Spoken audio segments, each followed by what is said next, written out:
No, what's up? Thank you, Pam.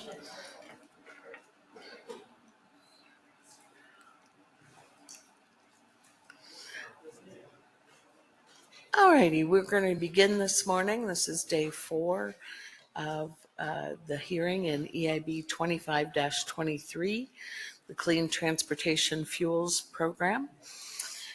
We begin this morning with the department's second panel, unless anyone has a preliminary matter they'd like to raise.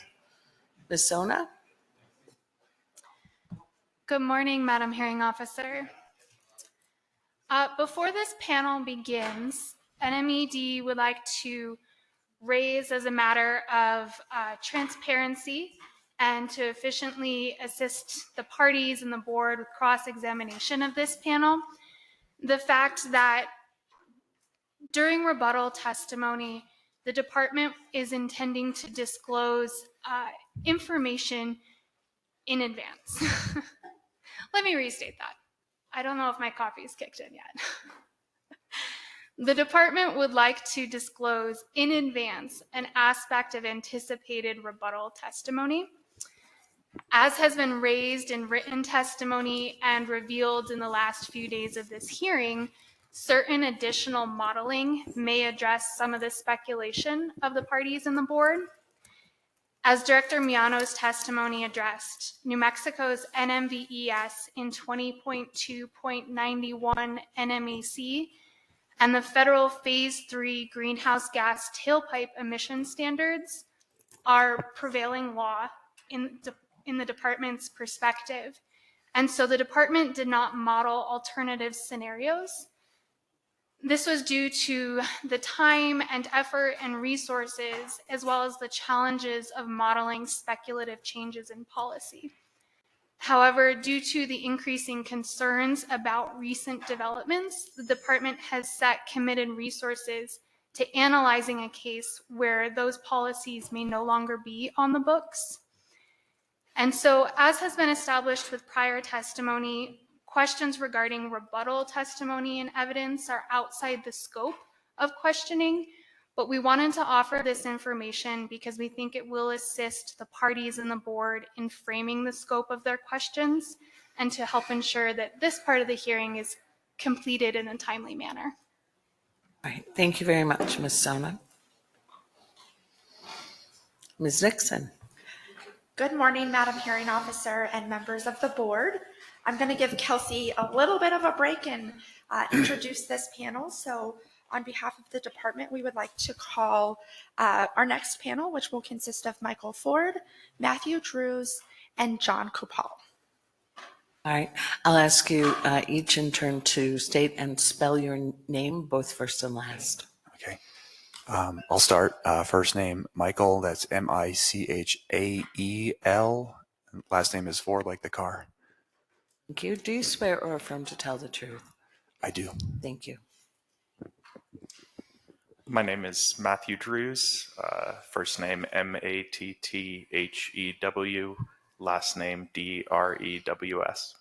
And do you swear or affirm to tell the truth? I do. Thank you.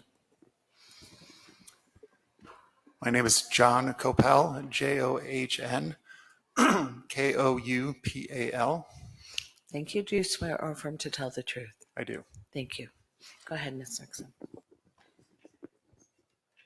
Good morning, Mr. Ford. Can you please tell us where you are employed?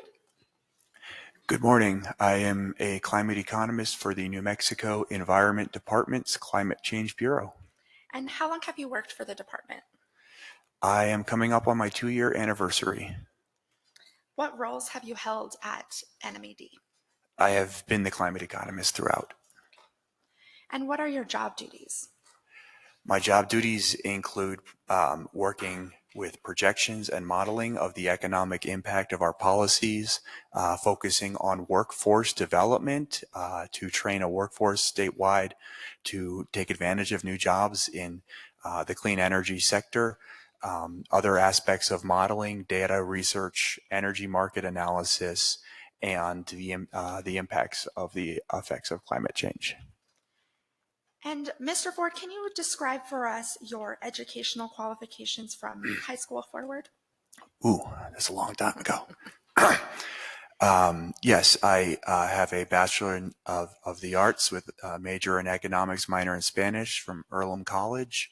I have a Master's in Public Policy from the University of Chicago, and I have an MA in Environmental and Resource Economics from the University of New Mexico. Mr. Ford, have you previously testified as an expert before? No, Is NMED exhibit number 74 a copy of your resume? it is. And before we move on, Mr. Ford, just to clarify, do you have any corrections to your resume? I do have one correction. I stated in my resume I am a PhD candidate in environmental and resource economics at the University of New Mexico, which is true. I neglected to mention that in pursuing my PhD, I also earned my MA, my master's in environmental and resource economics. I was very focused on what was ahead of me and did not adequately consider what I had accomplished already. And Mr. Ford, is NMED exhibit number 73 a copy of your written testimony? It is. Do you have any corrections to NMED exhibit number 73? I do not. Do you adopt NMED exhibit number 73 as your testimony here today? I do. Mr. Ford, can you tell us who authored NMED exhibit number 75, the overview of anticipated projects, jobs, and benefits report? That would be Adelante Consulting. And was NMED exhibit number 75 prepared for the department for purposes to estimate potential job creation opportunities as a result of New Mexico's Clean Transportation Fuel Program? Yes, with a clarification, Mr. Drews to my left published a benefits cost analysis that he will be discussing today.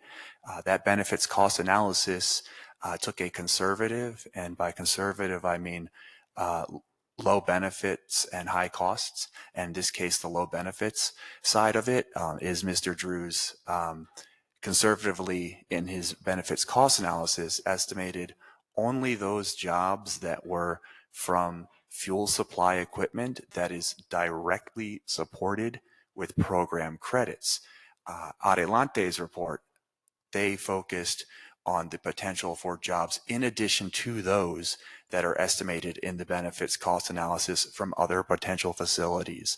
And so I mentioned that because it helps put the framing of the jobs numbers in the benefits cost analysis in context, that they are very much a lowball estimate, and that there are potentially many, many more jobs, some of which are for facilities that are already permitted and planning to commence operations, that we explicitly do not count to be conservative in the benefits cost analysis. Thank you for that explanation, Mr. Ford. And in talking about the benefit cost analysis, which is NMED's exhibit number 78, is it fair to say that questions about how NMED used that analysis will be directed to you, whereas the more in-detail questions will generally be best for Mr. Drews? Yes, that is correct. I will be working in sales, Mr. Drews, in the technical department, if you will.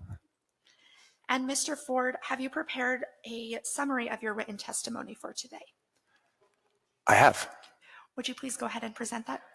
I will. Thank you. Good morning, board members. I'm here to speak with you all today to discuss the economic effects of New Mexico's Clean Transportation Fuels Program, which I will refer to as the CTFP. Thank you for this opportunity. The CTFP is New Mexico's first market mechanism. It sets an objective environmental standard for which regulated parties may achieve compliance by working together to reduce emissions at minimum cost and maximum benefit to their businesses and the public at large. I will say that working on this has made my economist friends very jealous. Like many of them, I have years of experience working in energy and environmental resource economics, as well as a master's in the field from the University of New Mexico. During my time in the U.S. Energy Information Administration, the Bureau of Land Management, Sandia National Laboratory, and Carbon Solutions LLC, I have waited patiently for opportunities like this one to advocate for smart policy that focuses on cooperating with regulated parties and the public to address urgent issues while improving rather than sacrificing the public's economic, social, and physical health. Often this involves deep dives into complicated issues with multiple impacts on people, property, and the environment. Mr. Ford, that's a pretty good pace. Just keep it slow. Okay, thank you. I had a couple cups of coffee this morning. These can be tough to anticipate and even more challenging to summarize in a limited time frame. Nonetheless, that is precisely what I aim to do with my time here today. I will go over how the CTFP works, review existing research on how environmental policies impact retail fuel prices, and discuss the implications of this research for the CTFP. Lastly, I will put the retail fuel price discussion in context, examining the CTFP's larger fuel market impacts, as well as its effects on the economic vitality, employment, air quality, health, and greenhouse gas emissions from the fuels that New Mexicans like me use to get around each day. My aim is to give everyone a more detailed understanding of the revised proposed new rules impact across each of these areas and so many aspects of life for New Mexicans. Before that, though, I don't want to bury the lead. The revised proposed new rule focuses on reducing the carbon intensity of transportation fuels in New Mexico. It does not limit the amount of fuels that New Mexicans consume, nor how much New Mexicans travel. Nor does it mandate what fuels we use or apply to anyone other than regulated parties that produce, import, or dispense transportation fuels for use in New Mexico. It is a collaborative policy that uses market incentives, yes, but to achieve hard programmatic targets to reduce transportation carbon intensity. In doing so, the CTFP allows transportation fuel greenhouse gas emissions to decrease in the benefits cost analysis that Mr. Drews will be describing, without prescribing or restricting travel in New Mexico. Even with my limited time, this merits emphasis. The benefits cost analysis authored by Mr. Drews projects that the CTFP generates verifiable, quantifiable greenhouse gas reductions between 10.5 and 22.4 million metric tons of carbon dioxide equivalent, even as statewide travel increases by 20%. As noted in Bureau Chief Borchardt's testimony, the CTFP creates a system wherein regulated parties incur credits or deficits. These are based on their fuel pathways' well-to-wheel carbon intensities, as detailed in the testimony of Dr. Rasso. Regulated parties with deficits must purchase credits to offset them and satisfy their CTFP compliance obligation. Regulated parties can position themselves for success in the CTFP by reducing the cost of producing, importing, and dispensing low carbon intensity fuels for use in New Mexico through investment, innovation, and deployment of tomorrow's clean fuel technologies in our state. Experience in 3 U.S. states with CTFP-like policies, California, Oregon, and Washington State, can provide some insight into how this policy may play out. In these 3 states, CTFP-like programs have given rise to highly liquid credit markets where numerous regulated parties with a balance of credits compete for the business of net deficit holders, seeking to purchase these credits at a minimum cost. A bevy of alternative fuel pathways have proliferated in these programs as carbon intensity targets have become stricter with time. As of July 2025, there were 1,073 active alternative fuel pathways in California from 298 different companies, 496 active alternative fuel pathways in Oregon from 75 different companies, and 339 active alternative fuel pathways in Washington State, whose program is just 2 years old. It is both fair and relevant to ask how and to what degree the CTFP would impact transportation fuel consumers in New Mexico. That is why, while providing market incentives that leverage competition and innovation to spur increasingly efficient methods of reducing greenhouse gas emissions to generate program credits, the revised proposed new rule also contains regulatory safeguards to protect against credit price volatility. These safeguards are most important for low-income households in New Mexico, who spend proportionately more of their income on transportation fuel than the overall average. Bureau Chief Borchardt's testimony highlights 3 cost containment mechanisms in the CTFP. First, the CTFP allows for credit banking, in which regulated parties may carry forward surplus credits into future periods as protection against the risk of future scarcity, or as an opportunity to earn a greater return on their investment in credit-generating fuels and infrastructure. This banking option smooths out markets and protects against price volatility. Second, the revised proposed new rule includes provisions for NMED to defer the CTFP in response to forecasted or emergency conditions.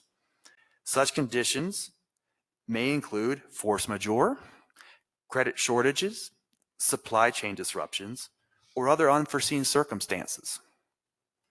A third containment measure is the credit clearance market. If multiple regulated parties cannot offset deficits with purchase credits over the course of a compliance period, calendar year, NMED may declare a credit clearance market by May 31st. The credit clearance market effectively works like an open auction and would operate from June 1st until July 31st. The CTFP includes provisions to ensure that the credit clearance market has a high volume of available credits at a maximum price cap. This facilitates compliance with the standard at minimal burden to regulated parties. Further, the maximum price cap for the credit clearance market is set at an inflation-adjusted social cost of carbon that is consistent with peer-reviewed research commissioned by the United States Environmental Protection Agency. NMED, New Mexico Environment Department, set the credit clearance market price cap at the social cost of carbon to ensure that the real cost of credits under the CTFP do not exceed at any point the benefit of avoided greenhouse gas emissions. Although the CTFP facilitates market mechanisms and includes these multiple regulatory safeguards, there is very valid concern regarding pass-through of the program's credit costs to the retail price of deficit-generating fuels like gasoline and diesel. Gasoline and diesel price changes disproportionately impact low-income and underserved households, motivating inclusion of the safeguards that I have noted. Some information on this matter is available from the 3 states with CTFP-like policies. In California, this includes research from Stillwater Associates, Seymour 2021, using oil price information service data. In Oregon and Washington, it includes legislatively mandated annual program cost reports. These analyses that I have mentioned all use a straightforward formula to calculate program costs. This formula normalizes the cost that deficit generators pay for credits purchased to offset their compliance obligation per gallon of gasoline equivalent for finished gasoline and diesel. Calculating the estimated programmatic retail price effects in this way involves only 2 moving pieces: the carbon intensity of these fuels relative to each year's standard and that year's credit prices. It also includes constants like energy density, assumed blend rates with lower carbon intensity fuels, and the presumption of 100% pass-through of credit purchasing costs to retail fuel prices. This last factor, the pass-through rate, represents the portion of any programmatic costs that regulated parties bear that are reflected in the fuel price that consumers ultimately pay. This is a matter of great importance because of its centrality to the financial and economic well-being of New Mexicans. There are three critical factors, often overlooked, in the discourse on pass-through rates that must be considered in accurately gauging this issue. Firstly, it is imperative to recognize that in practice, retail gasoline and diesel prices result from a complex process that occurs over multiple stages between when a regulated party incurs clean fuels policy compliance obligations and when a driver puts gasoline or diesel in their tank. In its analysis of California's low carbon fuel standard, Stillmore Associates, it's Seymour 2021, caveats findings with the note that ultimate retail price effects can vary depending on market dynamics across the petroleum fuel supply chain. This points to a critical consideration regarding the link between clean fuels policies and the price at the pump. The California Energy Commission found in a 2022 analysis of U.S. Energy Information Administration and Oil Price Information Service data that the following four factors explained 87% of California's retail gasoline prices: crude oil costs, distribution and marketing costs and profits, refining costs and profits, and fuel taxes like the federal and state excise tax. A time series regression analysis by Bates White found that crude oil prices plus other costs and taxes explained 90% of regular gasoline prices under the California Low Carbon Fuel Standard from 2011 to 2022. The remaining 10%, they found, came from unexplained factors that are not linked to clean fuels policies. Now, this does not definitively mean there is no effect of clean fuels policies on the price at the pump. However, it does demonstrate that their relative effect on these prices, when stacked up against major contributors across the petroleum supply chain, can be too small to distinguish at times from random error terms. This makes it difficult to neatly attribute the impact that clean fuels policies have on retail gasoline and diesel prices in a way that might be implied from a direct reading of the results from these aforementioned reports. The second and third considerations relevant to potential CTFP pass-through effects are opportunities for gasoline and diesel suppliers to earn credits from biofuels blending, as noted in Oregon's annual fuel cost estimate report, and the fact that Clean Fuels Program credits directly fund competing transportation fuels, as noted in Washington State's annual fuel cost estimate report. Each of these two impacts can limit the degree of pass-through for gasoline and diesel. They are not properly accounted for when taking the results of a 100% pass-through rate estimate at face value without relevant context. So then, what is the right pass-through rate to assume? To get to the heart of this question, NMED conducted a review of pass-through rate literature. Primarily, this review, as detailed in my testimony, largely focuses on pass-through rates as they relate to gasoline and diesel fuel excise taxes.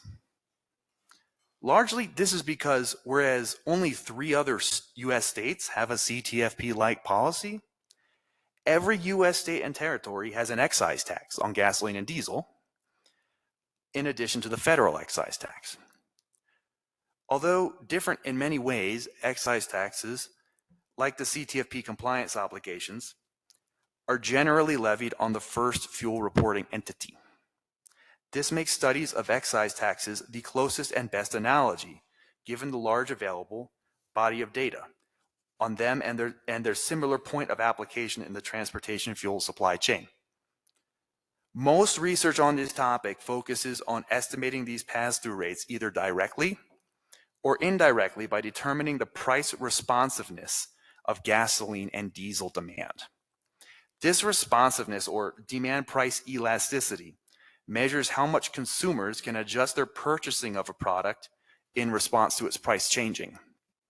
Studies making a direct estimation show that pass-through rates can vary widely. For example, Kaufman 2019 analyzes pre- and post-gasoline tax prices for several states and finds that pass-through rates range from a 5.9 to a 354% ratio given a rise or fall in gasoline excise taxes. When looking at excise taxes, the main takeaway is that pass-through rates depend on numerous factors. Indeed, often and perhaps somewhat counterintuitively, pass-through rates are greatest in competitive markets where existing prices are lowest. In these competitive markets, suppliers cannot afford to internalize the cost of policy impacts because they have already thin margins. As such, they must raise prices to cover the cost of any new policies and avoid loss making. Conversely, in less competitive gasoline and diesel retail markets, suppliers often initially charge higher prices that are closer to what the market will bear, even if that is above their cost to supply their product. Where market structure is more monopolistic in this way, consumers are ironically more primed to respond to pass-through by pulling back demand. Such price elasticity generally limits pass-through rates in less competitive markets, although this will always depend on demand price elasticity and supply price elasticity. Pass-through rates vary by place. Hurtado 2023 finds that they will be near 100% at gas stations near the border with a state that has lower excise taxes, but only around 75% at gas stations near the border of a state with higher taxes.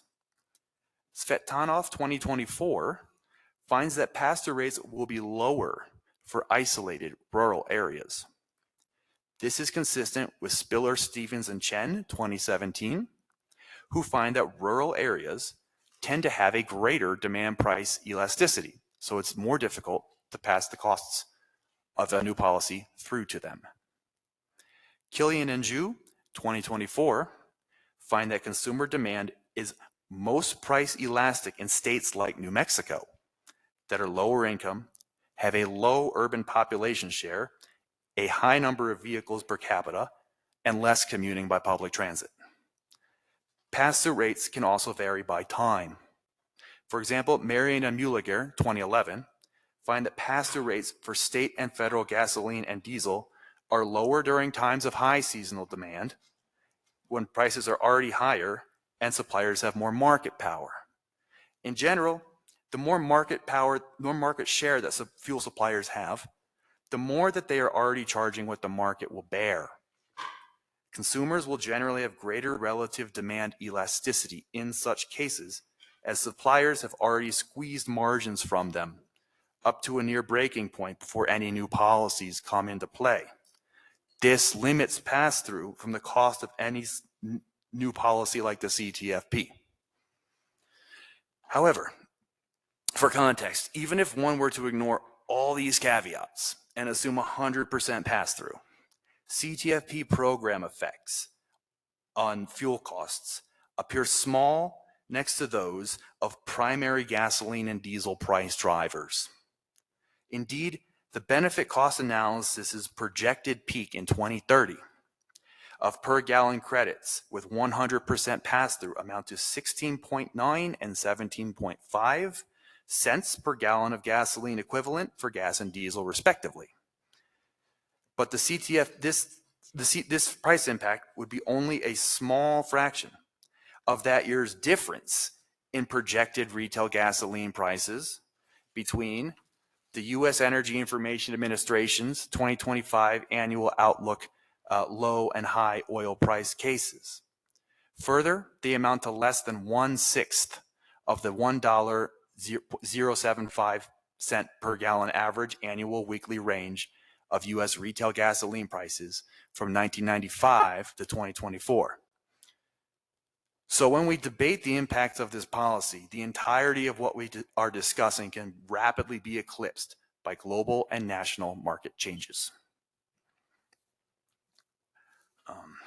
Running low on time here, so thus far my testimony has focused on retail fuel prices. This is fully justified given their importance to New Mexico's working families. But it's far from the only important connection between the revised proposed new rule and New Mexico's public interest.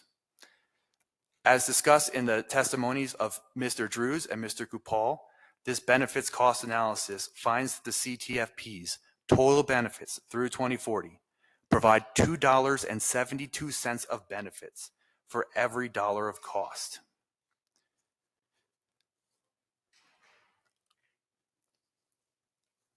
I'll let Mr. Drews and Mr. Kupal cover the portions of testimony that specifically apply from the benefits cost analysis and from the air quality effects, respectively, and skip to job creation. The job creation, infrastructure development, and resultant economic activity spurred in the state by the CTFP are key factors to consider in how the revised proposed new rule will shape New Mexico's social, economic, and cultural landscape. Whereas the infrastructure to supply New Mexicans with fossil fuels, like gasoline and diesel, is largely in place, new infrastructure is needed to allow for the provision of alternative fuels. This includes new fuel supply equipment for dispensing fuels like electricity, hydrogen, and compressed natural gas. It also includes greater sales of drop-in fuels for combustion engine vehicles, like biodiesel, renewable diesel, and higher ethanol blends that could be accommodated at gasoline and diesel pumps and storage tanks. New jobs may also come from building infrastructure such as biofuel refineries, pipelines, and storage facilities that could be built in state, as well as anaerobic digesters for producing renewable natural gas. To remain consistent with using conservative benefit cost assumptions, the benefits cost analysis did not include any direct jobs from such facilities, only the fuel supply equipment built with support under the CTFP. Just building and maintaining such facilities resulted in between 581 and 1,566 cumulative full-time employees from 2026 to 2024, where a full-time employee represents the employment of one employee for 1 year in professions like electrical installation, electrical maintenance and repair, and general construction labor, offering ladders up to the middle class for New Mexico's workforce. To better understand what additional jobs from CTFP beyond those may occur beyond those counted in the benefit cost analysis, Adelante Consulting identified 16 regulated parties that had plans for 19 new projects directly related to or supported by the CTFP. Adelante conservatively estimated that these projects could create 274 new jobs over the next 15 years. Income from these jobs could reach $20 million annually and $212 million through 2040. In sum, the CTFP provides New Mexico with a unique opportunity to take a leadership role in driving down emissions from its transportation sector. Doing so will allow the state to accelerate greenhouse gas reductions in line with statewide climate targets, while improving health outcomes for New Mexicans and seizing the opportunity to create new jobs and gain a foothold in the fastest growing segments of the transportation and energy economies. Further, it protects New Mexico consumers by spurring the innovation, adoption, and deployment of the transportation fuel infrastructure and technologies that the state needs to fortify its economy. And finally, methods to estimate the CTFP retail price impact require analysis with a critical lens. Often studies to quantify such costs do so using an assumed 100% pass-through rate, that rather than using rates that are developed and verified with rigorous statistical analysis. These studies generally include critical caveats to their findings that interested parties may ignore when presenting the results for a designated purpose. Even when one does assume full pass-through, there are geopolitical, logistical, and sector-specific factors that comprise the main drivers of gasoline and diesel retail price formation. In fact, clean fuels policies can help mitigate some of these drivers and reduce price volatility because they reduce reliance on any one fuel technology, strengthening New Mexico's resilience and energy independence. Although the benefit cost analysis does not quantify such effects of reducing exposure to volatility, it does quantify what the CTFP does in creating new jobs and reducing greenhouse gas and criteria pollutant emissions. Even under conservative, low benefit, and high cost assumptions, it finds that the revised proposed new rule is clearly beneficial to the state and the planet. And with that, I thank you all very much for your time. Thank you, Mr. Ford. Thank you, Mr. Ford. Mr. Drews, can you please tell us where you were employed? Sorry, should have accounted for that. Yes, I am a director in the energy and climate practice at Berkeley Research Group, sometimes known as BRG. And what type of services does the Berkeley Research Group, or BRG, provide? We provide a variety of advisory and expert witness services across numerous sectors, including healthcare, finance, economics, and energy and climate, which is my focus. And how long have you worked for BRG? I have been employed at BRG since October of 2020, so coming up on 5 years. And what roles have you held during your employment at BRG? I have remained working in the energy and climate practice for the length of my time there. Due to promotions, I've held the titles of Senior Managing Consultant, Associate Director, and Director during that time. And what are your current job duties at BRG? I advise clients on a variety of impacts from energy markets and energy policy, mostly in the clean fuels and electric power sectors. My work encompasses advisory for both public and private sector clients, and can include large energy consumers, utilities, state agencies, as well as financial interests. And Mr. Drews, where did you work before you worked at BRG? Immediately prior to BRG, I was working at Chevron. And prior to that, I worked at another consulting firm known as Navigant Consulting. What were your job duties at Chevron? I worked across a variety of different roles, several of which involved components of policies similar to the CTFP.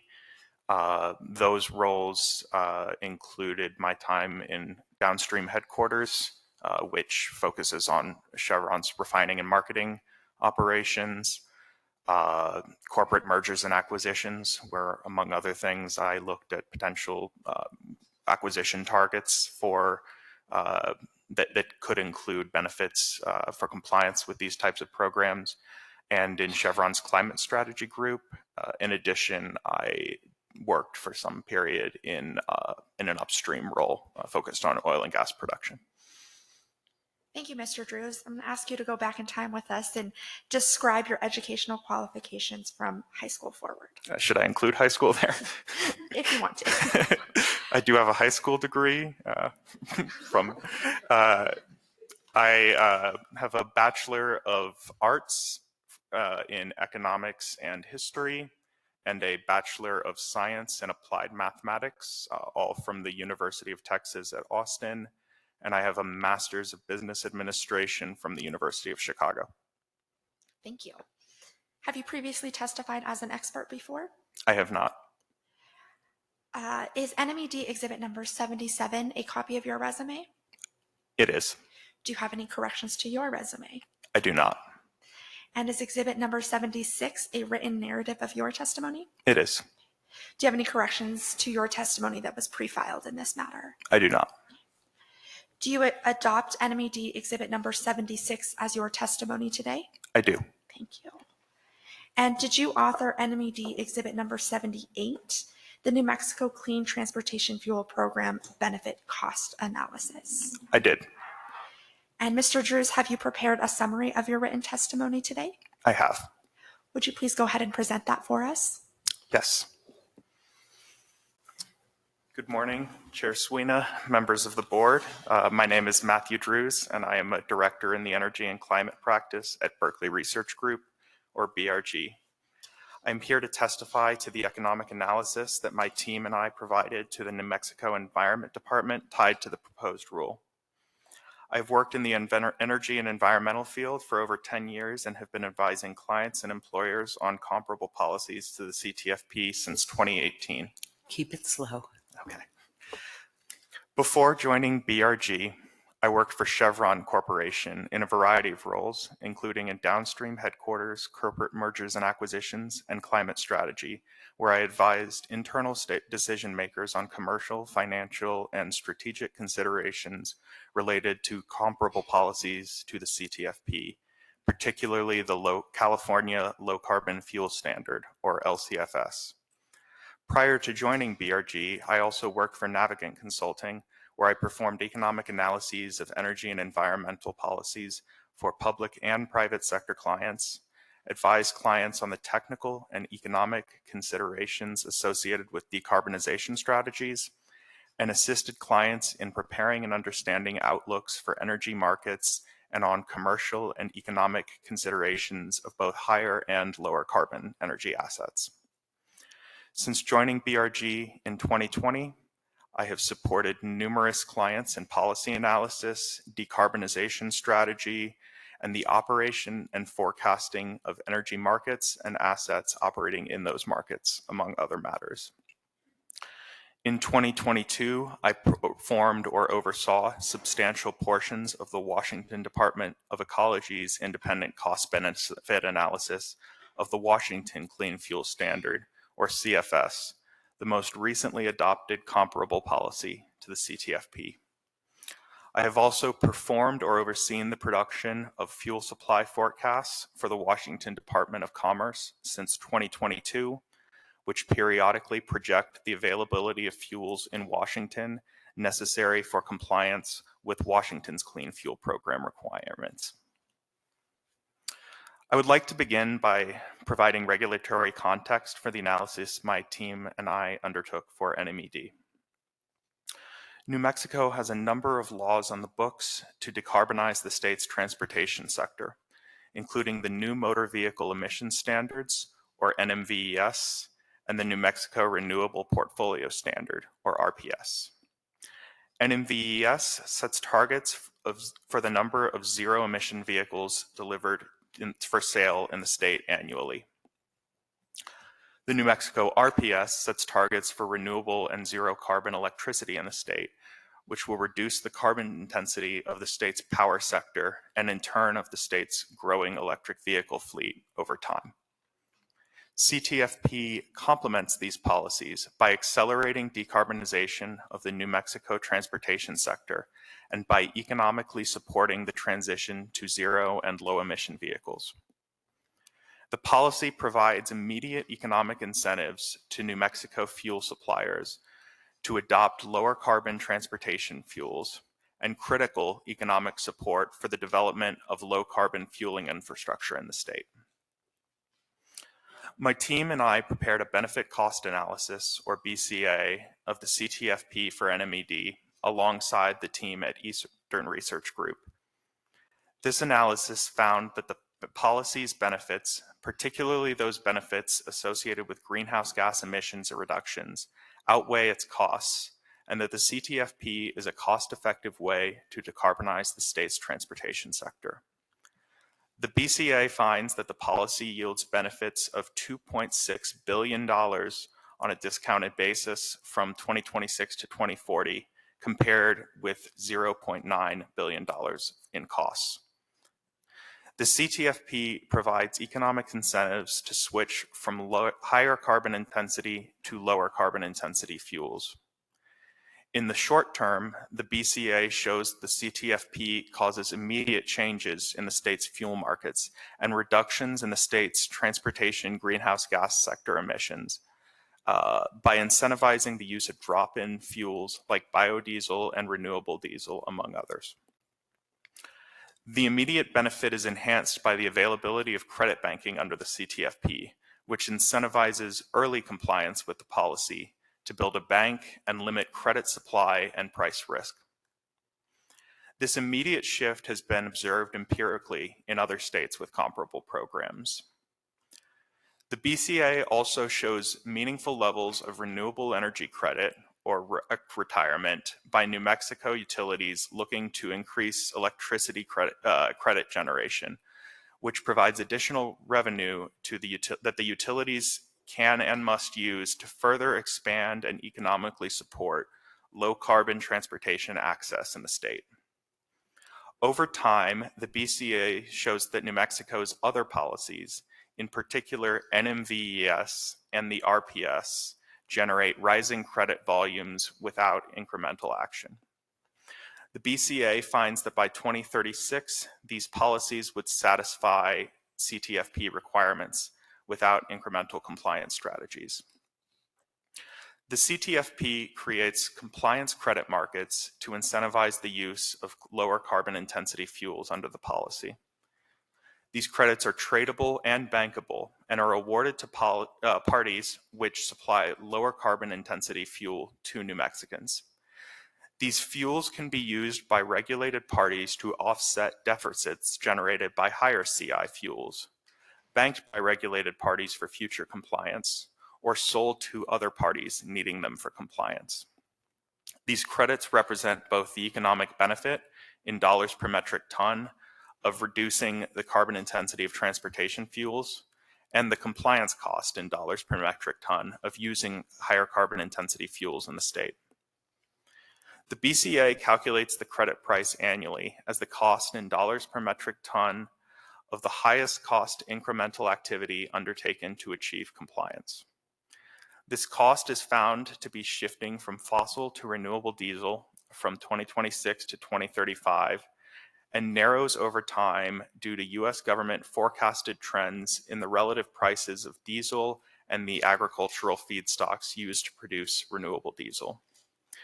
These credit prices in part flow through to consumer fuel prices, as discussed by my co-panelist, Michael Ford. While the policy may impact consumer fuel prices, the scope of this impact depends on many other factors and is less than the scope of larger fuel price drivers like crude oil prices, refining costs, distribution and marketing costs, or federal and state excise taxes. The CTFP also expands access to non-internal combustion engine vehicles for consumers in the state, which reduces sensitivity to volatile gasoline and diesel prices. From 2026 to 2040, my modeling shows that the policy will yield 10.5 million metric tons of carbon dioxide equivalent in avoided New Mexico transportation sector emissions above the NMVES baseline forecasts, and a substantially larger number of emissions reductions when accounting for NMVES as well. Because the NMVES baseline forecast itself has declining annual emissions, absolute emissions declines from the 2018 baseline are significantly higher. As I detail in my report, the federal government has provided a peer-reviewed methodology called the social cost of carbon to convert the societal benefits of avoided greenhouse gas emissions to monetized benefits. While these benefits are not specific to New Mexico, they do represent the monetized value of New Mexico's avoided contributions to global climate change due to the CTFP. Slow down a little. Thank you. Using the social cost of carbon methodology, my analysis translates the benefits of these avoided greenhouse gas emissions to a discounted total monetized benefit of $2.44 billion from 2026 to 2040. These benefits are additional to the health benefits to New Mexicans of avoided criteria air pollutants, which I have included in my total benefits calculations and are discussed in greater detail by my co-panelist, John Kupal. The CTFP provides a number of opportunities to support employment in the state. The BCA takes a conservative view of accounting for these benefits, attributing only fuel supply equipment jobs which are directly economically supported by fuel supply equipment credits under the CTFP. This analysis finds that the CTFP will support 581 full-time employees from 2026 to 2040 for fuel supply equipment construction, installation, and maintenance, where a full-time employee represents one employee working full-time for 1 year. There are a much larger number of fuel supply equipment jobs which are excluded from the BCA as being attributable to NMVES, but which are economically supported by the CTFP, including the installation of residential charging equipment for single and multifamily homes. Similarly, the BCA does not account for the jobs created by incremental transmission and distribution infrastructure for electricity, natural gas, or hydrogen to supply fuel supply equipment. Additionally, the BCA models incremental renewable energy certificates as being a key compliance strategy, which will necessitate the construction of new renewable power generators. While the BCA conservatively does not attribute jobs from this electricity to the CTFP due to the interstate nature of New Mexico's electricity markets and the possibility that some of these facilities will be built outside the state, given the state's excellent wind and solar potential, it is highly likely that many of these facilities will be built in New Mexico. The BCA also does not attribute any incremental value to lower carbon fuel facilities which may be built due to the CTFP. The potential for these facilities is discussed in detail in the report by Adelante Consulting filed in this docket and further discussed in Michael Ford's testimony. Lastly, the BCA does not attribute any incremental jobs which may accompany project credit generation in the state, such as increased employment in the state's oil and gas sector to reduce the carbon intensity of production facilities to generate credits. Any jobs from these activities would be incremental to what I present today. The CTFP is a feasible policy for New Mexico. The technology-neutral, market-based attributes of the policy allow companies and individuals to find the best solutions that work for them and to adapt these solutions as technology and commodity prices change over time. CTFP policies have worked in other states which have implemented them. Each of the 3 states with similar policies have managed to over-comply with existing regulations through the end of 2024. The CTFP is also self-supporting and supporting of other New Mexico policies while being independent of these policies.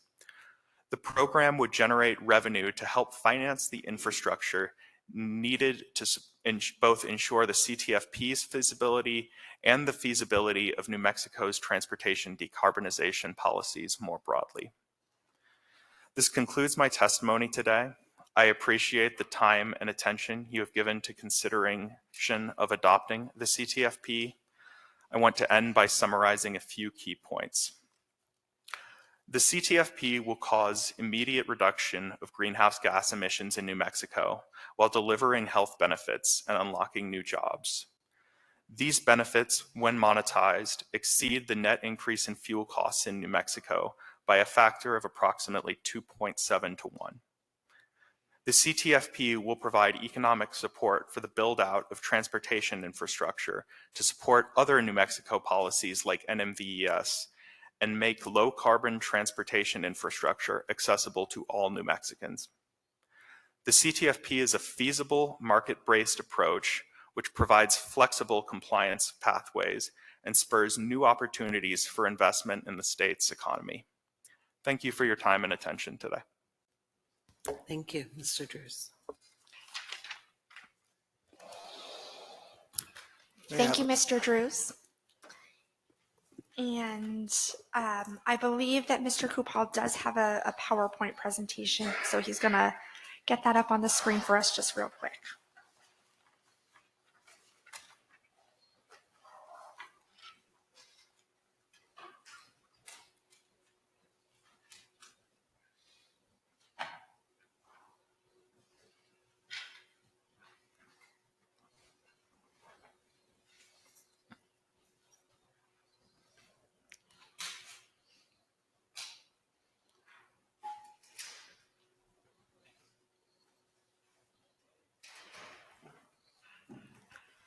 Okay, it's not sharing in slideshow mode. I'm not sure why that is. Let's see.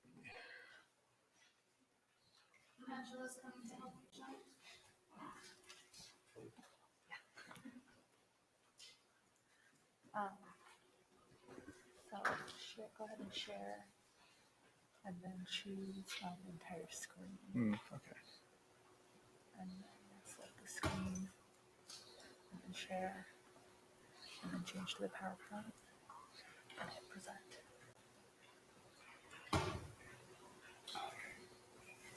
There we go.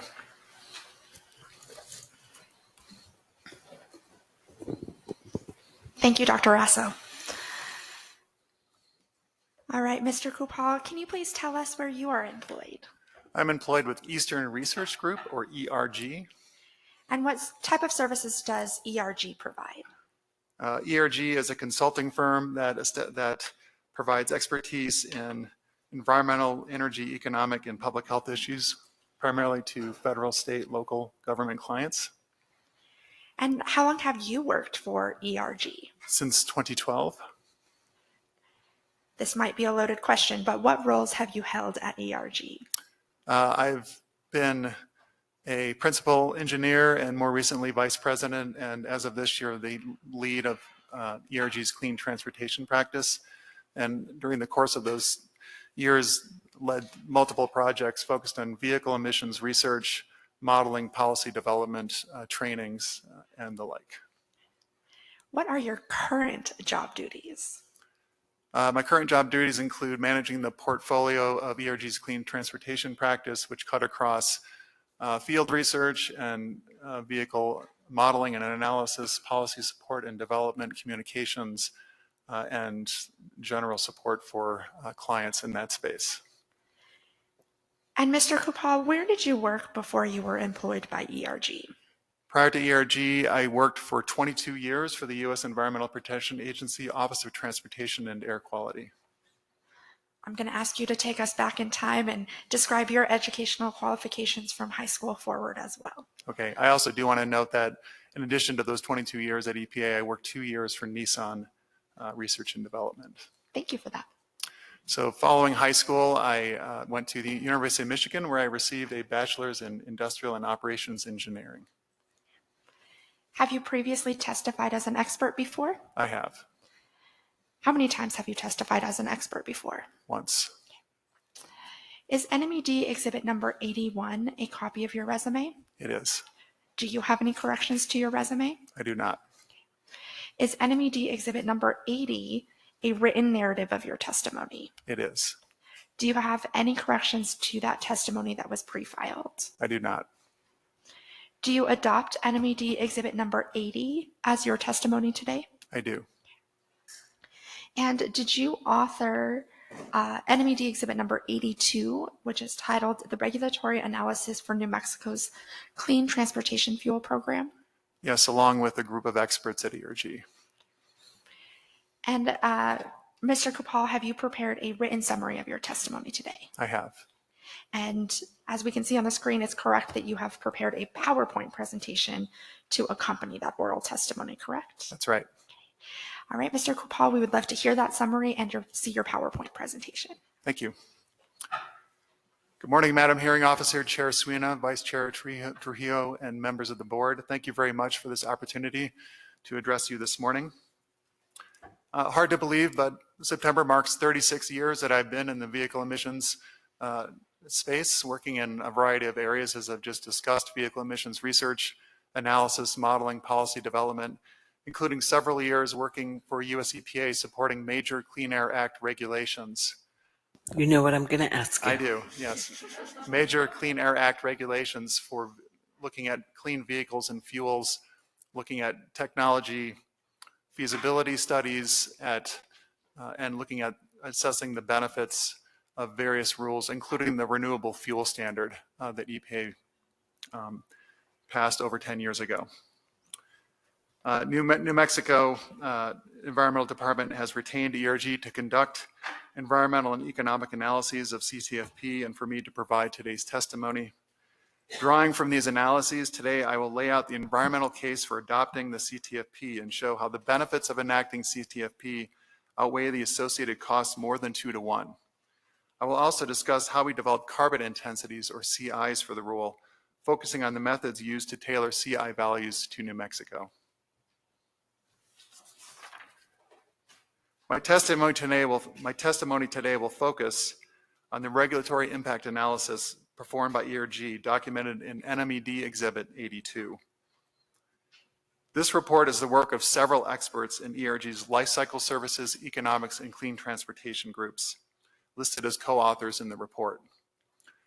Our team developed fuel carbon intensities that are the foundation of the rule and that form the basis for projections of greenhouse gas reductions from the CTFP itself and for the CTFP plus NMVES policy suite. We estimated the criteria and ozone precursor emission reductions from these programs and quantified the monetized value of health benefits to New Mexicans as a result of these emission reductions. Finally, in conjunction with our colleagues at BRG, we conducted economic analyses to quantify benefits and costs of the program. I want to begin today by focusing on how the proposed rule supports New Mexico's progress toward climate action and cleaner air. New Mexico Executive Order 2019-003 lays out the state's climate resilience goals to reduce economy-wide greenhouse gas emissions by at least 45% below 2005 levels by 2030, and to achieve economy-wide net zero emissions by 2050. Unfortunately, as shown on the chart, these targets are already in jeopardy. An analysis published late last year projects that New Mexico will fall short of the 2030 target by 12 million metric tons of CO2 equivalent, with policies currently on the books, including NMVES. Transportation sector is projected to account for 22% of New Mexico's greenhouse gas emissions in 2025, just the combustion portion of those emissions, to clarify. And so it's a significant contributor to New Mexico's overall greenhouse gas inventory. As such, short-term reductions from this sector are critical to stay on track with the state's climate goals.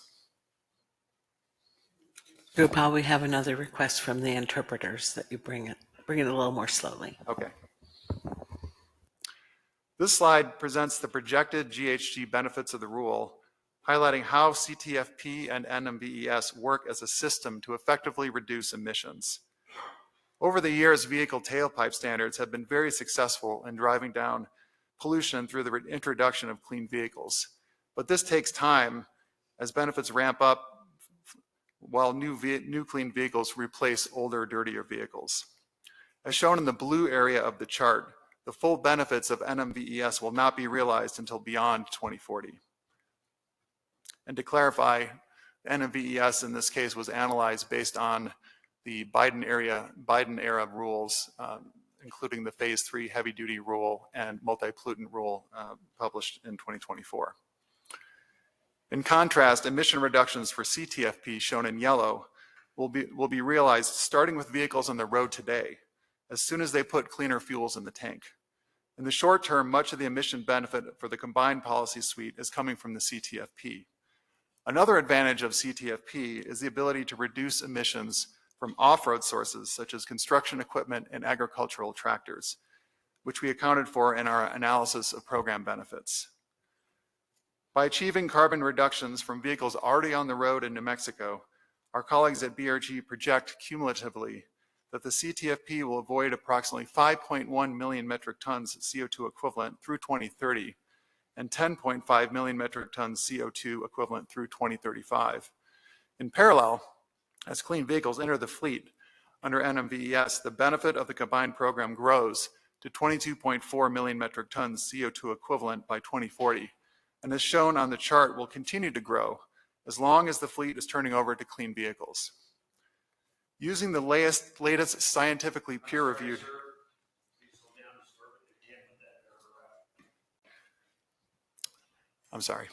Using the latest scientifically peer-reviewed method of calculating economic benefit of GHG reduction, known as the social cost of carbon, BRG estimates these reductions will translate to a cumulative monetized benefit between $2.4 billion for CTFP and $5 billion for NMVES plus CTFP policy suite through 2040. Achieving the state's greenhouse gas emission reduction targets is critical because New Mexico is already experiencing the effects of climate change. From 1970 to 2018, New Mexico had the largest temperature increase of any state in the continental US, 3.3 degrees Fahrenheit. Projections suggest that within the next 50 years, the annual mean temperature in New Mexico could be 5 to 7 degrees Fahrenheit warmer than it was at the end of the 20th century. Higher temperatures in turn bring increased risk of drought, wildfires, flooding, and snowmelt, threatening the state's economy, health, and quality of life. To cite a few examples, New Mexico's fire season has increased in duration, with 50 more days per year of extreme wildfire risk than 50 years ago. The economic losses from the 2022 Calf Canyon Hermit Peaks wildfire, the most destructive in state history, were estimated over $5 billion. The U.S. Southwest has been experiencing the driest mega drought in the last 1,200 years. The governor's office estimates that New Mexico could lose 25% of its water supply over the next 50 years. This will harm many industries and professions, including the farmers and ranchers who use 80% of the state's freshwater supply. Droughts have a direct correlation to cattle herd size. A 2022 survey of New Mexico cattle ranchers found that 43% had to sell off part of their herd during the prior year. Climate change is also impacting the health of New Mexicans. Smoke from the Calf Canyon Hermit's Peak fire resulted in an 18% increase in air quality related emergency room visits.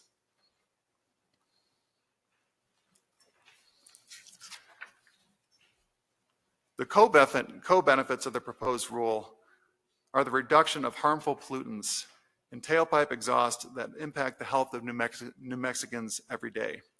These include fine particulate matter, or PM 2.5, oxides of nitrogen, NOx, volatile organic compounds, VOCs, and sulfur dioxide, SO2. These are known as criteria pollutants as they contribute to air pollutants regulated by EPA under the National Ambient Air Quality Standards, or NAAQS. The negative health effects of these pollutants are well documented. Diesel exhaust PM has been classified as a carcinogen. Exposure to PM 2.5 has been linked to decreased lung function, cardiovascular and respiratory disease, diabetes, lung cancer, neurological impairments, and premature death.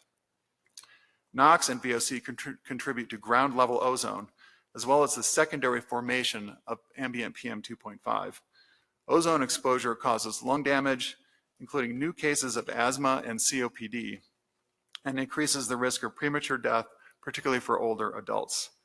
The American Lung Association report card, State of the Air 2025, gives 5 counties in New Mexico an F grade for ozone and 2 an F grade for PM, according to the number of days above the threshold considered healthy, based on the EPA's National Ambient Air Quality Air Standards. Over 1/2 of New Mexicans reside in the counties receiving an F grade. Health effects of air pollution are often assessed at the regional level, but studies report that people who live, work, or go to school near major roadways, in other words, many of us, have even higher rates of respiratory and cardiovascular illness.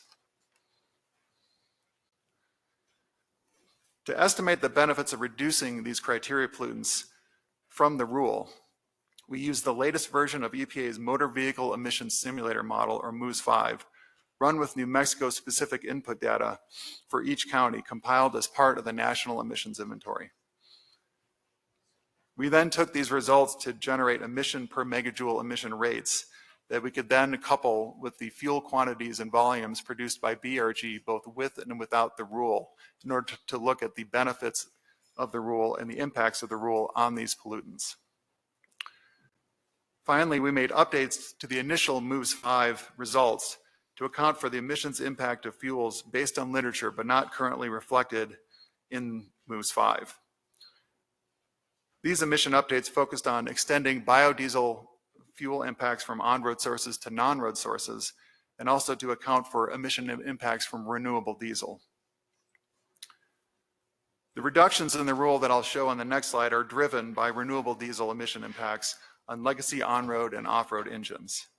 These reductions are based on research conducted by UC Riverside and are shown in the chart on this slide.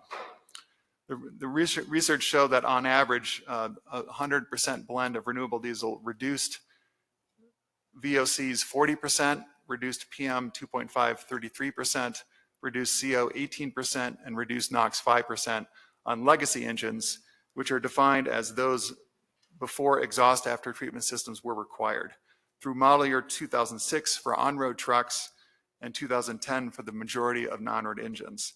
So these are the dirtiest engines in the fleet, and our estimate is that there are still 60,000 of these trucks on the road in New Mexico who will benefit with clean fuels and see immediate emission reduction. The emission reductions in total by calendar year are shown on this slide for PM, VOC, and NOx for both the NMVES and CTFP program. The NMVES reductions are shown in blue. The CTFP reductions for on-road engines are shown in orange, and the CTFP reductions for non-road engines are shown in green. Like greenhouse gases, the CTFP and NMVES rules complement each other in addressing both ozone and particulate matter benefits. CTFP provides immediate emission reductions for the existing on-road and non-road fleets focused on PM 2.5, whereas the NMVES program emphasizes VOC and NOx reduction from the transition to cleaner vehicles, providing longer-term benefits. We project that the combined policies would reduce New Mexico's NOx emissions 7,000 tons cumulatively through 2050, 6,500 tons of VOC, and 280 tons of PM 2.5. What does this mean in terms of real terms? This means a reduction in the smog and soot in the lungs of New Mexicans. We estimated this by converting the emission reductions I showed in the prior slide into health benefits using EPA's co-benefits risk assessment health impact screening and mapping tool, which luckily has a easier to remember name, COBRA. We used COBRA to estimate the improvements in health outcomes that we show on this slide, which include reduced asthma symptoms and onset, reduced hospital visits, reduced sick days, and reductions in premature death. These health benefits have a monetized impact as well when we consider the reduced burden on the health system and improved productivity with making New Mexicans cleaner. These were monetized using peer-reviewed science underlying EPA's COBRA model, which presents these as a range to reflect two different peer-reviewed methods of assessing health impacts from exposure to harmful air pollutants. For the CTFP only scenario, we estimate the cumulative statewide benefits through 2040 to be range from $11 million to $20.8 million. And the combined program shown in this slide, benefits range from $38 million to $51.5 million through 2040. The chart on the right shows the year-to-year benefits and highlights that as with the GHG reductions, CTFP improves health outcomes in the initial years of the program, while the health benefits of NMVES grow over time with the fleet transition to cleaner vehicles. Now I'd like to shift to discussing our analysis of costs and savings of the program for New Mexico's economy, which we conducted in collaboration with BRG. CTFP will affect a wide range of industries. In the fuel market, regulated suppliers generate either credits or deficits from producing, importing, or dispensing transportation fuel for use in New Mexico. Deficits incur costs and credits incur savings, which are detailed in our regulatory impact analysis report. For the fuel market, we also accounted for costs associated with biofuel import, credit banking, and REC retirement. We accounted for other benefits of the CTFP, including jobs related to the build-out and maintenance of fuel supply equipment, or FSE, avoided health damages from criteria pollutant reductions just discussed, and primarily the monetized benefits of reducing greenhouse gas emissions. To estimate costs and savings, we used an industry-standard economic input-output model known as IMPLAN to estimate cost impacts of the CTFP over time. We accounted for 3 types of economic impacts: direct, indirect, and induced, as I'll explain on the next slide. This slide shows an example of these 3 effects for a hydrogen fuel producer. Direct effects are the immediate impact of a change on its own sector. In this case, the credits generated by a hydrogen producer. Indirect effects are the impacts on supporting sectors, such as maintenance on the hydrogen fueling equipment or increased electricity demand. And induced effects are the product of changes in labor income resulting from direct and indirect effects. For example, staff who work at a facility generating hydrogen, spending their income within the local economy. As discussed by my co-panelists, we looked at 2 scenarios for how added costs and savings would be handled by fuel producers.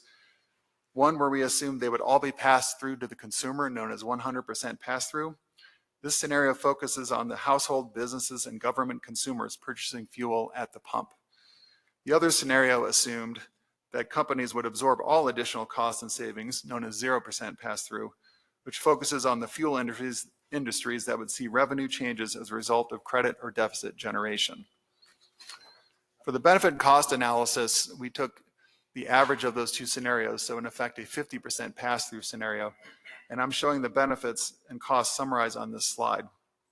The first blue line shows the cumulative CTFP benefits and costs.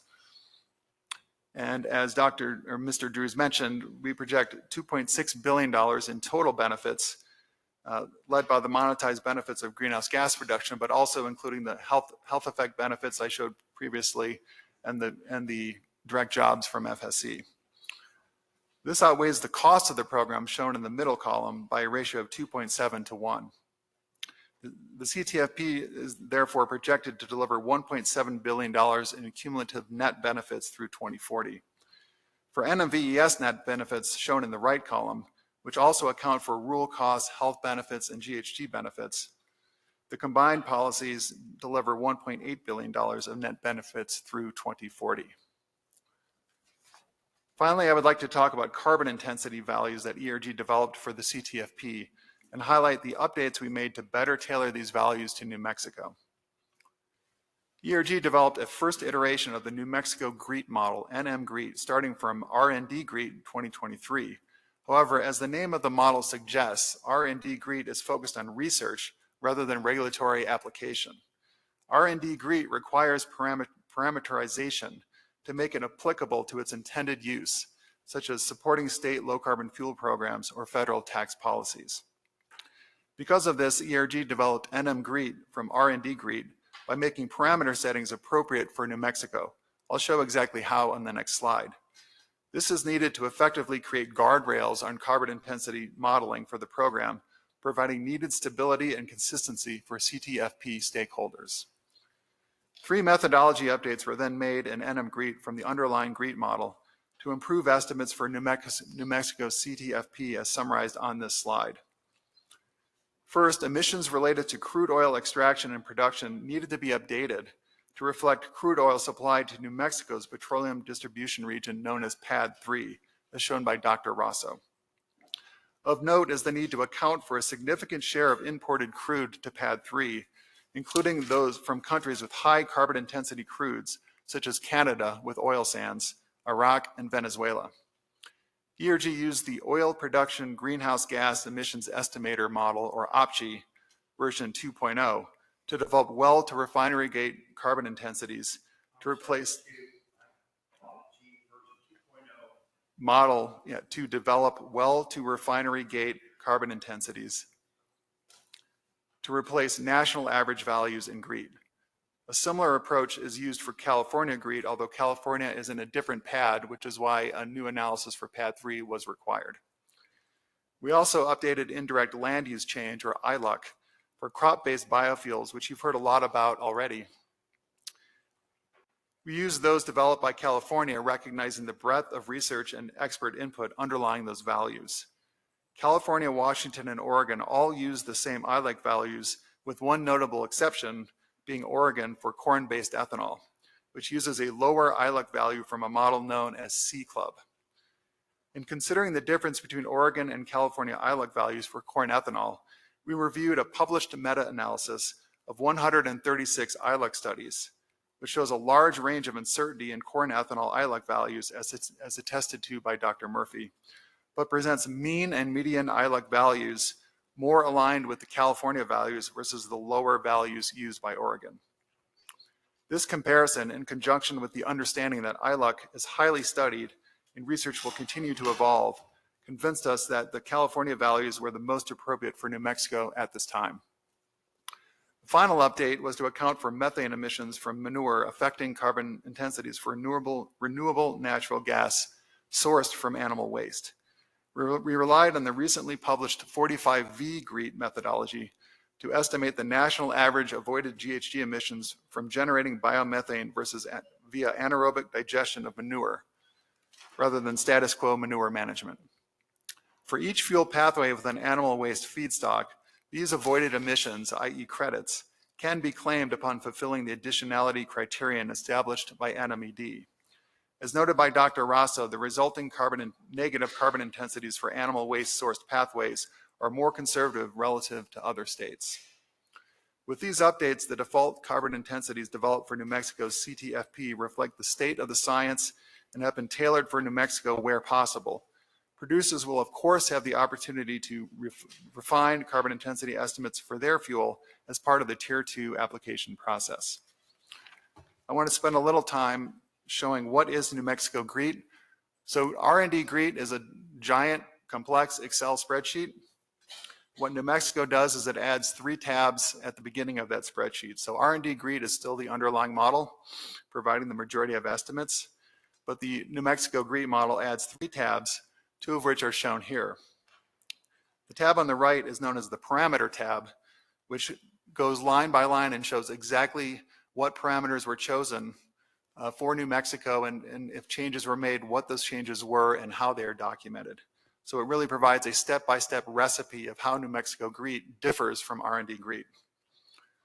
The tab on the left is the results tab, which then combines the results needed for carbon intensities based on the updates made in the parameters tab. And then a third tab, not shown here, summarizes the actual carbon intensities that are used directly in the rule. This approach provides reproducibility and transparency. The updates are clearly explained in the parameters tab and provides guardrails necessary to ensure a level playing field and stability for producers in the Tier 2 applications.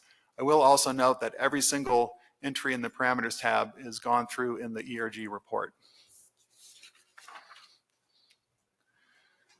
So in closing, I'd like to summarize a few of our key takeaways. Our analysis demonstrates how the CTFP complements New Mexico's clean vehicle program, with CTFP delivering more short-term benefits from cleaner fuels on today's engines, while NMVES delivers longer-term benefits as the fleet turns over to clean vehicles. After rigorous evaluation of both the benefits and costs of the CTFP, our conclusion is that the proposed rule will result in substantial reductions of greenhouse gas emissions in support of New Mexico's climate goals, will reduce particulate matter and ozone precursors from motor vehicles, improving the health of New Mexicans, and has benefits that outweigh costs more than 2 to 1. Thank you for your time and attention today. Thank you, Mr. Copeland.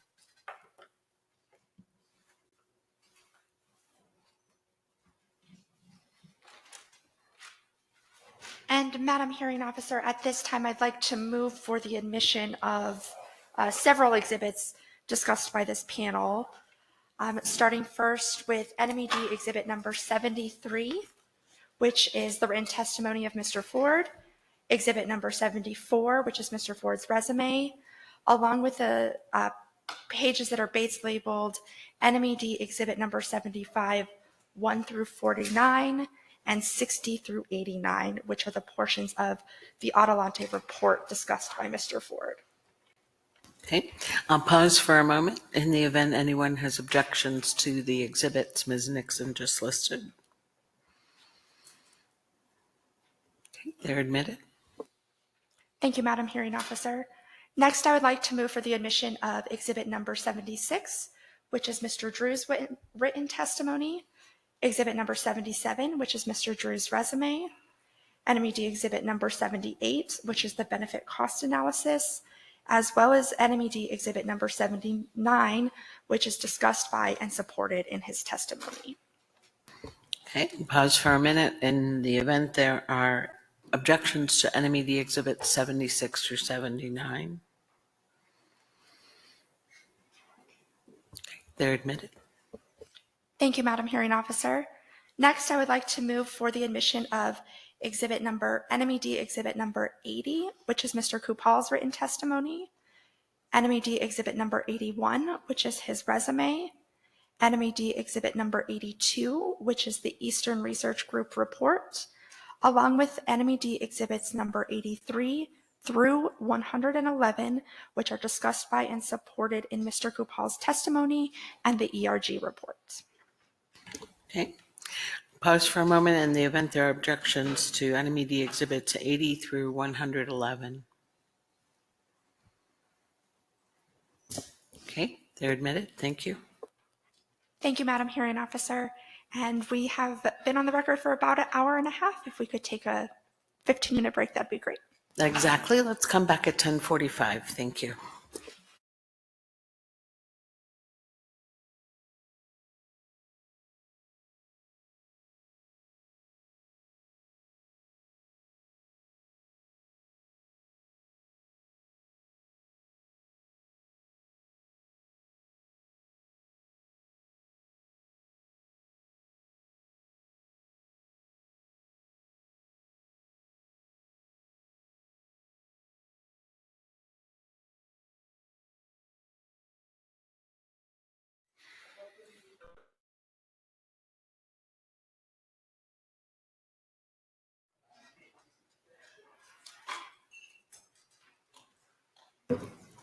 All right, Ms. Smolenberg, thank you. Thank you, Madam Hearing Officer. Good morning, panel. Thank you for your testimony. I'm going to start this morning with Mr. Kopel, and I believe that's how I heard you pronounce your name. Is that correct? Okay, Kopel. Thank you. During the questioning of the previous department panel, a number of questions concerning carbon intensity value calculations, the model used for those calculations, and life cycle analysis were deferred to you. Are you the proper witness for the department to address those matters? I am. Thank you. So in your testimony this morning, you've indicated your employment by Eastern Research Group, or ERG. And particularly, I'm interested in the topics that I just mentioned, carbon intensity calculations and the like. Could you summarize your role with ERG with respect to those particular matters? With respect to carbon intensities specifically? Yeah, carbon intensities, the model for carbon intensity value calculations, and life cycle analysis. Sure. So as I mentioned in my testimony, ERG, there were three primary groups within ERG that contributed to our work, and including a life cycle services group within ERG. And so my role with the overall project was to manage the work of these different groups and to work with them on a, work with each group on a level to sort of help coordinate the work and such, but the development of the NM-GREET model itself was done by experts within our lifecycle services group. Thank you, but you're essentially the witness for Yes. NMED on that. Okay, thank you. Yes, yes. I just wanted to make sure you're familiar with that, as I understood you were. Yes, yes. Thank you. Let me start. So I believe your testimony this morning is that ERG did the carbon intensity value calculations. And some of those calculations are in the various tables in section 701 of the rule. Does that sound right to you? Yes. I noticed that in the department's filing on September 2nd, some of those values had changed, particularly the values in tables 1 through 3. Did ERG provide those updated values? We provided, I can't speak to all of the values updated, but we did provide updates for that filing, yes. Okay. Can you explain to the board the reasons for those changes? I know that one of the changes was related to finding that the 2018 base year had been modeled as 2022. And so the corrected base year was implemented in order to make that change. And then another update with respect to liquefaction efficiency was also updated and reflected in the appropriate pathways. Thank you. Was the original version of what I'll call the New Mexico model, I think that's what you referred to it as? NM GREET, New Mexico GREET, yes. New Mexico GREET. Was that posted on NMED's website in March?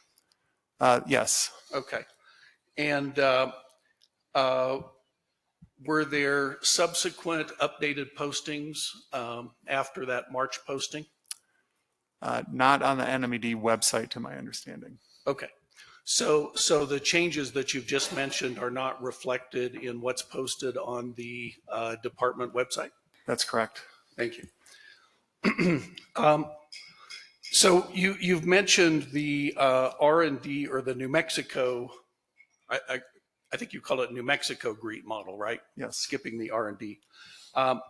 And that's based on a model known as the R&D GREET model, which you discussed this morning. And on page 18 of your testimony, you've described that that model is used or is the basis for other states to have developed spin-off models. What do you mean by spin-off models? Referring to applications of the model used for specific regulatory purposes, such as California GREET model or the 45V GREET model used for tax purposes, and to name a few. Thank you. And then I think this morning you've indicated that the version of the R&D GREET model, which I believe was a starting point for ERG's work, was the 2023 revision 1 version. Does that sound correct? Yes, it does.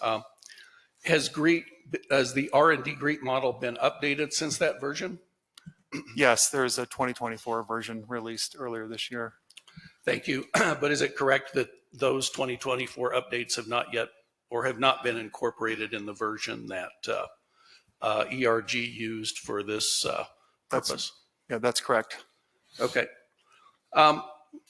In your testimony, you state that the R&D GREET model requires parameterization.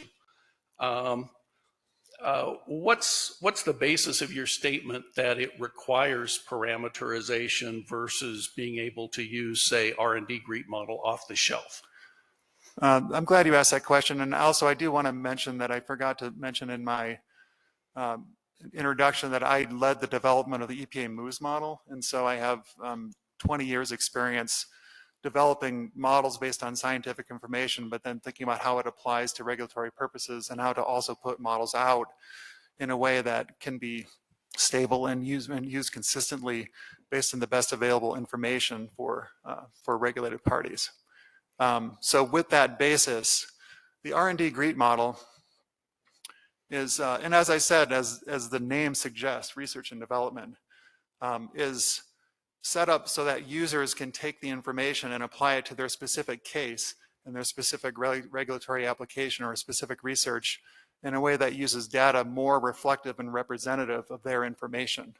So for example, the GREET model may, in the case that I mentioned for the oil and gas extraction and production, the GREET model may have a national average and a US average. But we know that New Mexico is not the US average. We know that New Mexico gets its petroleum from a specific pad, and we have the data and information, thanks to the Energy Information Administration, to bring a much more detailed and robust analysis to actually look at what's the specific oil coming into New Mexico. And so in that case, that's an example of parameterization. That's an example where we say that there's information that can be improved upon, which is more representative and reflective of New Mexico. And in that way, the model should be updated and improved in order to reflect the specific cases here. Another example would be choices that we made with respect to allocation of products. And so, for example, we chose, as detailed in our report, we chose market allocation as a specific choice within. There's several choices within GREET on how to actually implement the model for regulatory purposes. We made a decision based on what we felt were the goals of the program, and also for reproducibility and for transparency for users. And so in that case, basically parameters mean choices, and parameters mean improved data in some cases where you have improved data. So in that case, R&D GREET is, needs to be, these choices need to be made, and data needs to be brought in to make it applicable for the New Mexico regulatory context. So let me see if I can conceptualize this. So the output of the R&D GREET model would be a carbon intensity value based on a life cycle analysis, let's say for a particular fuel pathway. Would you agree with that? I'm sorry, could you repeat the question? Yeah, I'm sorry. I'm trying to just conceptualize the modeling. So the R&D GREET model, if you run the model, so to speak, you'll produce an output which is a carbon intensity value. That's correct. That value is based on essentially a life cycle analysis for a fuel pathway. Right, that's correct. Okay, thank you. And you mentioned the national average values. So I might refer to those as default values, just so you know. If I mention a default value, I'm talking about the national average values incorporated within the R&D GREET model. Right. Just so we can understand each other. Yes. And essentially the R&D GREET model, like a lot of models, there is outside input that's brought in. It may be a database in some instances, correct? Correct. It may be another model, correct? Correct. Which itself may tie into different databases. Right. And then in some instances, if there's a lack of data, a model may be based on certain assumptions that perhaps might be represented in an equation. Yes, that's true. I mean, really, it's good to think of GREET and these models as really dozens or hundreds of submodels. Yes, yeah, a lot of submodels, each of which has their own databases, assumptions, so on and so forth. Okay, thank you. Objection, Madam Hearing Officer. That was not a question. All right, go ahead, Mr. Mullen. Thank you, and I'm just, this is a complex topic. I'm just making sure we have a common understanding to go through a set of questions. On page 18 of your testimony, you indicate that ERG incorporated results from select external models to overcome limitations in R&D GREET and more explicitly tailorize results for New Mexico. When you refer to limitations in R&D GREET, what are you referring to particularly? Well, I think one example of a limitation would be for the oil and gas production estimates. Beyond being national average values, they're based on aggregations that can be improved upon with the detailed field by field data that went into the OPSI numbers and reflect multiple countries. And so really a limitation would be not properly accounting for imports, which is a huge piece of the carbon intensity equation for PAD 3, but also the limitation of using a more aggregated. And this is actually, in my experience with MOVES, I mean, this is really gets into, a lot of times defaults have to be the best a researcher can do to try to reflect something broader, but they can't reflect every detail for every area. And so they really rely on the users to bring better data and to make improvements. And that's really the basis, for example, of the MOVES model and how the MOVES model is applied to states. And I would say the same thing applies here for GREET, that a limitation would be the fact that it uses data for oil and gas production, which is not, and not faulting them, it can't be as detailed as an OPSI model because you literally cannot model that level of detail. for every single state. And so it really is incumbent on the users to use discrimination and to bring, if there's more detailed data to bear, in this case, field by field analysis of all the import countries and using that to improve the emission factors, it's incumbent on the users to reflect that data in the model, because the defaults just simply cannot reflect that level of detail.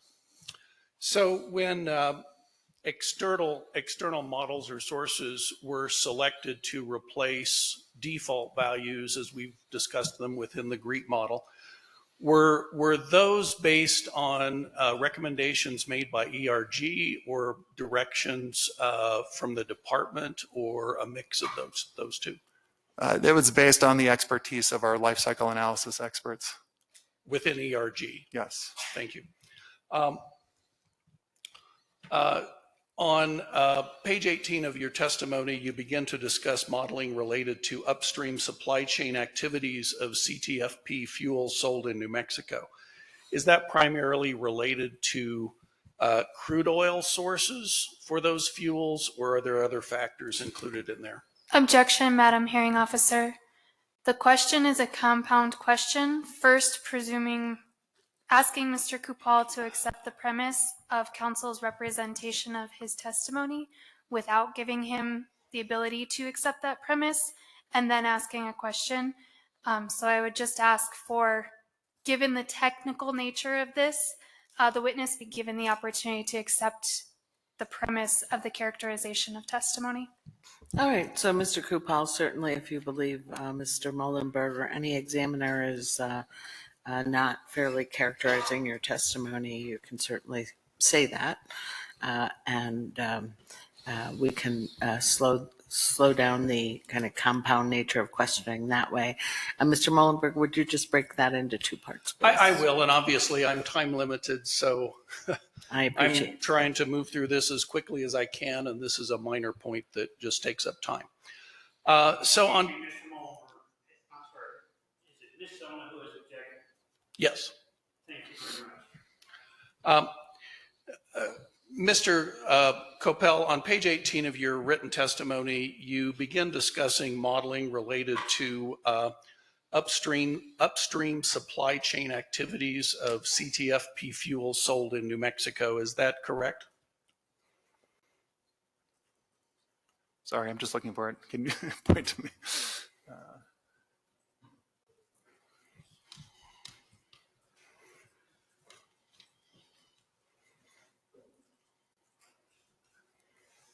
Oh, very bottom of the page. Associated upstream supply chain activities for CTFP. Yeah, associated upstream supply chain activities for CTFP. Yes, that's correct. I see that in my testimony. Okay. And is upstream supply chain activities, is that mostly related to crude oil sources, or are there other factors you're talking about there?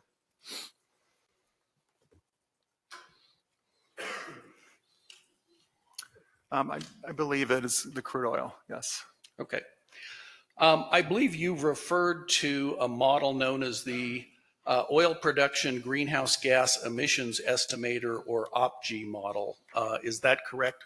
That is correct. And you've referred to that as the model used by ERG as the basis of calculating the well to refinery gate carbon intensity, correct? That's correct. Okay.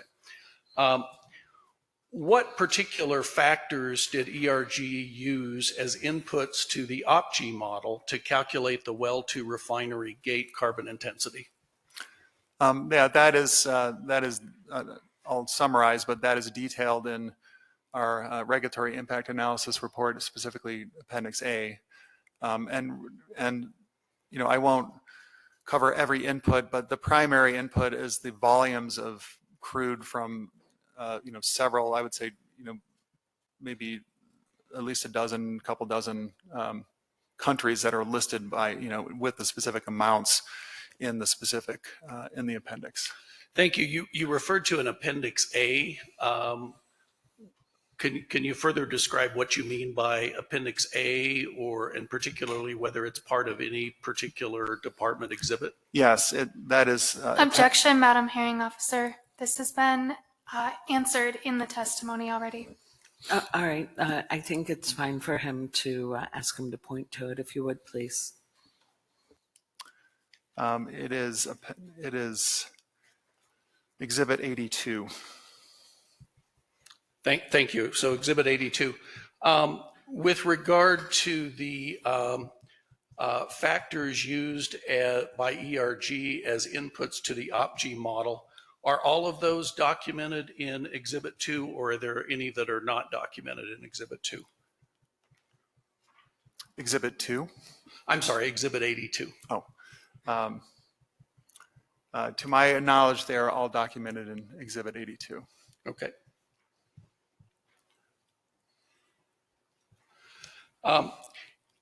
Is crude oil utilized for the production of fuels that end up in finished gasoline and diesel for sale in Pad 3? And I'll stop there and make sure you understand what I'm referring to by Pad 3. Yes. Okay. I do understand what you're referring to. Thank you. Is that accurately represented by the weighted average of all Pad 3 crude oil production with foreign crude imports? I believe that is addressed in Appendix A. In addition to imports, the weighting of crude within the pad is also considered. Thank you.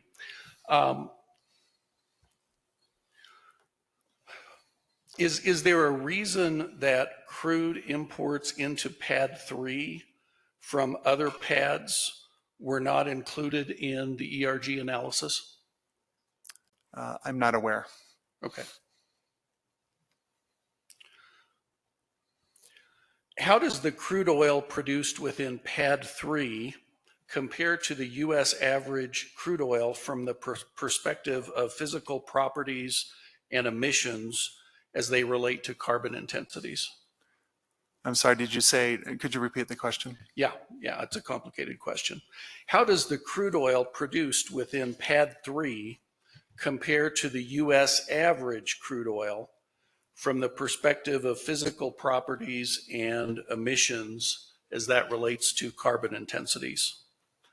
I don't know offhand, but I believe that's addressed in our report. Okay.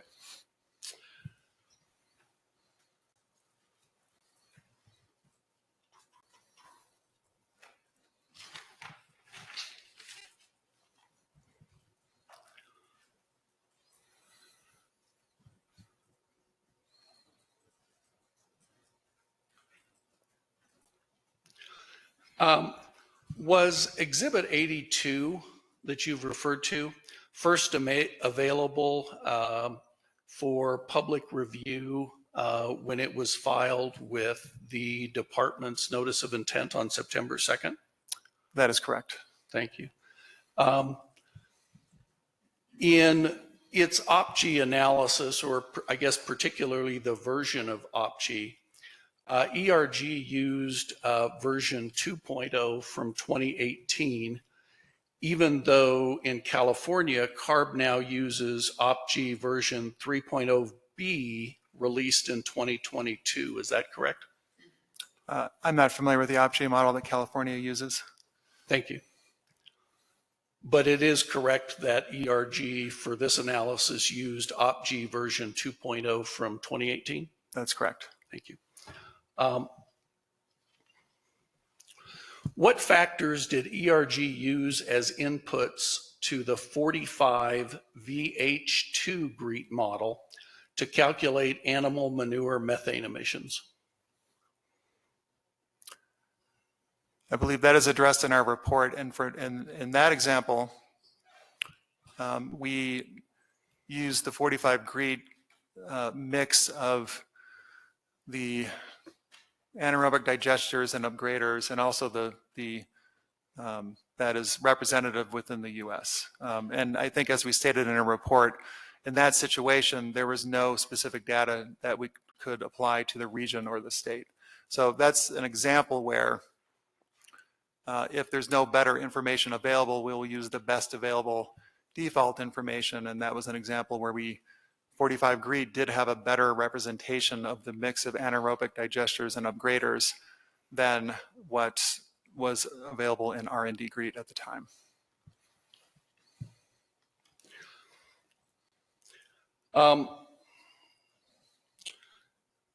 So we've talked a little bit about two aspects of external sources, I'll say, that ERG used in the New Mexico GREET. I believe we've talked about OpG and its relationship to the fuels that come into New Mexico, correct?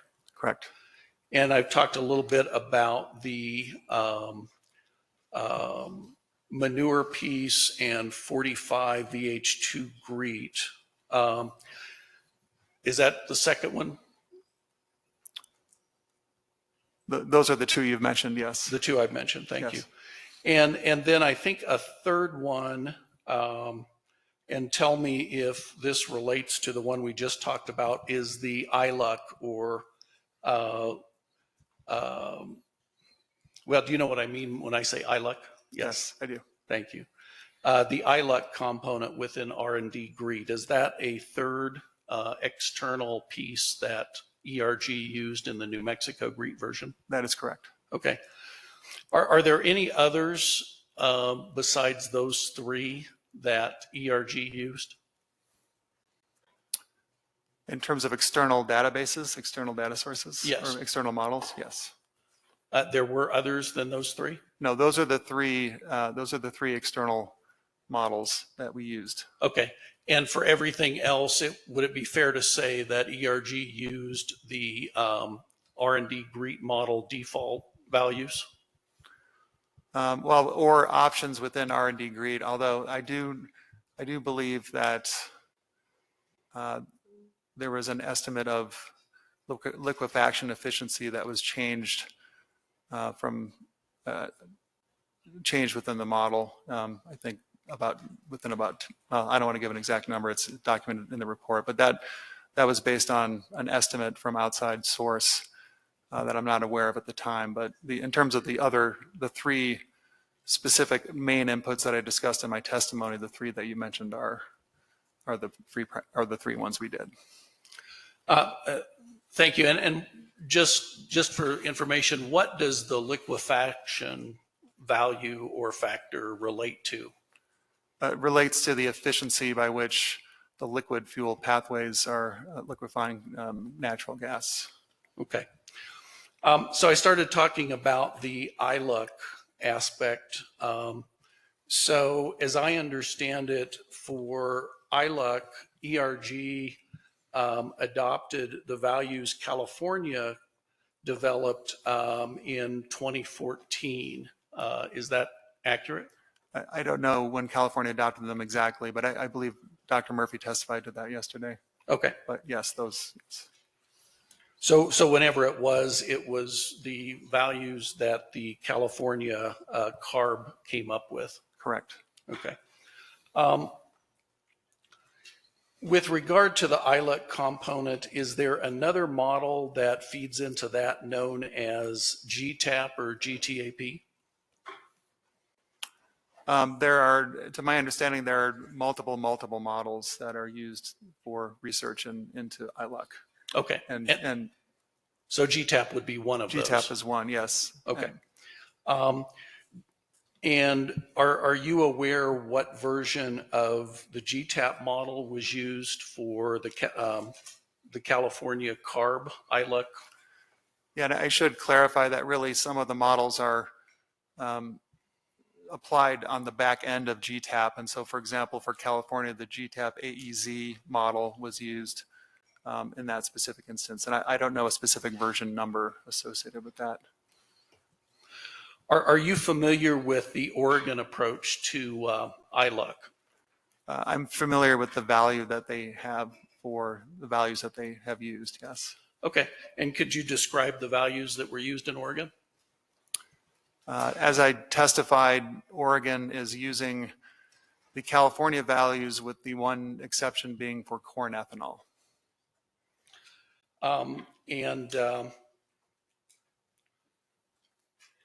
If I understand, for purposes of the New Mexico GREET, ERG rejected the approach used in Oregon to use the C Club, CCLUB, for corn ethanol. Is that correct?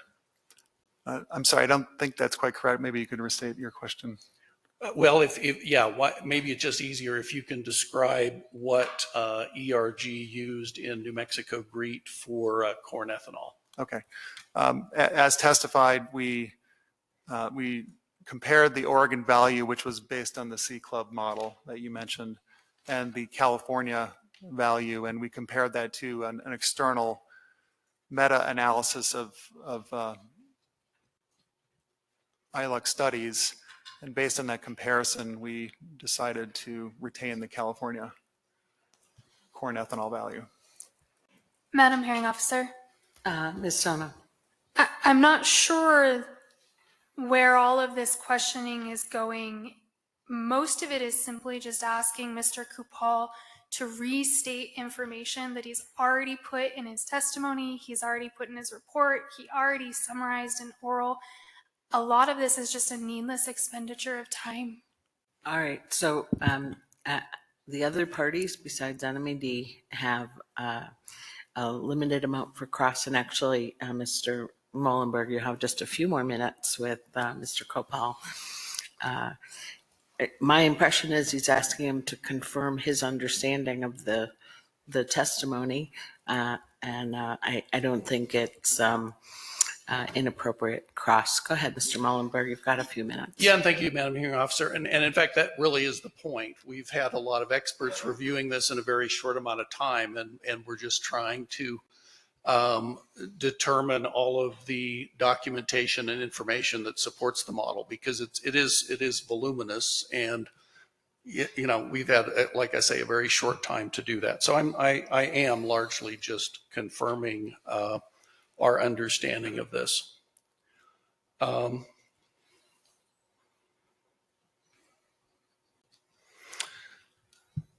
So one point that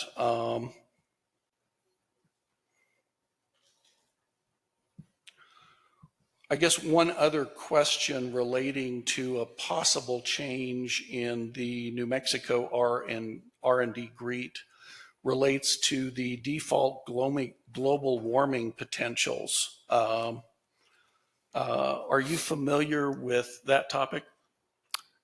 I am familiar in general, yes, with global warming potential. Okay. Did ERG make any particular change in the New Mexico GREET model relating to default global warming potentials? As documented in our report, we did use a version of global warming potentials that are alternative to what's in GREET, but I can't speak to more detail.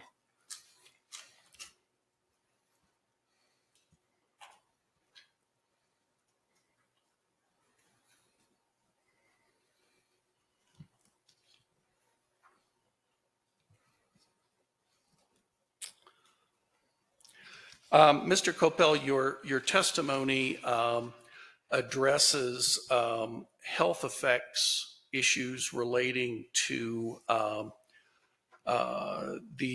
at least attributed to the CTFP program and ERG's analysis of that. Do you recall that part of your testimony? I do. Are most of the health benefits that ERG attributes to the CTFP program related to electric vehicle adoption? I would say no, not for CTFP. Okay. And I know the other factor that you discussed in your testimony was renewable diesel.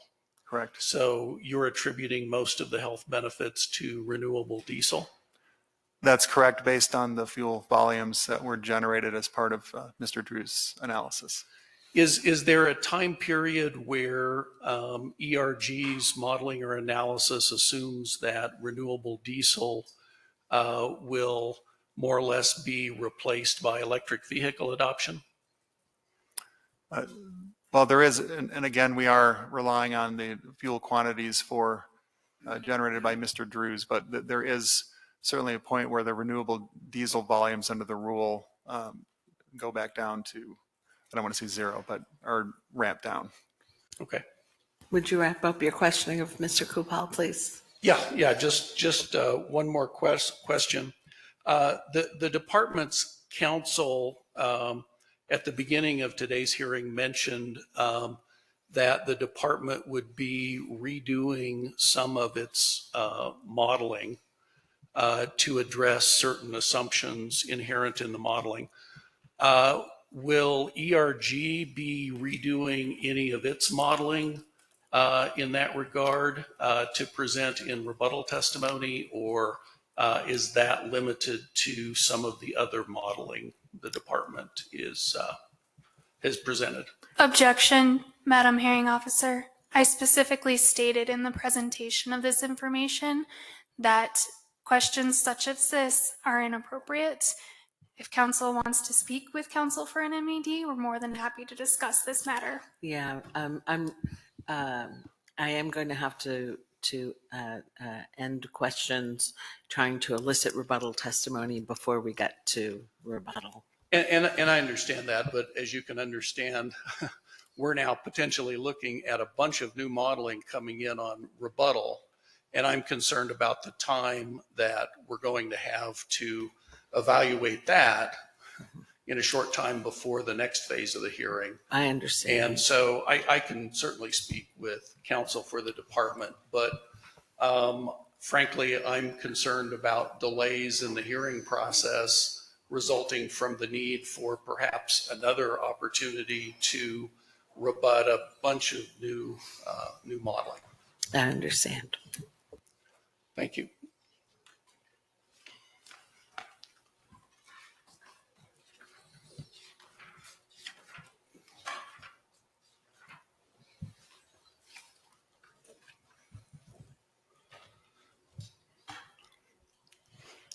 So I'd like to move to Mr. Drews. Good morning, Mr. Drews. Good morning.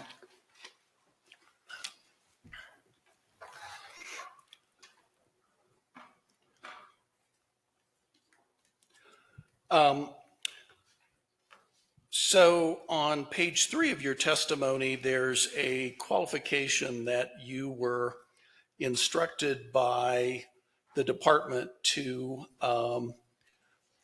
assume that targets for the percentage of new zero emission vehicles delivered for sale in New Mexico annually would be in place. Do you recall that part of your testimony? Let me confirm. Can you point to a portion of the page? If not, I can review the entire one.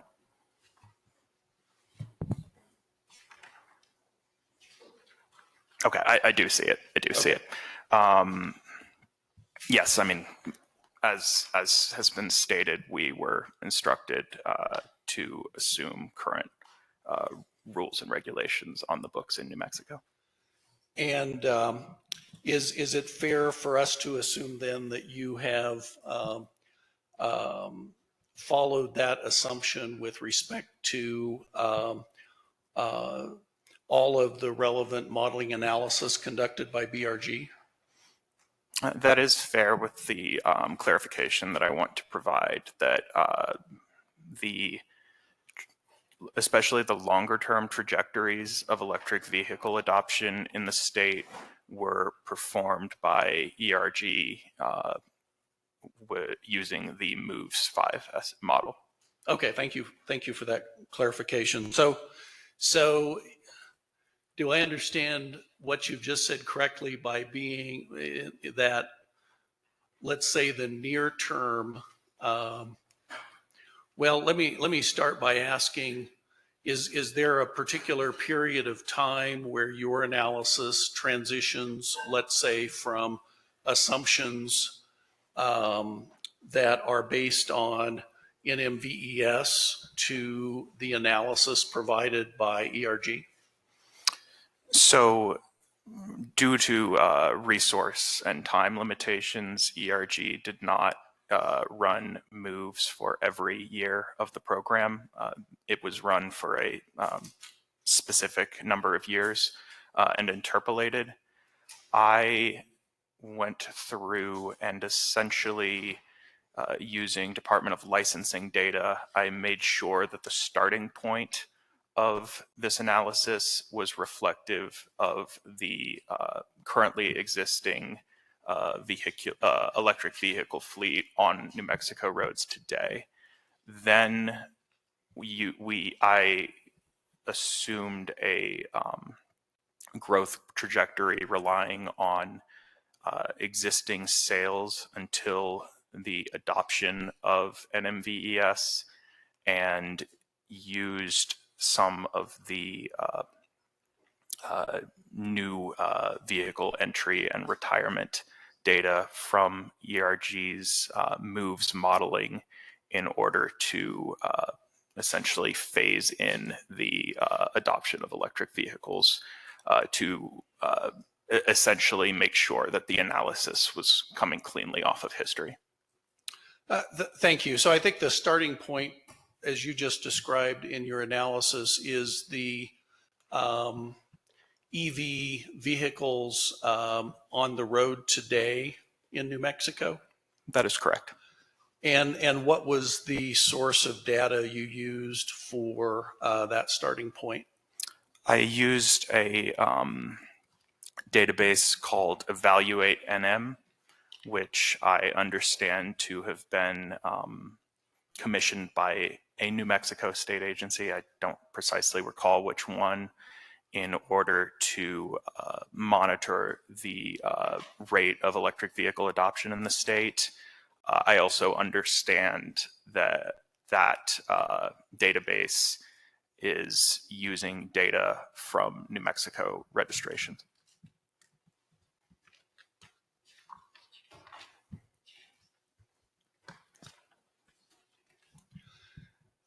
So I want to go to page 7 of your written testimony. Okay.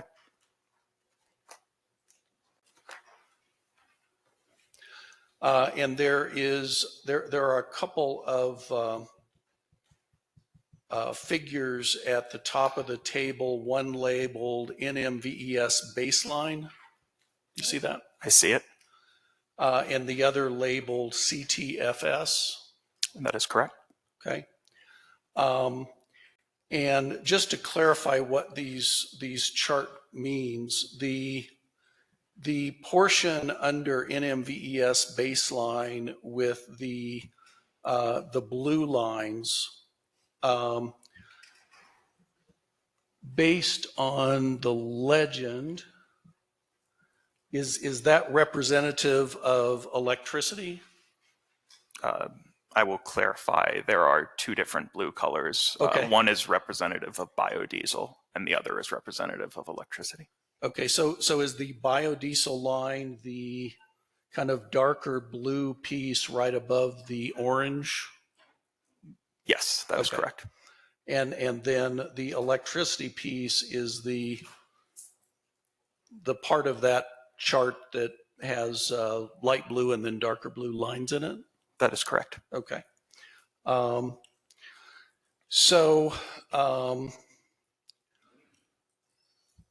Is that area labeled electricity, is that representative of electric vehicle use based on NMVES projections or requirements?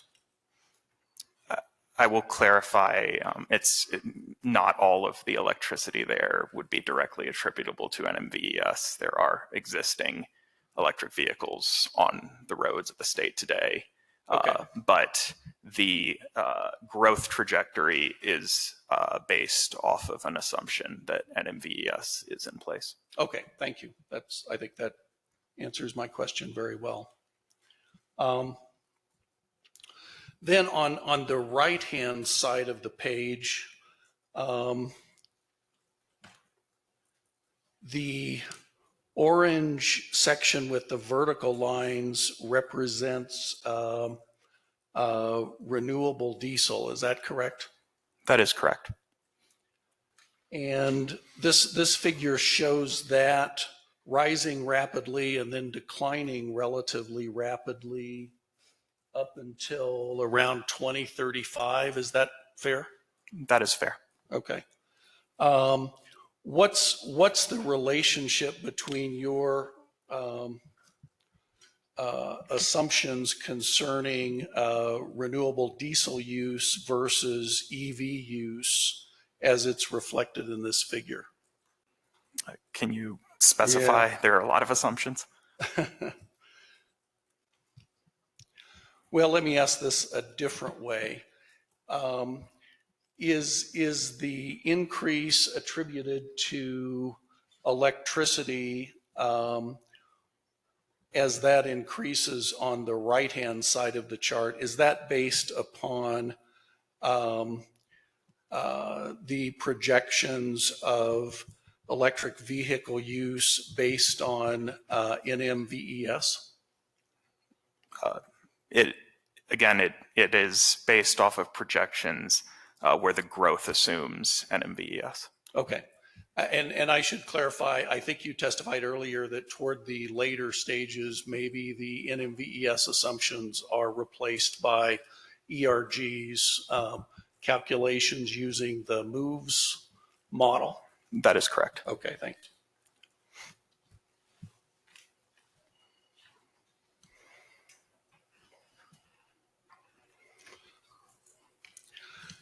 On page 8 of your testimony, you discuss RECs. Yes.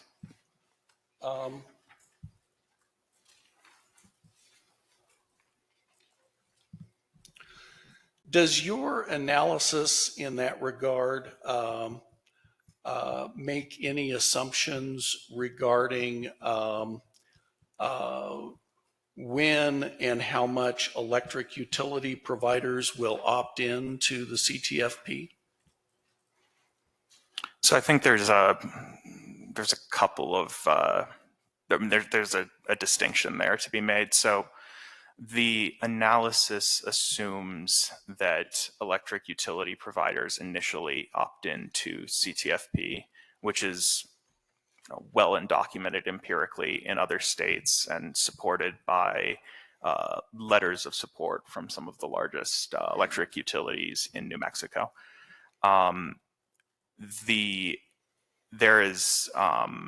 There's a second question that more relates to renewable energy certificate or REC retirement, which is whether utilities will opt to retire additional RECs above their New Mexico Renewable Portfolio Standard or RPS requirements in order to generate incremental credits under the CTFP.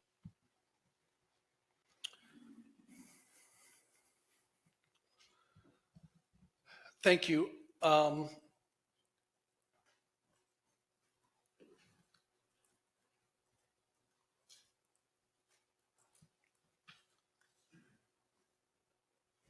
I'm wondering if my page reference is wrong here, but do you do an analysis in your direct testimony regarding opportunities created by CTFP to support employment in New Mexico? I describe an analysis in my direct testimony, which is described in substantially more detail in the benefit cost analysis report, which I believe is NMED Exhibit 78.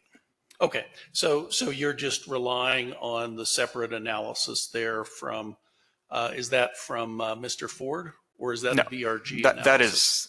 That is also a report that I wrote. I'm just clarifying that okay. Exhibit 76 is referencing analysis that BRG performed in Exhibit 78. Okay, fair enough. In that analysis done by BRG, and I think you just indicated that you wrote that analysis. I wrote the overall report, and I wrote that section of the analysis. There were portions of the jobs analysis that were performed by my staff. Thank you. In your doing that analysis, did it consider the potential loss of jobs in the existing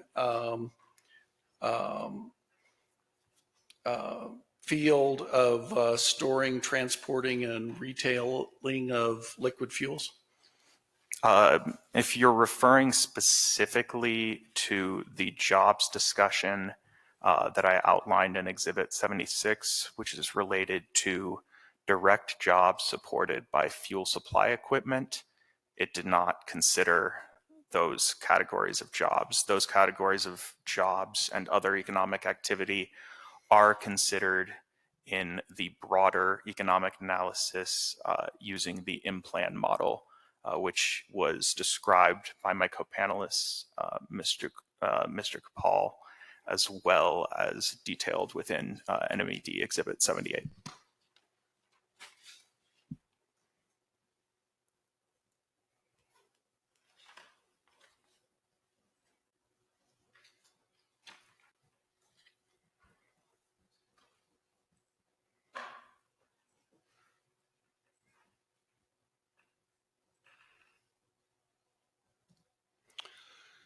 So on page 12, in discussing the BRG benefit cost analysis,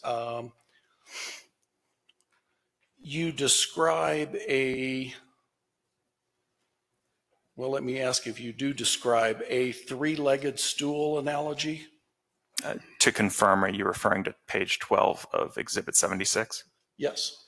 Okay, let me go there. I'm trying to figure out if this is your term or a term someone gave to me. I can certainly say that it is described, if not there, then it is described in Exhibit 78. Okay, in Exhibit 78. It may well be here too. And what is, as it's described in Exhibit 78, the three-legged stool analogy? Sure. So one of those legs is essentially related to the overall vehicle fleet in New Mexico. A second is related to the overall vehicle miles traveled, or the amount by which drivers use those vehicles to move. And the third is related to the fuel supply used in the state. Okay. And the first one of those issues relates to the vehicle mix in New Mexico. That's correct. Right. So if there's a change in the underlying assumptions regarding the mix of vehicles, that would affect the benefit cost analysis. Is that fair? It is fair to say that it would have an effect. Okay, thanks.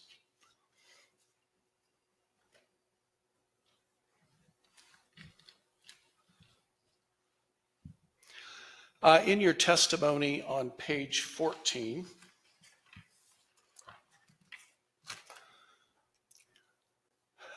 you refer to low carbon fuel programs working in the three other states, California, Oregon, and Washington. Is that right?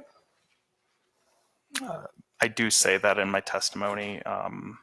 I have not specifically seen it on page 14, but okay. I represent that it is within that exhibit. Fair enough. And you're familiar with the LCFS standards in those three states, right? Yes, I mean, to the point at which it is relevant to me. Fair enough. Are you aware of differences in the LCFS policies in the other states relating to the rate of carbon reduction required over time compared to the New Mexico CTFP program? I am broadly familiar with those differences. I don't know that I could enumerate every state's target in every year. Sure. but you understand that the rate of carbon intensity reductions that were used for those other state programs, or that are used in those other state programs, are more gradual than at least the initial stages of the carbon intensity reduction requirements in New Mexico? I think it would have to sort of be addressed on a state-by-state basis. Okay, fair enough. Thank you. That's all my questions for you, Mr. Drew. Thank you.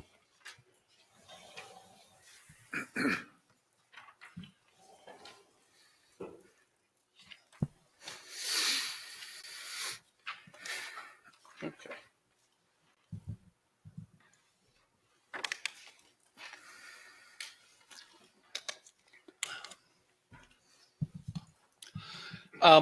Mr. Ford, in your summary testimony this morning, you made a comment along the lines that, and again, I'm really asking you to clarify your testimony for me so we all understand it. I think what you said, and again, correct me if I'm wrong, is that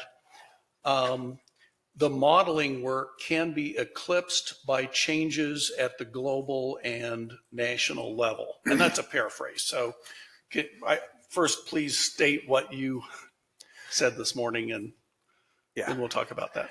Absolutely. So it was specifically with regards to one of the outputs of the model. Okay. It is the calculated price per gallon of gasoline equivalent for gasoline and diesel, which is just the number of credits a regulated party would need to purchase to fully offset deficits from those fuels in their finished form, multiplied by the credit price. And it's a fairly simple calculation that is done that even with what those figures assumed, which was 100% pass through,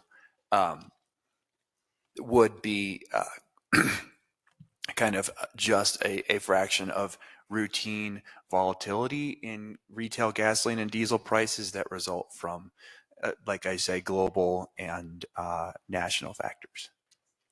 Thank you for clarifying that. That's a narrower statement than I was thinking of when you made that comment. But is that an example of uncertainties inherent in modeling in general?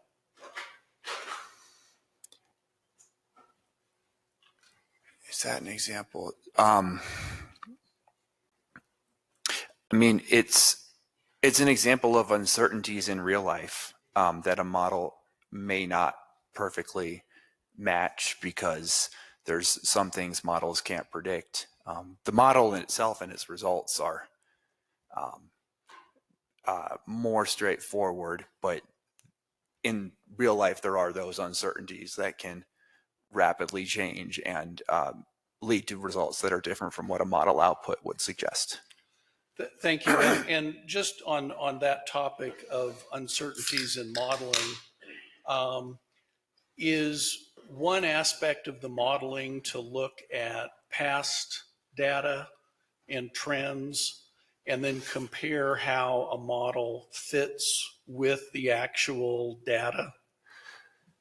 To some degree, yes. There are different parameters of a model that can be that can leverage historical, time series data. Matt was talking. Mr. Drews, for example, was discussing in his model parameters for vehicle miles traveled and adjustments to the moves modeling output. And for example, that would take into account when you translate those into fuel consumption, traditional miles per gallon for different vehicle types based on observed data in New Mexico. So there's some influence that those play, but then what makes a model somewhat more complex than that is when you look forward, you're also incorporating factors that may not have occurred historically and explicitly incorporating them into your result modeling work. Fair enough. And when you're experienced in developing and using models, is that fair? That is fair. Yeah. And as time moves on, is it fair to say that models can be continually adjusted to reflect changes in the various data and factors that go into the model over time? Yes. So the models are kind of constantly adjusted and updated to better reflect both what's gone on in the past and help project what might go on into the future, right? That is fairly typical of models, yes. Okay.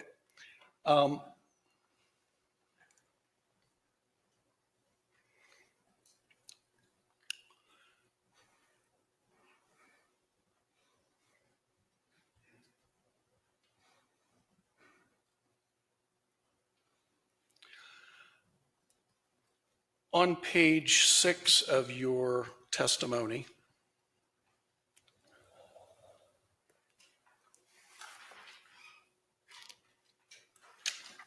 you discuss, and tell me if you agree with this, how the parties with deficit generating fuels may protect themselves from the cost of purchasing credits to achieve CTFP compliance. Do you see that part of your testimony? I do, yes. Okay. Is one of the ways that regulated parties might try to protect themselves from the cost of buying credits is to adjust the amount of gasoline or diesel fuels that they bring into the state of New Mexico? That's a business decision for each individual company. I will say that the program, when it comes to these markets, has both deficits that cost money and credits that can make money. So every company can plan its own business strategy. Another possibility for those companies would be to increase their blend of credit generating fuels and take advantage of opportunities to earn money from the program. Yeah, so there are multiple options, but again, one of those would be business decisions by companies in terms of what fuels they bring into New Mexico. Yes, that is a possible business decision. I will point out that New Mexico's gasoline and diesel is a $6 billion a year market. And so this program is one of many factors that they would consider, but that $6 billion a year market is certainly a variable to consider as well. Thank you. On page 8 of your testimony, you discuss the number of credit transfers taking place in various states. Do you see that? I do, yes. Okay.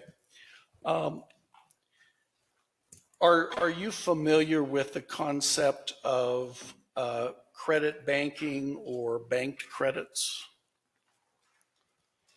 I am, yes. Is it fair to say that the number of credit transactions in the particular states are some measure of market liquidity? The number of transactions is almost effectively the definition of market liquidity.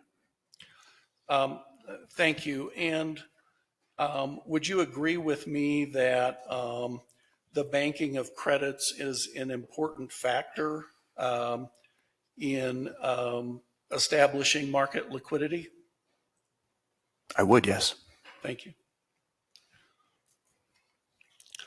Also on page 8 of your testimony, you mentioned that New Mexico might benefit from closer proximity to alternative fuel production facilities in the Midwestern and Mid-Continental United States. Do you see that statement? I do, yes.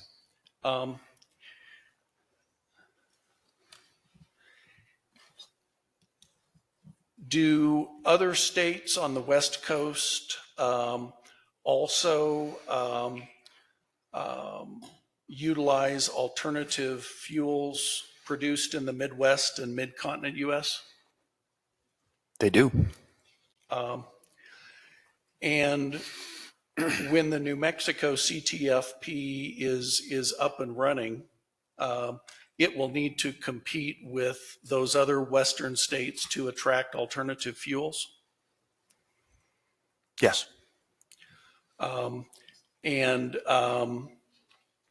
credit pricing within the New Mexico CTFP or system would relate to New Mexico's need to compete with those other states. Is that fair? It would be partially influenced by them, but if you look at credit prices across every state that has these policies, you will see quite a bit of difference because it relates, those prices will themselves change based upon each state's fuel mix, policy provisions, additional incentives for those fuels, the way that their clean fuels policy itself treats those fuels, and their respective, carbon intensity reduction targets. So you will see very wide dispersion of prices across states based on their own individual situations. On page 9 of your testimony, you mentioned that the CTFP, as proposed by the department, offers further flexibility in credit markets to include other options like generating or purchasing and retiring renewable energy certificates. Do you see that? The incremental REX credits, yes, I do. REX, yes. Are you aware of any recent federal actions that might limit the availability of REX going forward? Well, RECs are retired to satisfy requirements set under state renewable portfolio standards. And so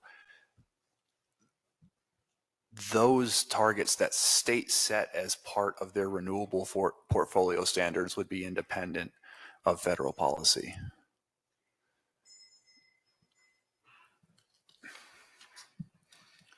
On page 11 of your testimony,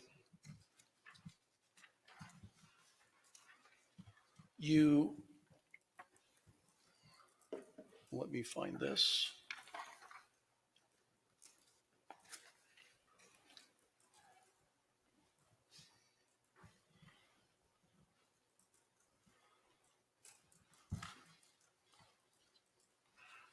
I think this actually may be on page 10. It's the topic of the deferral mechanism. Okay. Well, I don't. No, it is 11. Sorry. It is 11. Okay.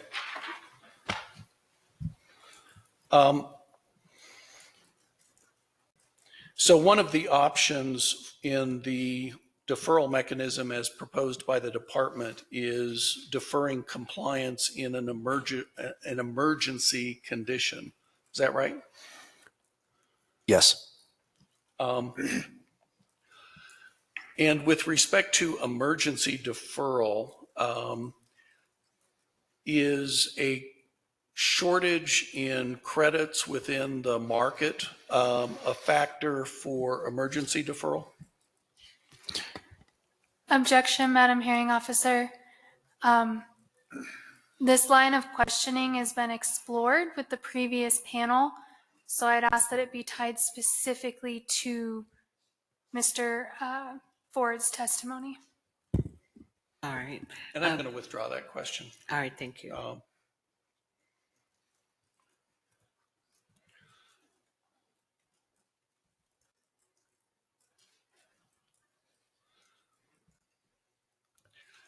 In your testimony on page 15, you mentioned that lower income households would benefit most from the rule's cost containment mechanisms.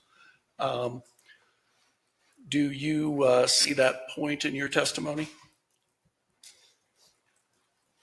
I do. And what particular cost containment mechanisms are you referring to there? Those would be the three that I noted in my oral testimony: the credit banking, the deferral process, and the credit clearance market, or CCM. Okay. Is it also fair to say that in that regard, lower income households would potentially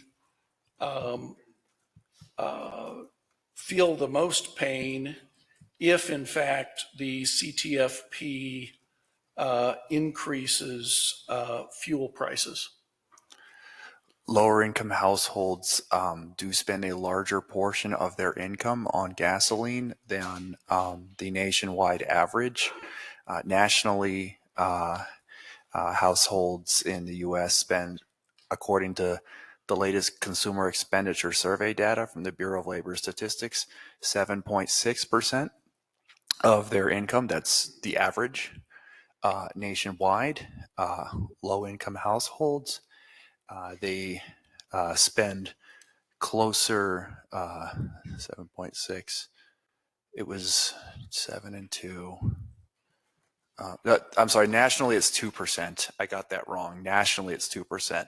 The lowest quintile in the country, because the consumer expenditure survey splits it up by income quintiles, each 20% block of, as determined by like household income.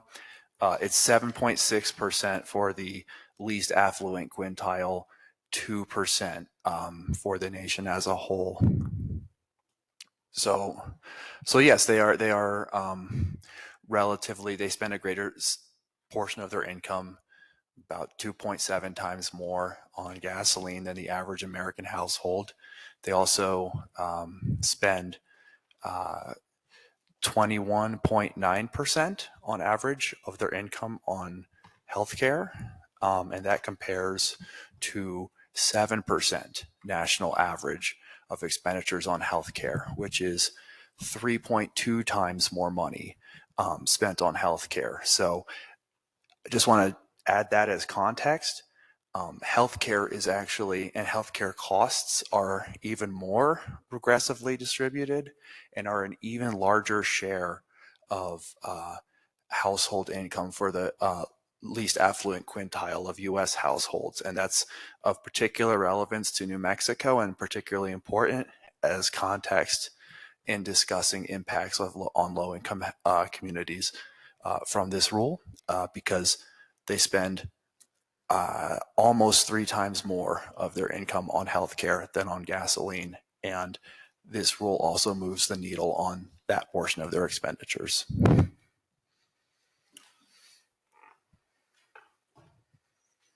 So that is, in essence, an aspect of your benefit cost analysis, either yours or BRG's, right?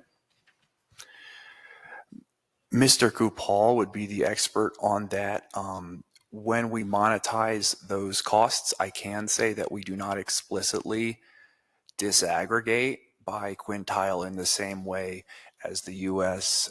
Consumer Expenditure Survey from the Bureau of Labor Statistics, but we do quantify health impacts because of reductions on criteria air pollutants as a result of the rule.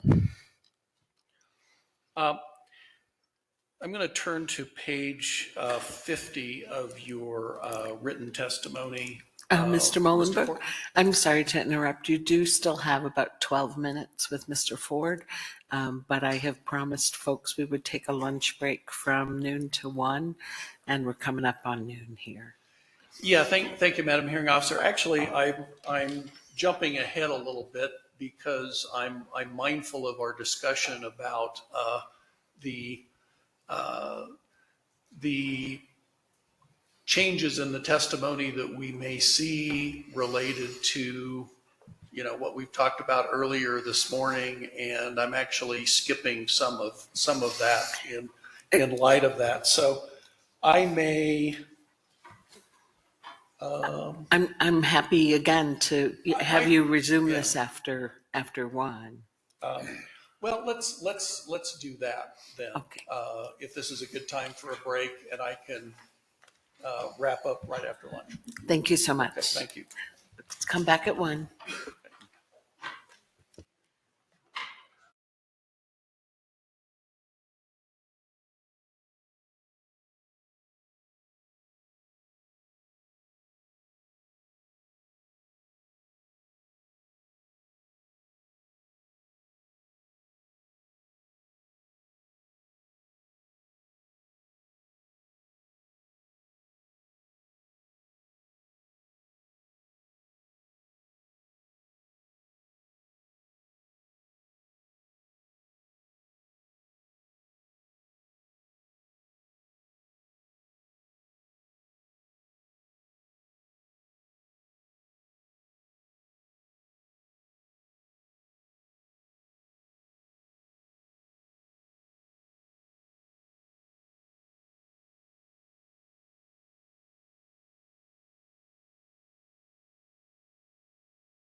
to sort of deliberately bring that to everyone's attention and raise that concern. I will be losing those witnesses at the end of the day tomorrow. All right. Thank you, Mr. Noyce. We'll think about that. Let me ask if there's anyone in the room who is present to offer public comment today. So, would you like to come up? Let me just say public comment. I invite you to collect your thoughts. We accept oral comment once from each person. If you have more to say than 3 minutes, please put that in writing. It will be weighed by the board the same as your oral public comment will be. And just 2 things. I'll ask you to state and spell your first and last name, and then reply to a question about an oath or affirmation. So give us your first and last name, please. Hi, my name is Justin Garut. That's J.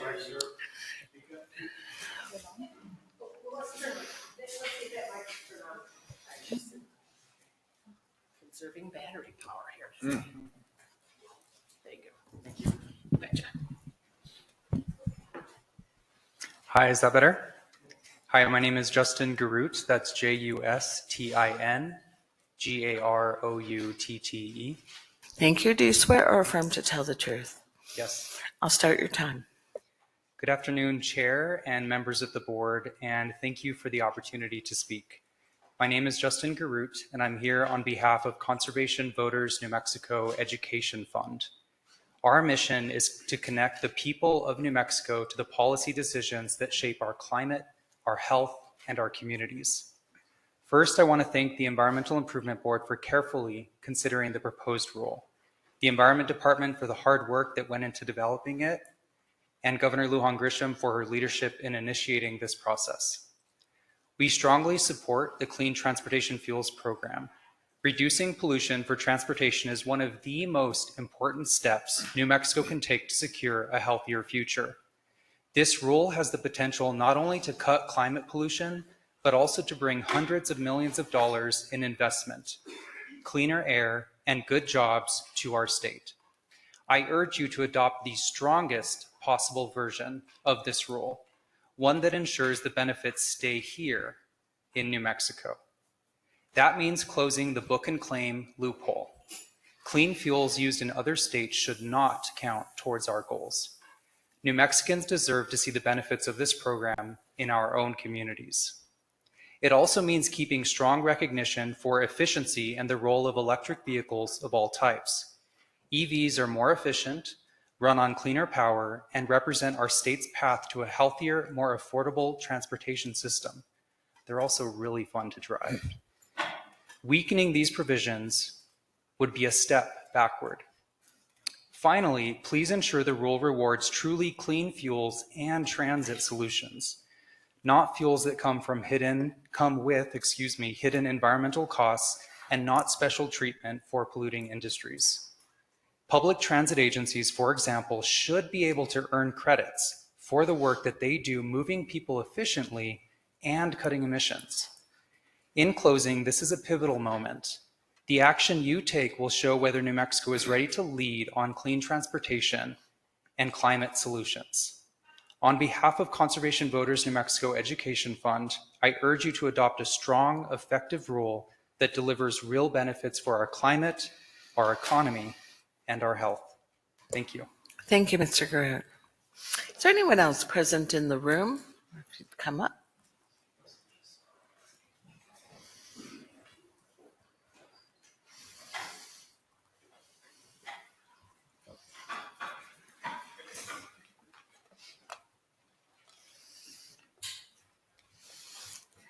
Please state and spell your first and last name. Of course, it's a bit of a doozy. So my name is Alaric Babe, A-L-A-R-I-C, last name B-A-B-E-J. Thank you. Do you swear or affirm to tell the truth? Yes, I do. I'll start your time. Perfect, thank you. Well, Chair Swina, Vice Chair Trujillo, and members of the board, first and foremost, I want to thank you for the opportunity to speak today. My name is Alaric Babe. I am the Director of Customer Energy Solutions for the Public Service Company of New Mexico, or PNM. We are the state's largest electric utility, and I'm very happy to come today in support of the Clean Transportation Fuel Program. A couple of weeks ago, PNM submitted a letter of support to this board. I wanted to come here today to personally address the board to underscore our commitment to clean fuels. Based on the work that has been done by NMED and in the draft rule as we see it today, PNM does plan to opt into the market to participate as a credit generating fuel and passing on those revenues to customers. I was honored to be part of the advisory committee that helped put together this rule. I was very impressed by the collaborative nature of the committee as a whole and the end product that has been put together. PNM is currently providing clean fuel to thousands of New Mexicans as the largest electricity provider in the state. There are about 17,000 EVs in PNM service territory alone. About 70% of those are full battery electric vehicles that are charging on a cleaner grid. One of the key tenets that is defined in the statute of this program is the requirement that electric utilities pass on those revenues to further support transportation electrification, including 50% of the revenues going to low-income individuals or underserved communities. We believe that this will help to offset some of the costs of our transportation electrification program. Current estimates, and there's a lot of things that go into this, so I did give a range. I would expect those revenues to be about 10 to 20% of based on the current annual budget. Furthermore, PNM already has a 72% carbon-free electric generation portfolio, and we are on our way to a 100% carbon-free grid. Participation in the CTFP will help to make sure that more and more New Mexicans have access to clean transportation. And I strongly encourage the board to accept this proposed rule. And yeah, let's get the program up and going. I'm very, very excited about the opportunities that this provides. Thank you. Thank you, Mr. Babe. Anyone else present to offer public comment? At this time, there will be other opportunities. No? Is there anyone on the platform who would like to offer public comment? Yes, Patton Colley. Right?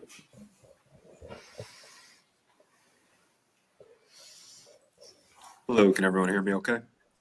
Yes. Would you state and spell your first and last name, please? Sure. Patton Colley, Pattoncollie. Do you swear or affirm to tell the truth? Yes, I'll start your time. Thank you. thank you. Afternoon, everyone. I'm here today testifying on behalf of the Love's family of companies, which includes Love's Travel Stops. Love's is proud to operate fuel retail and travel center locations across New Mexico. We are also a member of Americans for Affordable Clean Energy, known as AACE, which has submitted detailed written comments.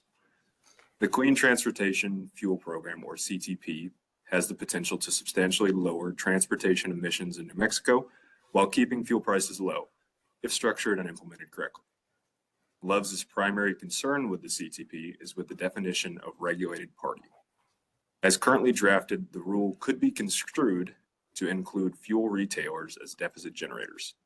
No other state CTP or low carbon fuel standard does this. Including retailers as regulated parties would only add unnecessary costs and administrative burden to the CTP.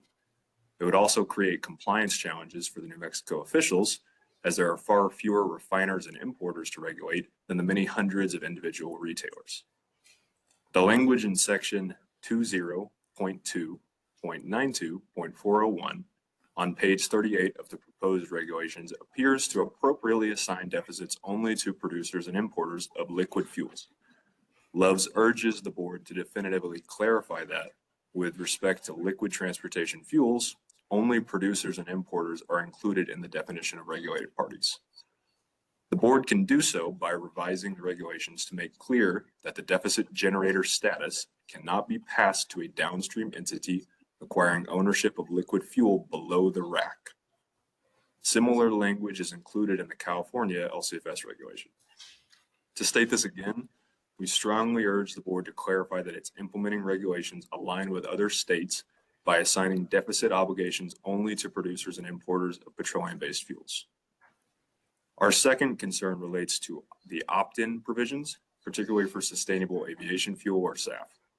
In response to technology-neutral federal and state CTPs, many of Love's locations offer E15, EV charging stations, renewable diesel, renewable natural gas, and biodiesel. A growing biofuel industry enhances the overall supply of transportation energy and improves the transportation sector's emissions footprint. Today, the trucking industry relies on renewable diesel and biodiesel supply to help keep transportation costs low. Consumers also rely on ethanol to keep gasoline prices low at the pump. CTPs should be technology neutral and avoid incentivizing the production of one fuel over another unless there's an environmentally defensible rationale for doing so. Allowing SAF producers to generate credits without jet fuel producers generating corresponding deficits will distort the CTP. SAF uses the same limited feedstocks as biodiesel, renewable diesel, and ethanol.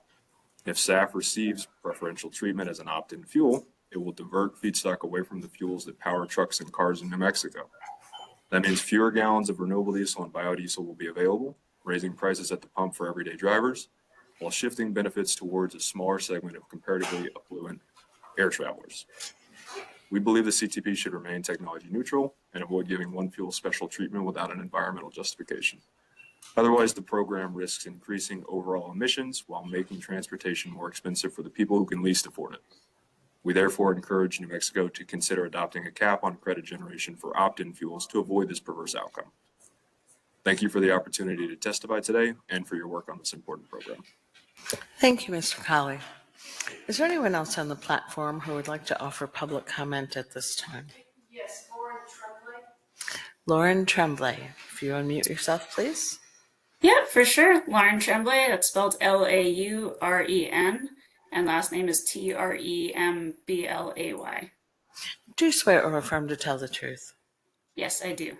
Thank you. I'll start your time. Perfect. And apologies if I run out of breath. I'm recovering from COVID, so working on it.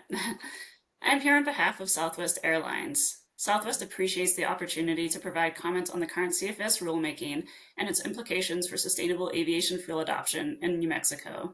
Ms. Tremblay, would you slow down just a little bit, please? Yes, will do.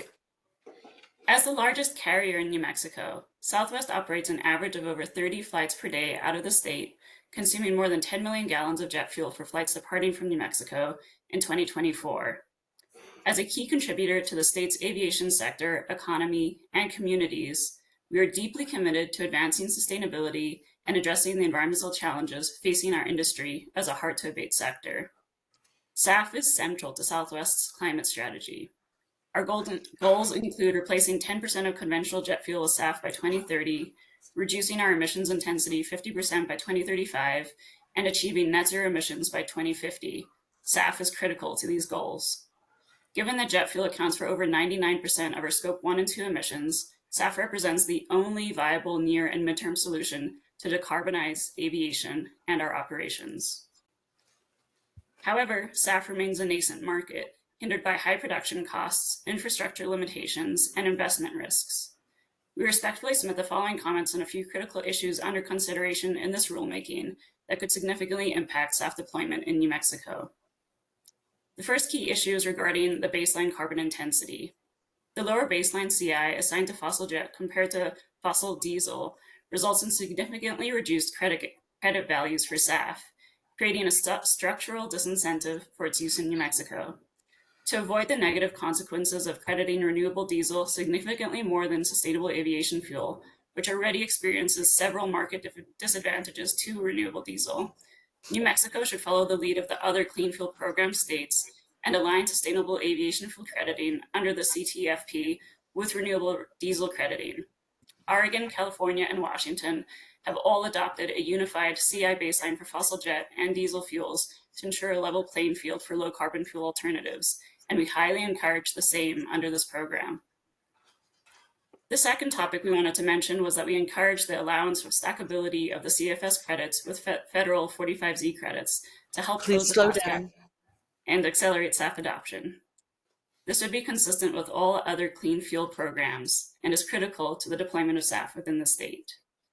We believe that addressing these key issues, credit stackability and the fossil jet fuel baseline CI, will create a more supportive framework for SAF deployment and help New Mexico meet its climate goals. Southwest looks forward to continued collaboration with stakeholders and regulators to advance sustainable aviation in New Mexico. Thank you. Thank you, Ms. Tremblay. Is there anyone else who would like to offer public comment during this time? There will be other opportunities. We have Jill Clybourne on the platform. Thank you. Ms. Clybourne, if you would unmute yourself.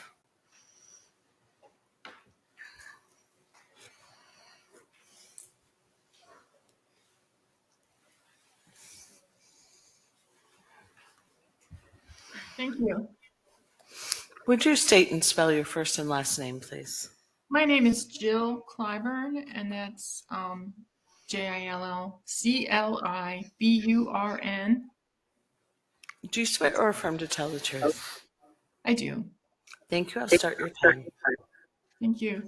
I'm a professional in the clean energy area, working out of Santa Fe, somewhat nationally, but also very much focused on rural electric utilities and the energy transition. I just wanted to make a few comments in favor of this meeting today and the work that the Improvement Board, the Environmental Improvement Board, and the Energy Department and the governor have done on this.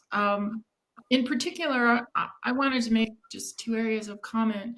One is that I believe that this work will have many improvements, many over the long run benefits to job development, to healthy air, but also what I see here is a longstanding issue with New Mexico as a somewhat rural state, and so the support of the state programs that are being here make more of an impetus to reach out to rural areas where, for example, in public transportation, we've been struggling for years. And the excitement around clean energy and clean energy transportation, I think puts a lot more excitement behind a movement that actually has been desired for any kind of transportation in rural areas. And of course, with electric vehicles, I work a lot with the smart grid, and I see how there's a real synergy among all the different things that are happening for clean energy. We're not going to get a lot of federal support, but if we show leadership, I think that all of that will develop. And that is really the end of my comment for today. Thank you. Thank you, Ms. Clyburn. Is there anyone else in the platform?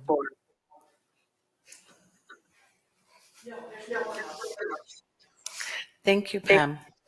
All right, we will return to the technical case. Mr. Molenberg, if you'd resume your cross-examination, you had about 12 minutes left with Mr. Ford. Thank you, Madam Hearing Officer.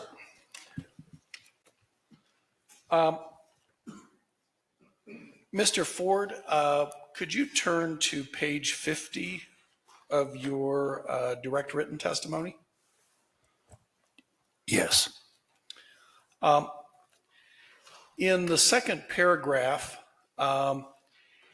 you talk about two different ways to examine the results of this analysis. And one of those is to examine only the additional impact of the CTFP as a standalone policy. Do you see that? I do. Could you explain what you mean by a standalone policy there? So in that scenario, we consider the CTFP and the NMVES as both in effect with various impacts on fuel markets in New Mexico, and the impact or the benefits from the electric vehicle fleet increasing under NMVES in that scenario are entirely considered separate NMVES related benefits, and the CTFP's costs and benefits are evaluated only in terms of additional fuel volume changes above and beyond what is contemplated in a scenario with the NMVES by itself. So it's just looking at the additional impact of the CTFP. Thank you for that. In looking at the CTFP only as a standalone policy, does that analysis include any assumptions or information related to the NMVES policy being in effect? It does assume that the fuel mix is influenced by the NMVES specifically because of fleet-specific fuels. So there are fleet-specific fuels and drop-in fuels. The fleet-specific fuels are the fuels where there is additional vehicle fleet that is needed for their use. Electricity is the most obvious one that comes to mind. It also includes natural gas. You need natural gas vehicles to consume natural gas. Hydrogen, you need a hydrogen fuel cell vehicle to consume hydrogen. So the fleet itself is assumed to be formed by the NMVES, and the commensurate volume of fuel specific to that fleet result from the NMVES prior to applying the CTFP and looking at its incremental effects. Thank you, Mr. Ford. We've talked a little bit about the how electric vehicle adoption might influence some of the department's modeling. Is hybrid electric vehicle adoption rates, are those considered in the department's modeling? Yes, the underlying fleet model that is calculated and projected by our colleagues at ERG as an input. And you can see on that page, actually, the little arrow in the bottom left where it says ERG on page 50, the fleet VMT and fuel pathway carbon intensities. That projection does assume a certain amount of plug-in hybrid electric vehicles that come on road in New Mexico.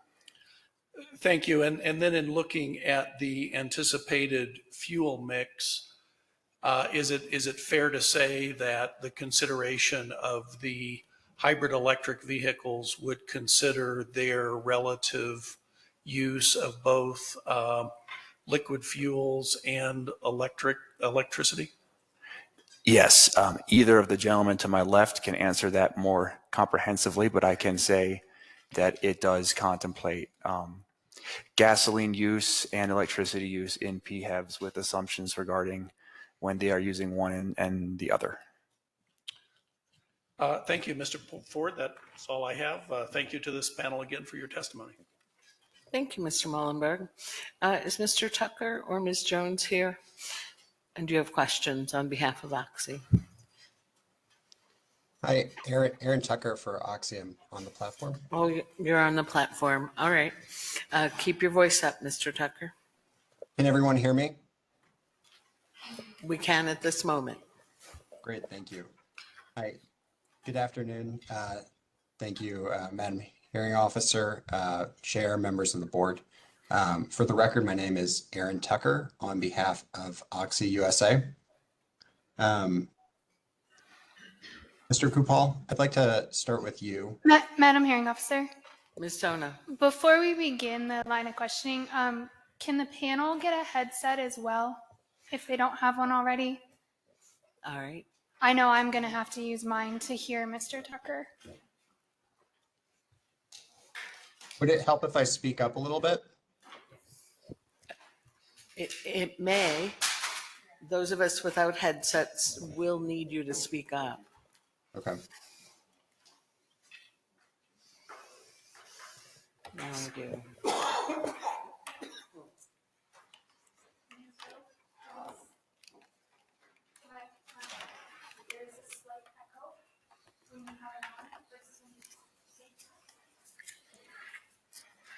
Just use the headsets to listen to the questions. You may want to remove them when you start answering. You'll hear yourself.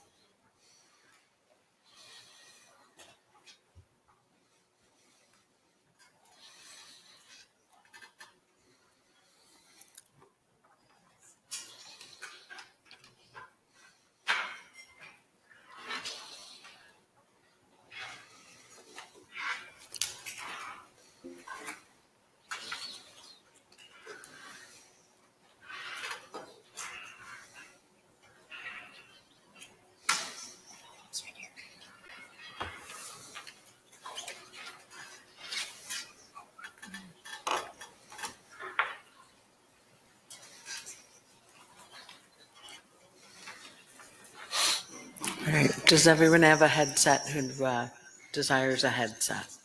Yeah. All right. Go ahead, Mr. Tucker. Thank you very much. Mr. Kupal, I'd like to discuss development of the NM GREET model and default carbon intensity values. I heard you state earlier that the selection of parameters means choices, correct? That is correct. In your testimony, you highlight three of the major choices that ERG made to develop the values. ILUC, crude oil supply in New Mexico, and methane from manure. Is that an accurate summary? Yes, those are three of the updates that I discussed this morning. How many parameters in total did ERG change to develop the default carbon intensity values in NM GREET? That's available. Ms. Sona. Sorry, Madam Hearing Officer. This line of questioning has been explored for 30 minutes already. This question's been asked and answered. While we may get variations on the question, I do object to a line of questioning that's not distinctly pulling out different information. It is an inefficient use of time to set a foundation with each new council when it's already been set. Yeah. So Mr. Tucker, are you going somewhere else with these questions than Mr. Molenberg did? Yes, I believe so. And I don't believe any party at Mr. Mullenberg asked how many parameters were changed. I'm sorry, say it one more time. I said, yes, I don't believe this question was asked earlier by Mr. Mullenberger. Okay, so I think though going forward, just for everyone, I don't think you kind of need to remind him of the previous conversation in order to just go at him directly with your own questions. All right, so go ahead. Okay, this information is available in the ERG regulatory impact analysis. If you'd like me to open to the page and count through each parameter, I'm happy to do that. Would you like me to do that? I was just looking for an estimate. Was it more than 10? Objection, Madam Hearing Officer. The witness has stated exactly where this information is. It's not effective to ask him to characterize it. I don't think asking for an estimate is inappropriate. Go ahead if you can, Mr. Kupal. Yes, I keep forgetting which is on and off.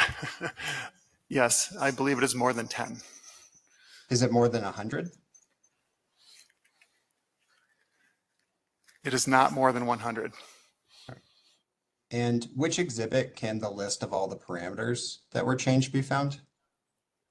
Exhibit 82.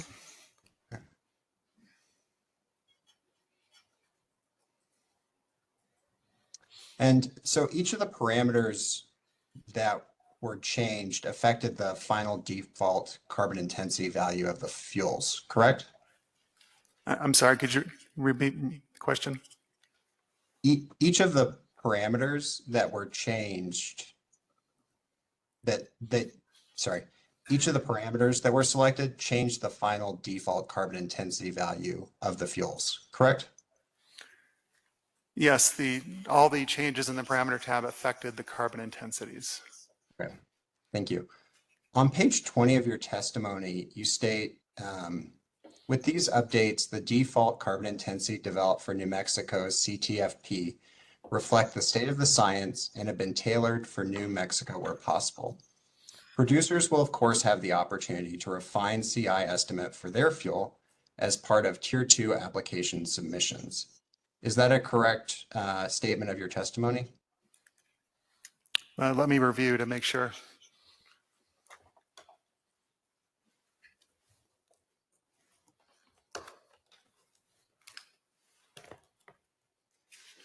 Could you tell me the page number again?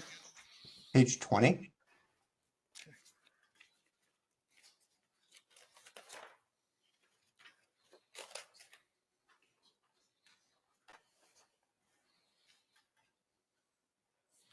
Yes. You talk about refining a carbon intensity value. How could a producer refine its carbon intensity value? By refine, in this context, I mean that the producer will have the ability to develop a through a tier 2 application process, the carbon intensity that is reflective of the inputs for their fuel. By selecting, is it fair to say by selecting different parameters in the model?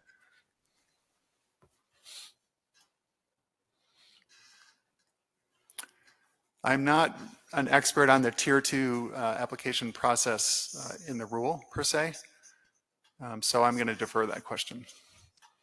So in your testimony, you talk about refining a carbon intensity. How does one refine? I'm asking what does it mean to refine the carbon intensity? The Edam-Greet model does provide, sorry, Interim GREET model does provide parameter selections that would need to remain stable, but I do believe there are other parameters that could be changed by the fuel producer. And so I think refining the other parameters would be part of that discussion. So it's fair to say selecting different parameters. Within the bounds of the tier 2 application process and within the bounds of what's been established in the interim GREET model as the foundation. Yes. And so when would it be appropriate to refine a carbon intensity? When there is a specific input, for example, a transportation distance or a specific input that can be documented by a specific fuel producer and documented and verified through the tier 2 application process, then I believe it would be acceptable, although I'm not an expert on the rule, so I would have to also defer that to the NMED rulemaking team. Have you reviewed NMED's draft rule? I've reviewed the portions that are relevant to carbon intensities and relevant to the work that ERG developed for the rule. Were you referring to NMED's draft rule when you stated that producers will, of course, have the opportunity to refine CI estimates for their fuel as part of Tier 2 application submissions? I was referring to the Tier 2 application process. In the draft rule? Yes. Okay. Were you here earlier in the week for panel 1? I was. Do you recall Dr. Rasso and Ms. Borchard testifying that under the draft rule, fossil fuels are required to use the default value in the lookup table? Objection, Madam Hearing Officer. This witness has established under oath here that he is not an expert on implementation of the rule. He is testifying to the direct scope of his testimony, which is about the model itself. How that model is used, Mr. Tucker had an opportunity yesterday to ask a panel about this. So these questions are not within the scope of Mr. Kupal's testimony. Mr. Tucker, that sounds right. Mr. Kupal just testified that he based his testimony on the draft rule, particularly that statement that I just read. And so I'd like to ask him about that. All right, so just a caution, Mr. Kopal, to the extent you would be drawn out of the scope of what you did for this rule, just say so. Otherwise, if you can answer the question, go ahead. Would you like me to repeat the question? Yes. Do you recall Dr. Rasso and Ms. Borchard testifying that under the draft rule, fossil fuels are required to use the default values in the lookup table and are prohibited from refining their CI as part of a Tier 2 application? I do not recall that. You don't recall that? I'm chalking it up to my memory, not because of anything said or not said. If fossil fuels were required to use the default value and the lookup table, and were prohibited from refining their CI from a Tier 2 application, would you say that your testimony accurately characterizes the rule? Objection, Madam Hearing Officer. This witness has explained that he is not testifying about implementation of the rule. I think there's a legitimate question in there based on Mr. Kopal's earlier response to the effect that a CI could be refined.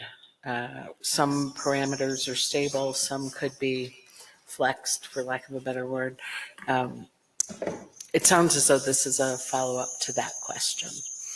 Go ahead if you have an answer. I'll say that I'll clarify in the testimony that the producers that are eligible to submit a Tier 2 application can refine their CI. There is no intention in testimony to broaden the scope beyond the definition of the rule, which I'm relying on. So it's fair to say that producers that are not eligible to to file a tier 2 application couldn't refine their CI score? I was not addressing or considering producers that are not currently eligible to certify a tier 2 application. That's beyond the scope of my intention with this testimony. Thank you very much. I have no further questions, and have no more questions for the panel as well. Thank you very much, Mr. Tucker. Thank you. We'll move then to Mr. Wexler. Oh, yes. I have a suggestion for them to take it off. Maybe we'll get the feedback. Okay, I'm sorry. Come on up, Mr. Wexler. We're going to try something else with the sound system. What's that?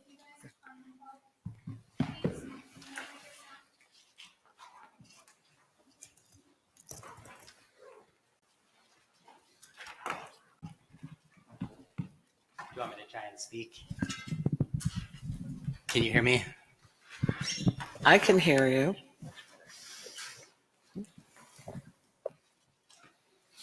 Okay. First, I just had two quick points of clarification, Madam Hearing Officer. And the first is we've heard an awful lot of objections, and I'm wondering if you are stopping our time during those objections.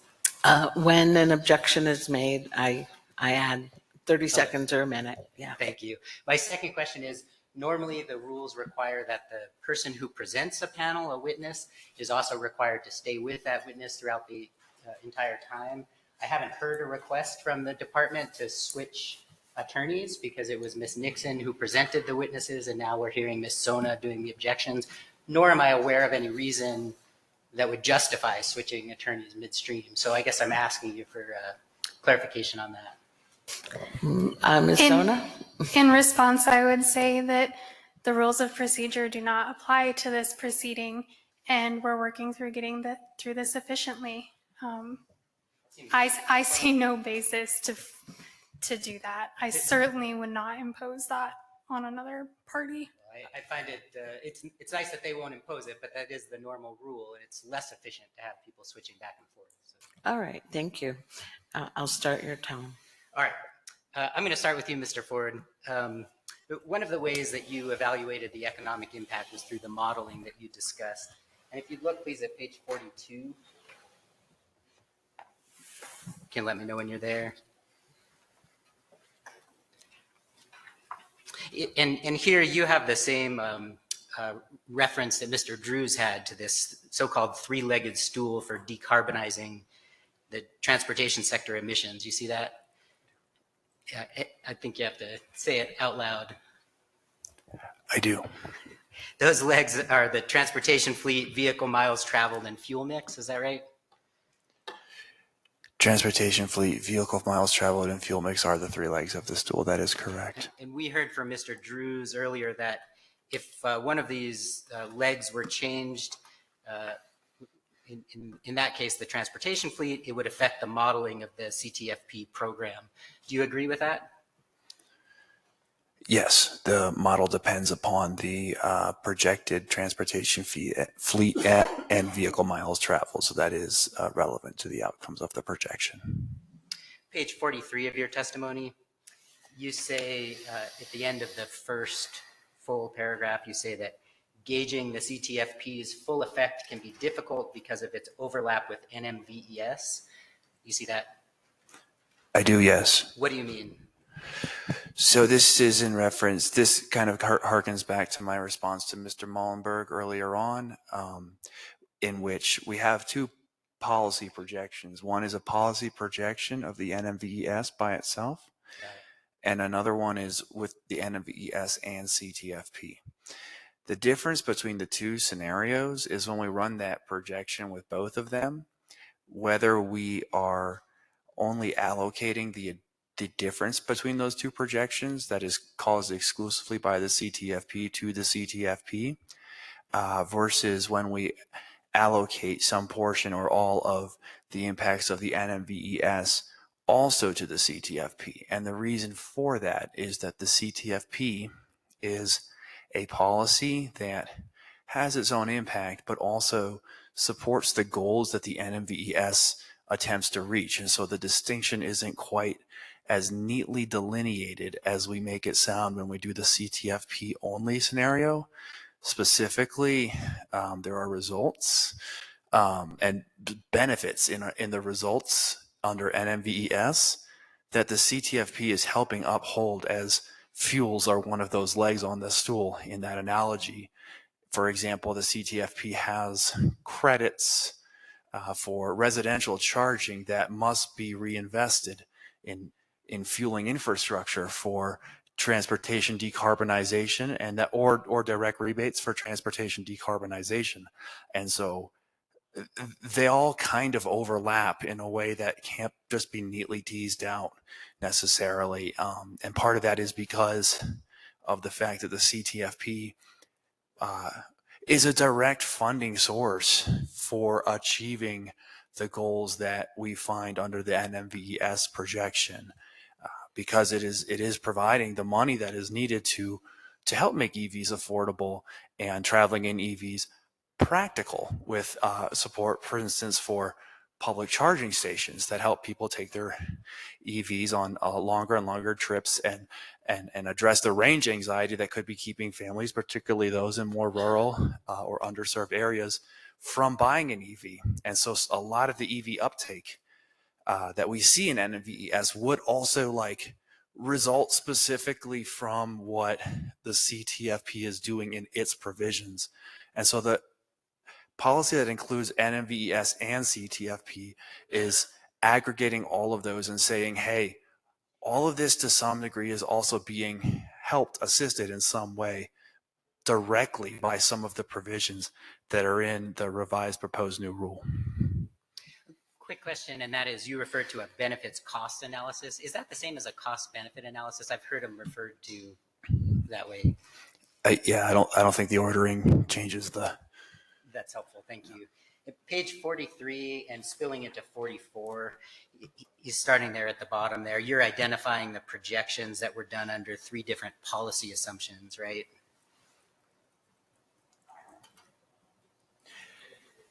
Yes, the projections are the federal only baseline, the NMVES baseline, which is with existing federal law regulating greenhouse gas tailpipe emissions, plus the new motor vehicle emission standards here in New Mexico.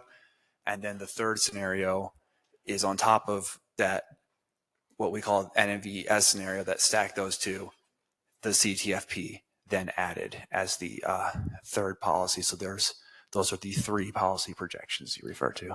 And because the federal policy is in all 3 of the scenarios, if the federal policy changes, you would expect the outcome to be different than the projections that you model, right? It's a tricky question, only because if we have, the NMVES scenario, that in and of itself makes us a Section 177 state, and to my knowledge would cover the same ground that would basically subsume any effect from the federal only baseline. So if federal policy changed, for example, and NMVES were to remain in place, we probably would see similar outcomes from our fleet modeling. It just would be a greater effect attributed to NMVES in the absence of any federal policy by striking that first scenario, by striking that first projection you alluded to. So is that to say that you just don't know the outcome of the modeling if you change the federal policy? Objection, Madam Hearing Officer. The question's calling for speculation. Right. Mr. Wexler, I think you have reached kind of the end of what he can say about it. Yeah, so if he doesn't know, that would be helpful to understand. Madam Hearing Officer, calling for a negative is not helpful at this point. It absolutely is. It means that that's not something that the board can rely on. All right, maybe just rephrase the question. Yeah, my question is, you haven't done the modeling that has a different federal assumption, is that right? If I can affirmatively state. Madam Hearing Officer, objection. Okay, let him Different- answer. Hold on. Mr. Ford, answer the question. I can affirmatively state that if NMVES remains in place and there is no federal baseline, that the NMVES would remain the binding policy, and the fleet projections, I don't think would change considerably. And in fact, I can affirmatively state that there would be no impact with NMVES in place of simply striking the federal only baseline, because NMVES is the binding policy projection when it's in place, and we are projecting vehicle fleets for our model. Let's turn to page 49.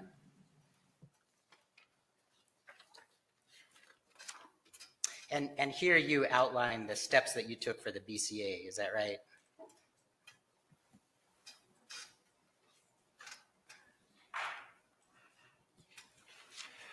Yes, this is describing what is then shown in figure 5 on page 50, but it's running through each individual step that is depicted in that flow diagram on page 50. Yeah, and I think actually the figure might come from a BRG report, is that right?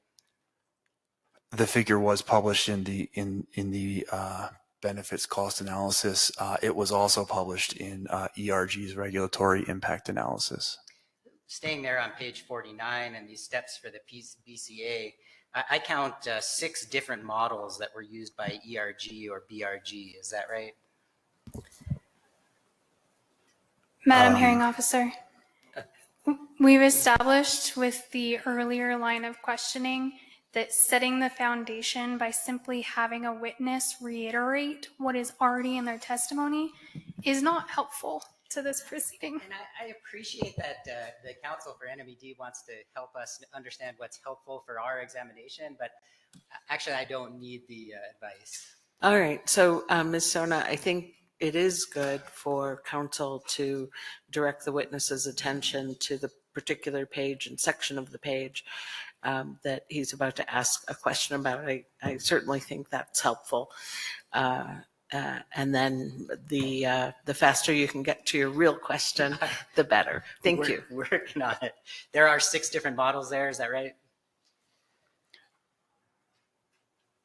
I do count 6 different modeling exercises. I don't know if they are each individual model components on their own, but they are certainly 6 separate exercises to estimate various aspects that are relevant to assessing the benefits and costs of the program.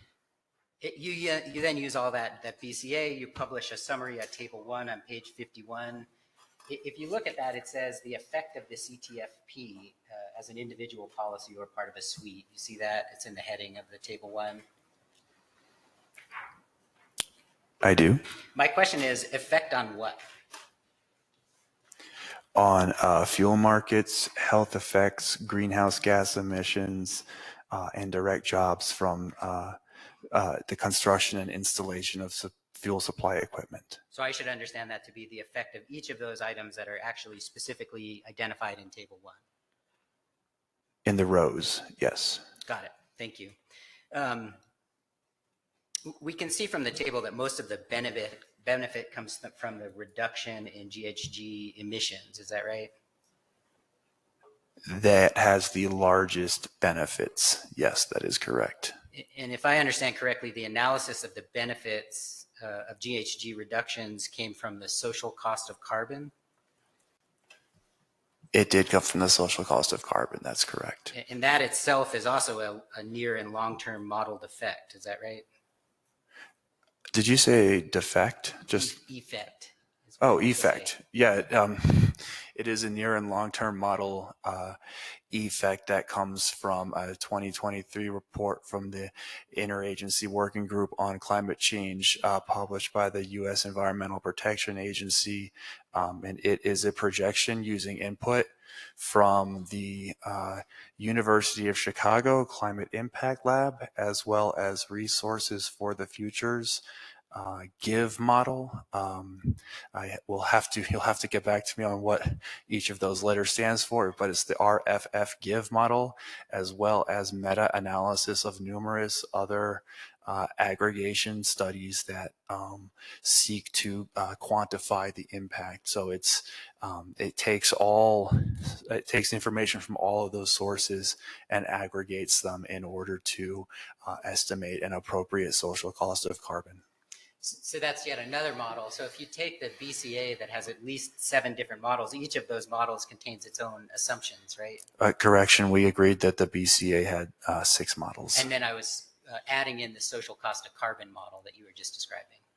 Well, the social cost of carbon is an individual estimate, but it actually comes from combining lots of different models to incorporate an entire kind of range of knowledge on climate impacts, emissions and how they impact climate and how it impacts events and weather patterns, and the damages that then result from those weather patterns and how they affect people like you and me.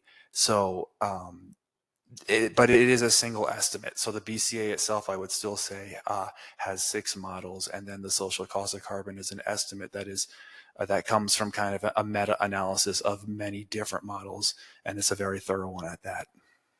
Each of those models, whether it's 6 or a different number, has its own set of assumptions, right? If you don't mind, I can go back over them because some of them are fairly I'm not straightforward. interested in hearing. My question is just each one has assumptions built into it. Objection, Madam Hearing Officer. Okay, you have to speak one at a time.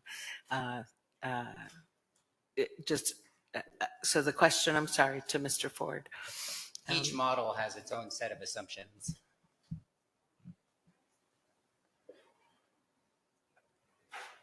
I'm just going through 5 and 6. I want to make sure when I answer your question is the correct answer, so if you'll bear with me. Yes, each model has its own assumptions. Each model has its own error rate or level of uncertainty. When you say error rate, what are you referring to? Most models have a certain bracket in which you can trust the output, a certain amount that there's uncertainty in the output. Yes, there is some uncertainty with each component of this model, and those are taken into consideration. You turn to page 10, please. At the end of the first paragraph there, you're talking about low income and underserved communities. And this morning you talked about that they are disproportionately impacted. I want to explore just a little bit about what that means. Is that meaning that low income communities will have the less ability to purchase new vehicles? At no point in time or anywhere in the analysis do we say that. Is that true? This policy aims to increase access to purchasing those vehicles and driving those vehicles, with the requirement under Part 305 that at least 50% of all reinvestment from residential EV charging revenues be made to help improve and decarbonize transportation that is used in low income and underserved communities.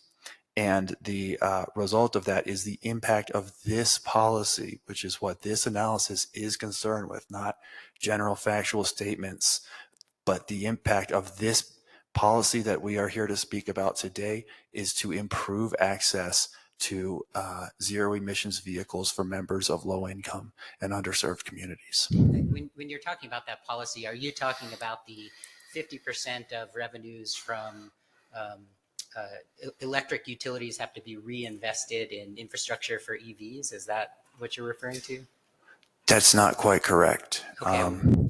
This is Part 305 of the rule requires that 100% of all revenue from credits that are earned from residential charging of electric vehicles, all of it be reinvested in decarbonizing New Mexico's transportation sector, with a minimum in every case of 50% of that 100% being reinvested in low income and underserved communities in New Mexico. You recognize New Mexico has a large population of it's characterized as low income? I do. A large population that's rural? I do. Turning back to page 51, that's your table, what is it, table 1. Let me know when you're there.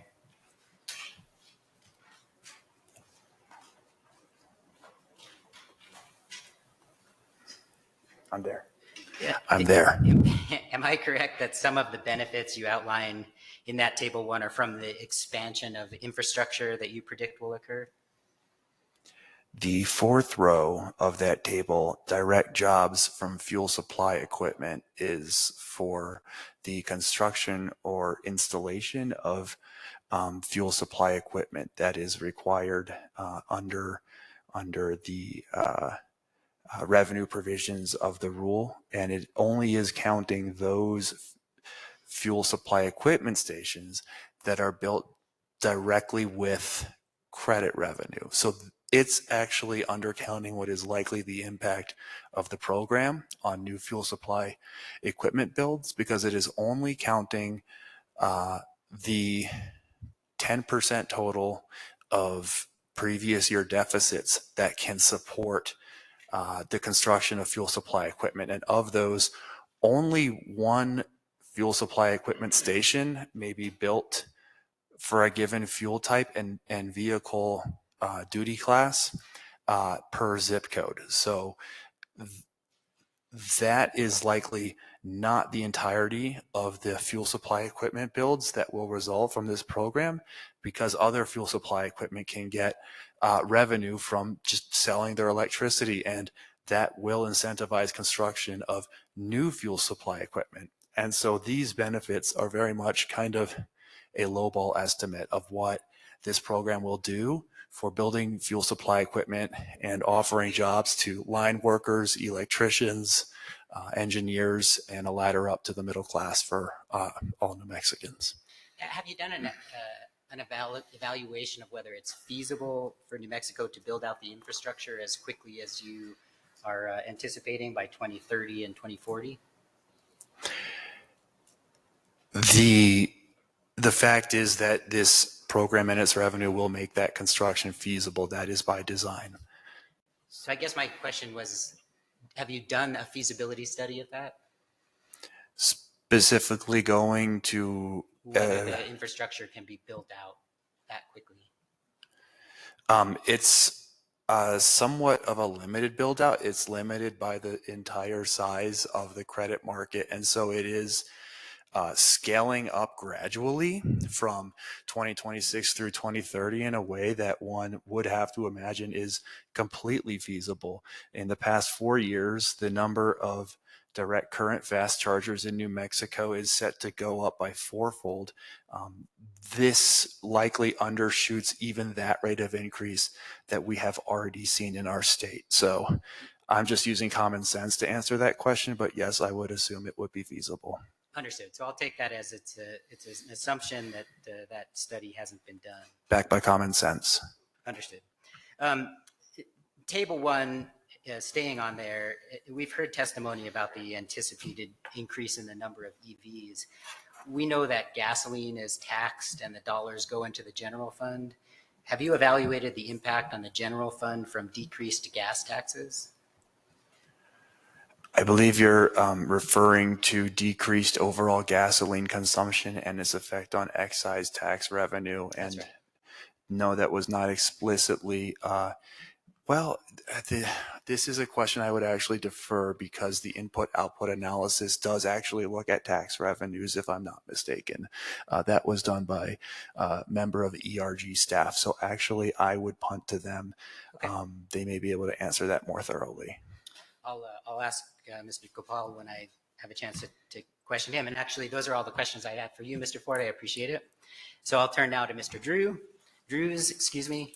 Mr. Drews, I'm going to start just with your testimony, which I understand to be NMED Exhibit 76, and starting at page 3. And here you're referencing the RPS, and below that you indicate that the RPS sets targets for renewable and zero carbon electricity, which will reduce GHG and cap pollution from the New Mexico power sector. Do you see where you're referring to that? I do. You understand that RPS targets are not voluntary for electric utilities? I do. Do you know what the current RPS target is? I would have to refer to reports to be certain. I believe that it is currently a different target in place depending on the electric utility. So I'll represent to you that it's 40% of all power provided is from renewable sources. Do you know when utilities are required to use 100% renewable resources? So first of all, I would, to your representation, I am not certain that that is accurate for all utilities and power providers in the state of New Mexico. You think that there's a different rule for different electric utilities in New Mexico? Objection, Madam Hearing Officer. I understand the line of questioning is trying to explore this, but Mr. Drews said from the outset that he's not sure of it. And then when he heard a representation, he wasn't comfortable with it. And so to ask him to continue on that assumption isn't an effective cross-examination. Can you direct him to where in the record you would be making a reference to, Mr. Wexler? There's not something there. I'm representing it as part of my questioning. The idea that somehow I can't test the knowledge of one of the department's experts is stunning to me. All right, so I'm not saying that you can't test his knowledge. What I would say is when he has said he doesn't know. And I'm simply representing to him that it's 40% and he said he thinks it's different for different utilities. And I'm saying, well, what's the basis for that? All right, so just please be mindful, if you will, of and I'll say the same thing to the witness, of the limits of what he's able to answer. What's the basis for your testimony just there, Mr. Drews? Without being a lawyer or a expert in New Mexico law, my understanding is that there are separate regulations applying to different types of utilities. I would flag that there are at least 4 broad classes of utilities operating in the state of New Mexico in the electric power sector. These would include investor-owned utilities, rural electric cooperatives, municipal utilities, and tribally owned utilities. In your modeling, do you build in different RPS standards for each of those, as you call them, different classes of utilities? Yes. And I assume I'll be able to find that in your report? Yes, it is described in Exhibit 78. Do you know when utilities are required to use 100% of renewable resources? Again, I believe that the answer to that question depends on the class of utility. How about for IOUs? I believe that it is by 2040 or 2045. I would need to review the exact time frame. And for cooperatives? I believe that the requirement may be slightly delayed relative to IOUs, but again, I don't have the specific table in my working memory at the moment. How about tribal electric utilities? My working understanding is that tribal electric utilities are not regulated under any New Mexico RPS. To your knowledge, are there any significant tribal electric utilities in New Mexico? Can you define significant? Serving more than, let's say, 100 connections. Yes, to my knowledge, there are tribal utilities in New Mexico that serve more than 100 connections.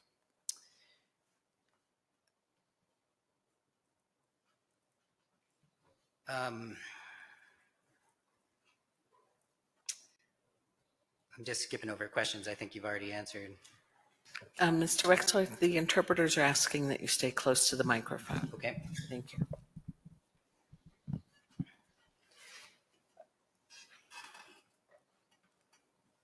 You have a line here on this same page. A little closer. I don't know how to do it.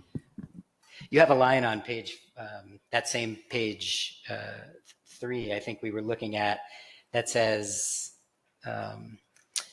you say, my analysis finds that NMVES and the New Mexico RPS together will eventually achieve compliance with the CTFP targets without further interventions beyond 2035. You see that? I do see that line. Does that mean that New Mexico would achieve compliance with the CTFP targets by 2035, even if no CTFP rule were in place? That means that the modeling that underlies the benefit cost analysis, under the assumption that the New Mexico RPS and NMVES are in place, finds that beginning in 2035, no incremental activity is required to achieve CTFP targets as they are currently being proposed. That does not mean that there is not incremental activity that needs to be taken through 2035 to achieve compliance. When you evaluate the benefits then of greenhouse gas reductions after 2035, are any of those benefits attributed to the CTFP rule? In the specific scenario, which looks at incremental benefits of the CTFP above and beyond an NMVES baseline, no incremental greenhouse gas benefits are attributed to CTFP beyond 2035 in the analysis. Turn please to page 8. And here on page 8, you're talking about the RPS and the REC retirement. You see that? I see that I mentioned both of those on this page. Yeah, well, I'll direct you specifically to the testimony where you say the benefit cost analysis modeling shows meaningful levels of renewable energy credit retirement to be profitable in the early compliance years of the program. You see that? I do see that. And then as you look at figure 2 on page 9, and here I understand this to be the annual rate of the CTFP credit generation modeled in the BCA, is that right? That is correct. And we can see from the figure that a very large percentage of the modeled credit generation comes from electricity, right? I would say that that is correct over the totality of that figure. The percentage by which that is true varies from year to year. We were just talking about the utilities in New Mexico, and I'm going to stay focused here on the 3 investor-owned utilities. Do you know what percentage of power they're providing in the state of New Mexico? I do not, off the top of my head, know what percentage of power they are providing. I believe it to be above 50%. Are you aware that utilities file annual RPS reports regarding their progress on meeting the RPS?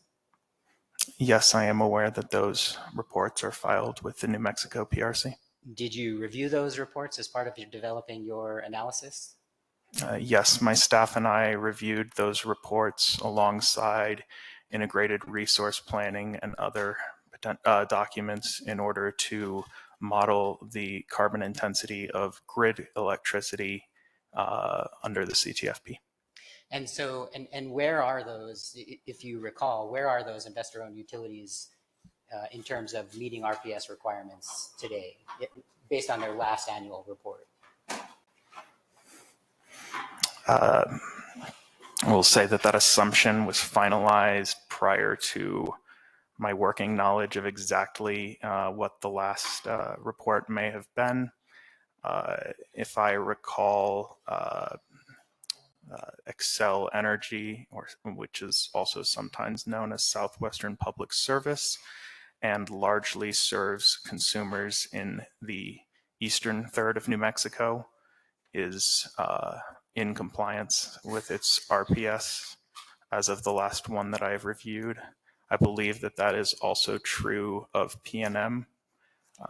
I believe that that is at least largely true of El Paso Electric, although at this time I don't specifically recall if El Paso Electric, which generally serves consumers in Las Cruces, El Paso suburbs, those portions of New Mexico. I don't recall if it's fully within compliance or not. And you can refer back to your testimony as you need to on page 8. A utility can retire RECs to generate credit. Is that right?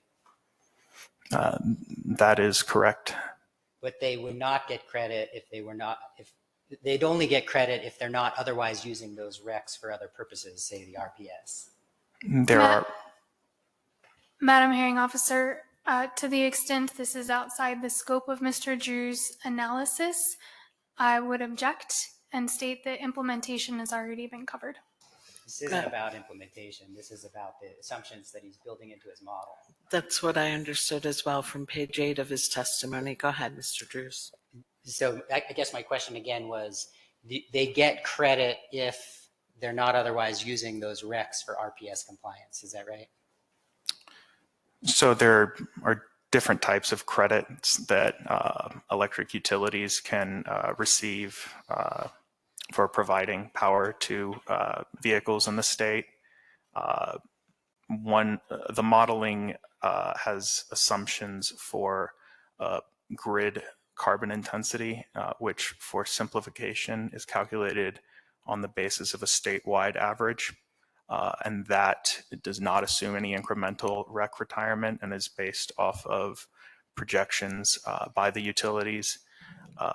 There are protections under the rule to ensure no double counting between what is required to be retired under the RPS and incremental electricity credits, which can be generated by a utility retiring RECs above and beyond its New Mexico RPS requirements in order to reduce the carbon intensity of its transportation fuel for credit calculation purposes. So I'm going to, for simplicity, I'll stay on the credits that can be generated from RECs, from switching to renewable energy sources. And when utilities have a renewable energy source that is being used for RPS compliance, you understand they have to retire that REC, right? Yes. And if they're doing that, they don't otherwise get credit under this program, the CTFP program. That is correct. If you look again at figure 2 on page 9, in 2040, you're showing that nearly all credit generation comes from electricity. Is that right? That is correct. Do you know what the RPS, and I'll stick with, since you think it's different, for IOUs is in 2040? I don't specifically recall. I believe that in 2040 or 2045, the RPS requirements for IOUs are ultimately, in effect, would require 100% zero carbon electricity. I will note that does, I believe, have carve-outs for other zero carbon electricity. For example, the shares of the Palo Verde nuclear generating station in Arizona, which is owned by a variety of utilities, but includes PNM and El Paso Electric among the New Mexico utilities. I'll have you assume for the purposes of this question that in 2040, the RPS is 80%. So 80% must be coming from renewable sources. I mean, in that year, that would mean that only 20% of the total power supplied by utilities was available for CTFP credit generation. I don't believe that is strictly accurate. What's inaccurate about it? The requirements for REC retirement require deliverability into the various regions of the state. Moreover, I will note that in the electric power system, there are transmission and distribution losses on power lines, which mean that on average, utilities must generate more electricity than they deliver to retail customers. My memory of the New Mexico RPS is that it is a requirement on retail sales delivered into the state. And so to the extent that incremental electricity was generated in, and then lost in transmission and distribution line losses, I don't know that that would factor into the math that you were asking me to presuppose. So let me just ask, just generally, you understand the RPS increases until 2045, it hits 100%, right? Again, my working memory of the New Mexico RPS is that it does not require 100% source from renewable electricity. As I stated previously, there are other low or no carbon sources of electricity, including El Paso Electric and PNM's ownership share of the Palo Verde Nuclear Generating Station in Arizona that I believe are not included there. How about this? Will you agree with me the RPS requirement increases over time? I would agree with that. And at that same time that the RPS requirement is increasing, your figure 2 is showing an increasing percentage or amount of available credit from electricity. I agree with that. Let's turn to page 11. At the bottom of page 11 there, you're talking about the, you use the social cost of carbon to evaluate the GHG emission benefits of the CTFP, correct? That is correct. And the social cost of carbon evaluates the financial benefit to society as a whole, right? Yes. And in fact, on page 12, you say that those benefits are, quote, not specific to New Mexico, right? I do say that on page 12. Instead, you say they, quote, represent the monetized value of New Mexico's avoided contribution to global climate change due to the CTFP, right? I do say that. Before we move off of the social cost of carbon, will you agree that the social cost of carbon includes the value of health-related impacts caused by climate change?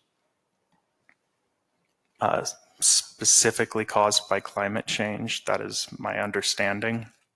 I believe that Mr. Kupal probably has slightly more expertise on this particular topic than I do. Going back to that page 5 in table 1. So we talked about here that the greenhouse gas emissions benefits are not specific to New Mexico. But I understand the other rows, fuel markets, health effects, direct jobs from FSE, those are specific to New Mexico. Is that right?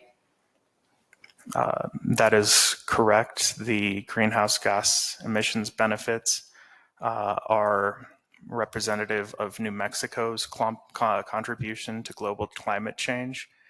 Given the nature of global climate change and the fact that air does not respect state borders, the emissions benefits do accrue globally.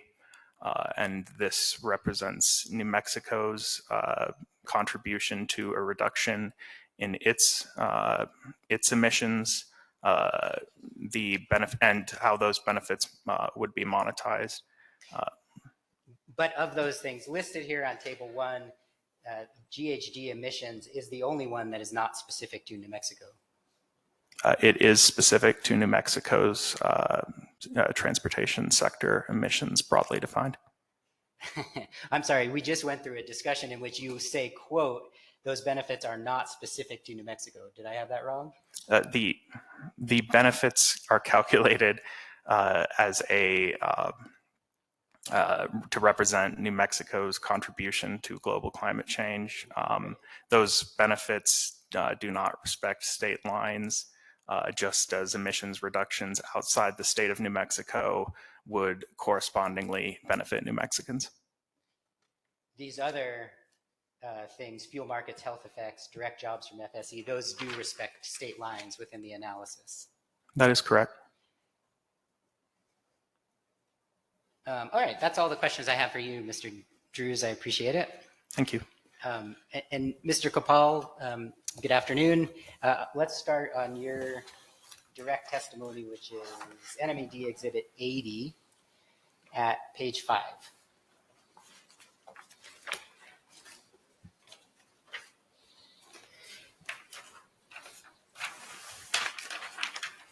Okay. And here you start actually a section, you can look at the other pages following this if you want, where you're talking about New Mexico experiencing the effects of climate change. Is that right? That is correct. Now, New Mexico is a geographically large state. Would you agree with that? I would. But we have a small population. True. We don't have many industrial sources of greenhouse gases. Is that a question? It is. Well, there is a large oil and gas contribution to greenhouse gases. Okay, so in you the would state. take that as a large percentage or a large number of industrial sources of greenhouse gases? Oil and gas is the number one, followed by transportation source of greenhouse gases. In New Mexico? In New Mexico. The NMED report exhibit 86 says that in 2021, the total carbon dioxide equivalent GHG emissions produced in New Mexico was approximately 1.3% of total U.S. greenhouse gas emissions. Do you have any reason to disagree with that number? I'm sorry, which exhibit? It's 86.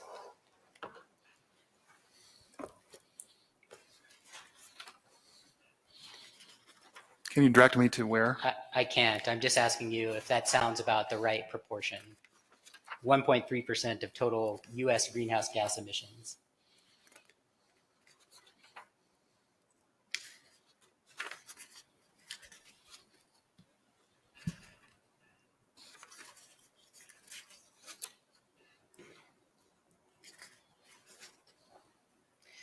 How about this? Do you know the percentage of total U.S. greenhouse gas emissions that New Mexico represents? All I can say is that as one of the 50 states, 2% in that area, 1 to 2% would seem reasonable given, the contribution and given the, as you said, the population. So climate change is a global phenomenon. Would you agree with that? I would. Do you know what percentage of global greenhouse gas emissions are generated in the state of New Mexico? I do not. I imagine it's smaller than 1%. Have you evaluated the impact of the CFTP program on climate change? Well, the social cost of carbon is really the proxy for that. So other than that, which I understand Mr. Drews to have evaluated, that's the only way that you've looked at whether the program will have an impact on climate change? Well, we've looked at it in terms of the reductions also towards New Mexico's climate goals, as I discussed in my testimony. Maybe I can phrase it this way. I mean, you have a discussion here on these pages, I think it's somewhere between 5 and 7, where you're discussing the impacts of rising temperatures. If you evaluated whether the CTFP will have any impact on temperatures, global temperatures in New Mexico?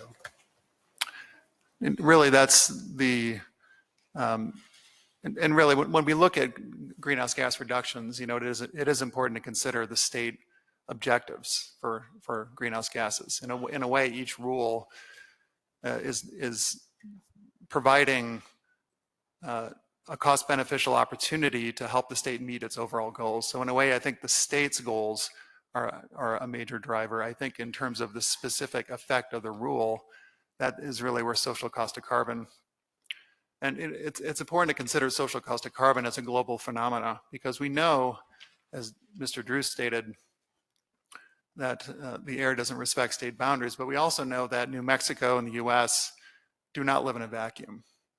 That there are global impacts. We are a global economy, disruptions to supply chains, et cetera, outside of US boundaries, outside of state boundaries, imports, the impacts of those are all sort of part of the social cost of carbon equation.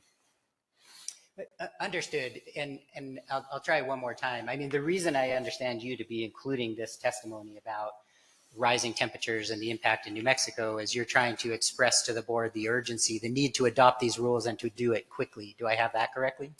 Well, it's really to say, I think it's to sound the alarm that if the state has climate goals, which it does, and those goals are not being met, then additional measures are needed to meet those goals. I see. So you're not suggesting that somehow adopting the rule is going to address those problems that you are identifying? I would not characterize that. Let's turn to page 9. And here you have a discussion of some of the health benefits. And you quantified the health benefits for the CTFP program, right? That is correct.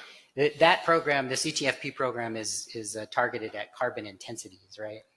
I'm sorry, could you repeat the question? I missed It's targeted at carbon intensities. That's true, yes. In your quantification of health benefits, you're discussing the effects of reducing fine particulate matter, NOx, NOx, VOCs, and sulfur dioxide, right? That is correct. Particulate matter, NOx, VOCs, and sulfur dioxide are what we call criteria pollutants. Are you familiar with that term? I am, yes. And what does that mean? Criteria pollutants, as I said in my testimony, are contribute to air pollution that is regulated by the EPA under the National Ambient Air Quality Standards. Under the Clean Air Act. Yes. In your summary, you said, this is on your last page of your PowerPoint. I'm sorry, the last page of your PowerPoint. Okay. Yeah, the one that says, the title is a direct testimony summary.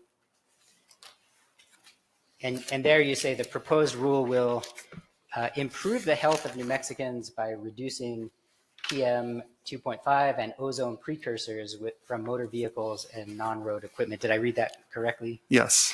Is one purpose of the CTFP rules, as you understand it, to reduce the criterion pollutants you identify?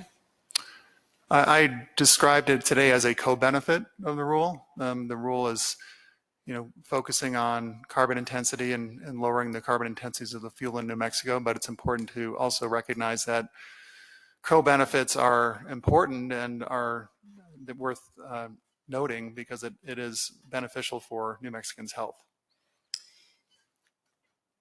Did you separately analyze the health benefits of reducing carbon intensities or greenhouse gas emissions? Those are accounted for in social cost of carbon, but we did not look specifically within New Mexico for that. You referenced this morning, and I understand you're familiar with what I'll call NAAQS, National Ambient Air Quality Standards. You're familiar with those? Yes. And NAAQS is a health-based limit set by the EPA under the Clean Air Act? That is correct. The idea is to establish the standard for pollutants that is not healthy for human health. That is correct. EPA has a national ambient air quality standard for particulate matter, right? Yes. For NOx? No, not for NOx directly. There is near road requirements for NO2, but NOx is primarily a precursor of ozone, and there is an ozone NAAQS. Right, there's an ozone precursor. How about sulfur dioxide? Yes. And are you familiar with the term non-attainment area? I am. What's a non-attainment area? A non-attainment area, and I guess I will back up and say that the National Ambient Air Quality Standard is a bright line, but it's also recognized in literature that, as I mentioned in my testimony, that exposure below the threshold limits of National Ambient Air Quality Standards are also dangerous to human health. But the actual non-attainment area definition is fairly complex, but it depends on looking at multiple year exceedances of those thresholds and accounting for extreme events like extreme weather events and those sorts of things, and then sort of trying to filter out whether there's an ongoing exceedance above a certain number of days above the threshold. Above the NAAQS. And which would basically, the point of that really is not to say, aha, healthy, unhealthy. The point is to say this area requires additional action to. Have you looked at the non-attainment areas in New Mexico? I have, and I'm aware that that there's a PM issue in Las Cruces, but I don't. But not an ozone, not an attainment area. And there's not, other than Las Cruces, there's not otherwise any non-attainment areas in New Mexico? They're not by the NAAQS definition. As I say, there are days above the standard, though. And that's what I mentioned this morning when I said the American Lung Association has given these counties an F grade, as they're saying. And actually, there's 30 days above the standard, above the ozone standard in Bernalillo County, for example, and 14 days above the PM standard. So it's, in terms of looking at health impacts of air pollution, any any elevated amount, and especially above the national ambient air quality standard, is unhealthy air. So there's 30 days in the period. I'll have to look at the specific period. Well, that's all right. Let me ask you this. I just talked with Mr. Drews. He said that the social cost of carbon includes the monetary value of health-related impacts caused by climate change. Given that, why was it necessary to model the health benefits? Well, these are the health effects of climate change. And really, I mean, in a way, it's sort of another conservative approach that we took here, because, there is discussion that, as temperatures rise, then the ozone levels will rise, PM levels will rise, and that's certainly not accounted for. But in terms of the strict health impact, like an example of a health impact of social cost of carbon is from climate change is smoke from wildfires. So there's specific heat-driven, climate-driven impacts. The actual criteria pollutant impacts that we were looking at are based on motor vehicle emissions. So those motor vehicle emissions are going to occur regardless of the climate situation. They're really independent in the sense of the health benefits from reducing motor vehicle emissions are going to be independent of any sort of climate benefit. Let's turn to your regulatory analysis. That's Exhibit 82. Okay, and I have to look at my computer because I don't have a hard copy. You bet.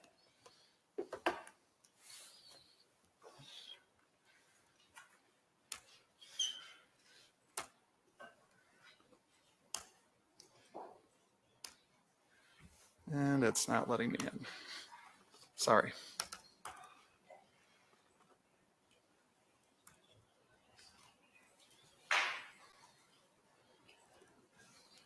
Bear with me. Take your time.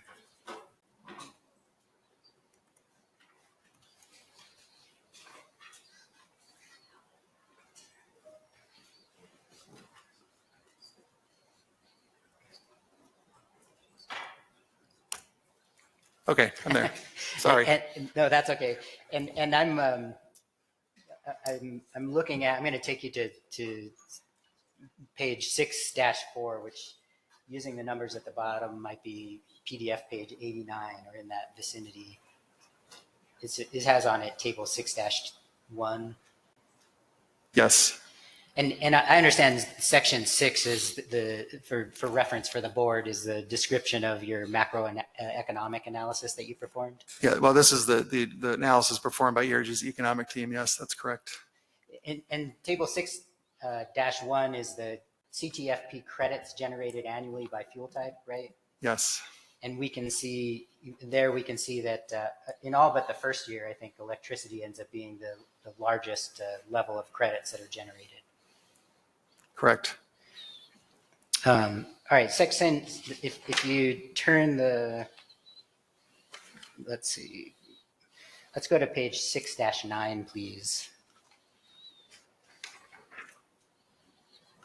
And here under section 6-2.2.3, you have a section about consumer impacts, right? I'm sorry, could you repeat the section? 6.2.3. It's entitled Consumer Impacts. Oh, yes, yes. And there you're discussing consumer impacts for households, government, and businesses, right? Correct. And then on page 6-11, so you can see table 6-12, that's the annual household consumer cost changes, right? That is correct. And there we can see the impacts on the households from the CTFP rule. Am I interpreting that right? That is under the, let's see. I'm just making sure I have the right scenario here.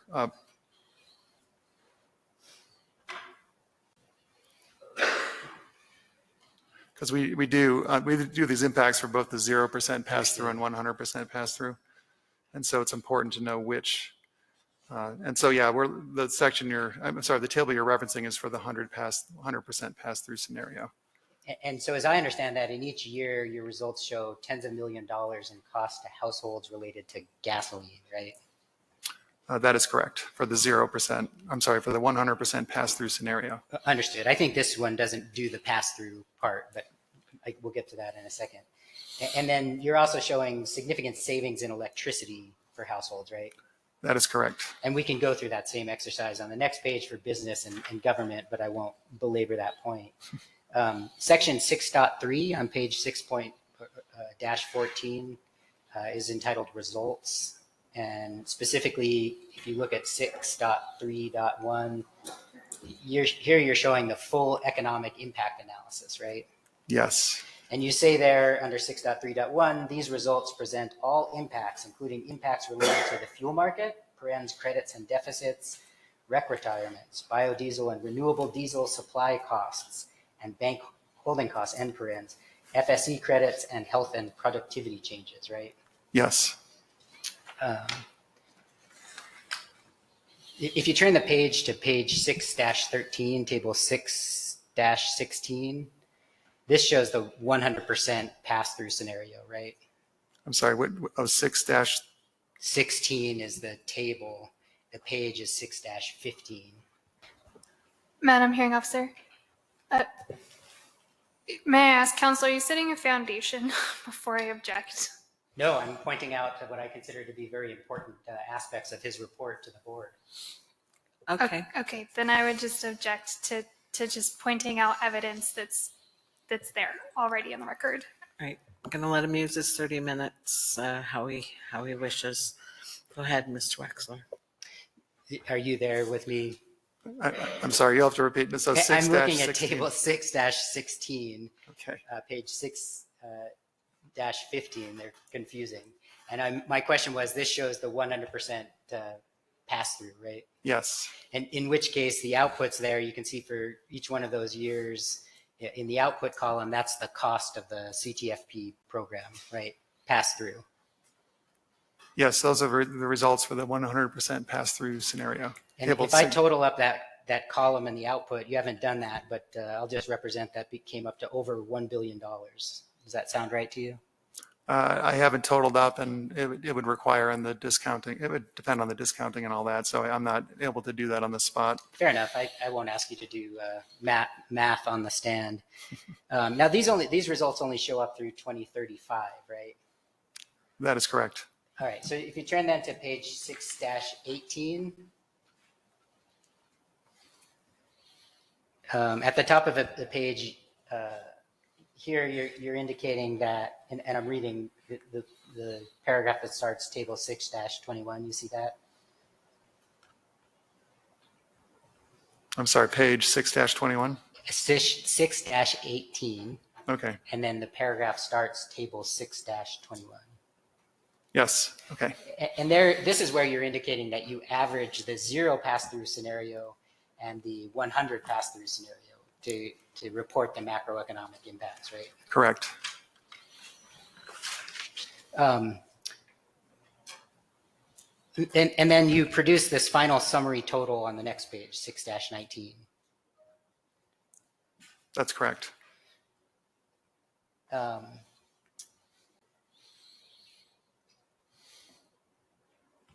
And so I take that, and I just need confirmation for our rebuttal purposes, but what you're doing here is basically assuming that 50% of the costs are passed on. Is that right? Yes.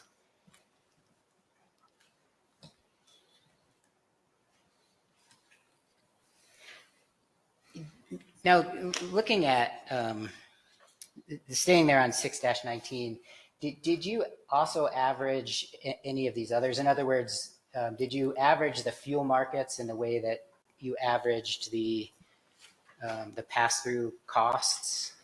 In other words, are all of these averaged? Well, let me put it a different way because you look confused, and I don't blame you.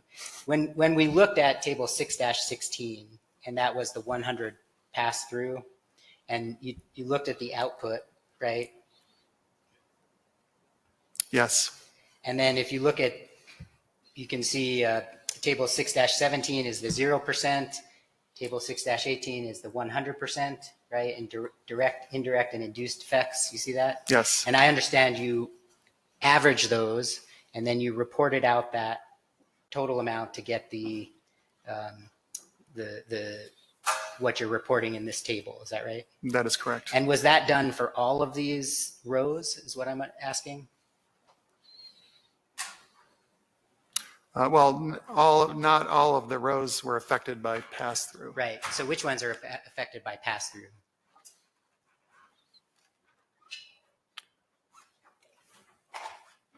The fuel market costs, and I would have to defer to my other panel members in terms of the jobs, because we work directly with BRG on the jobs, how the jobs were handled. Got it. Let me ask this question. Were the GHG emissions, those benefits, averaged in the way you're talking about? Well, those are also not affected by pass-through. Right. So the answer is no. Correct.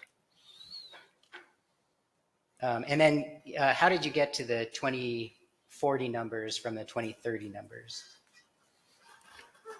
Well, those are just in Mr. Drew's analysis and the analysis that we collaborated with. There were sort of year by year tallies really done for each of these. And so this is just sort of summed through 2030 and then summed through 2040 from the beginning of the program. Got it. No further questions. Thank you very much. I appreciate it, to all of the panel members. Thank you very much, Mr. Wexler, and thanks for stopping exactly at 2:45, because now I can invite us to come back from a break at 3. Thank you.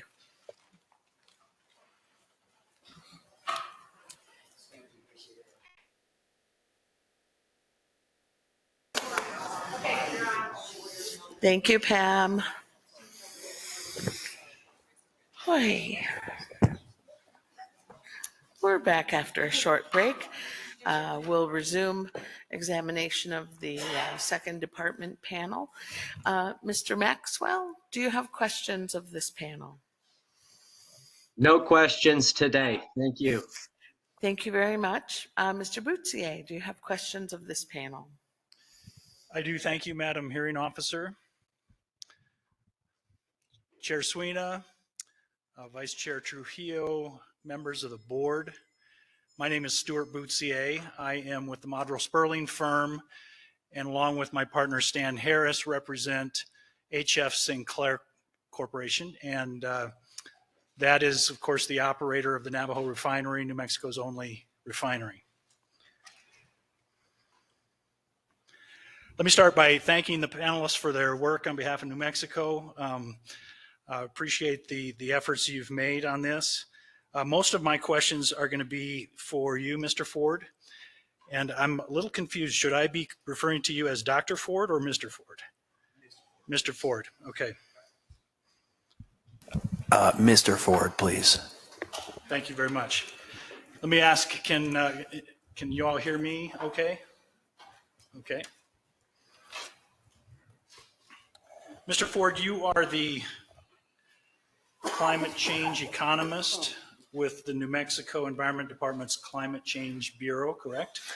That is correct. And you report to Dr. Borchert? I report to Bureau Chief Borchert, yes. Bureau Chief Borchert. And you have had a central involvement with the proposed CTFP rule, correct? Can you restate the question? Sorry. You've had central involvement with the proposed CTF rule, is that correct? As the economist, the climate change economist within the Bureau? I think that's fair to say. Could I add to the previous question? My direct supervisor is Bonnie Hughes, and then above both of us, we both report to Bureau Chief Borchert. So, thank you for that clarification. Yes. You commented during your direct testimony, Mr. Ford, that your colleagues are jealous of the kind of work you're doing on behalf of New Mexico in this matter. Is that correct? It's correct. They are jealous, yes. And is that because the CTFP rule is, as you described it, the first ever environmental market-based program adopted by the state of New Mexico? That's part of the reason. It's also just really cool and interesting work that causes their envy as well. And these are colleagues from both University of New Mexico and University of Chicago, I assume? University of New Mexico, University of Chicago, and some of my previous employment experiences in the federal government and private sector. And this first ever environmental market-based program that is being proposed to the board in this proceeding is something that you described would leverage economic measures to reduce greenhouse gas emissions. Did I get that correct? Yes. And it's also envisioned that the market that would be created would create novel opportunities, to use your terms. I don't recall specifically saying novel opportunities, but I think that is in the general spirit of my overall testimony. And is it fair to say that at its core, the proposed CTFP rule seeks to take innovative advantage of the invisible hand of a marketplace to foster desired social change? In a respect, yes. The invisible hand is with reference to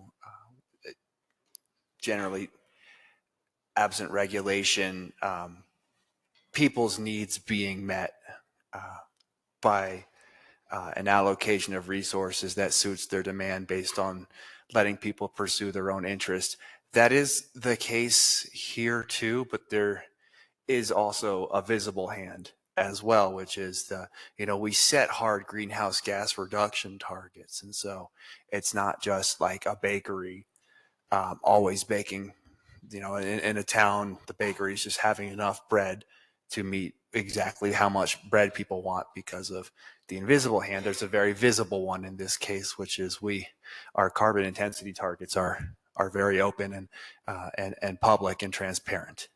Thank you. My main goal was to just show off that I know something about Adam Smith, actually. Okay. So the marketplace itself that we're talking about under the CTFP rule is one that would be created by this board's adoption of that rule, correct? Yes, the rule would need to be adopted for the CTFP's credit market to come into play. So the marketplace that we're talking about itself is in a sense invisible in that it does not even exist today, correct? And in that sense, it's invisible. Yes, the rule that creates the market has not been enacted. So, yeah. Yes. Thank you. And the hope is that this first ever market-based Environmental Improvement Board rule would create incentives to whole categories of individuals in one way or another connected to the transportation fuel sector. Incentives to whole categories of individuals. Can you elaborate on that a little bit? Sure. Let me just sort of go down a list, and you can tell me whether you agree that these are players who are sought to be incentivized by this CTFP rule. Okay. First, the traditional fossil fuels producers, importers, and users of fossil fuels. Yes. Refineries, such as the Navajo refinery operated by our client. Yes. Generators of various non-traditional transportation fuels. To the extent that they are produced, imported, or sold or dispensed for use in New Mexico, yes. Thank you for that caveat. And innovative scientists, consultants, and service providers to the industry.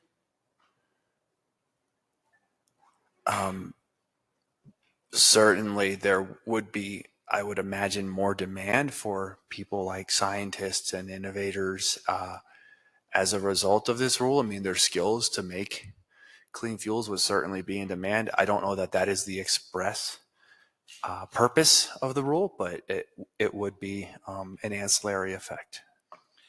And there's also an intended incentivization, if that's a word even, for investors, whether or not they're part of the transportation fuels industry. Is that correct?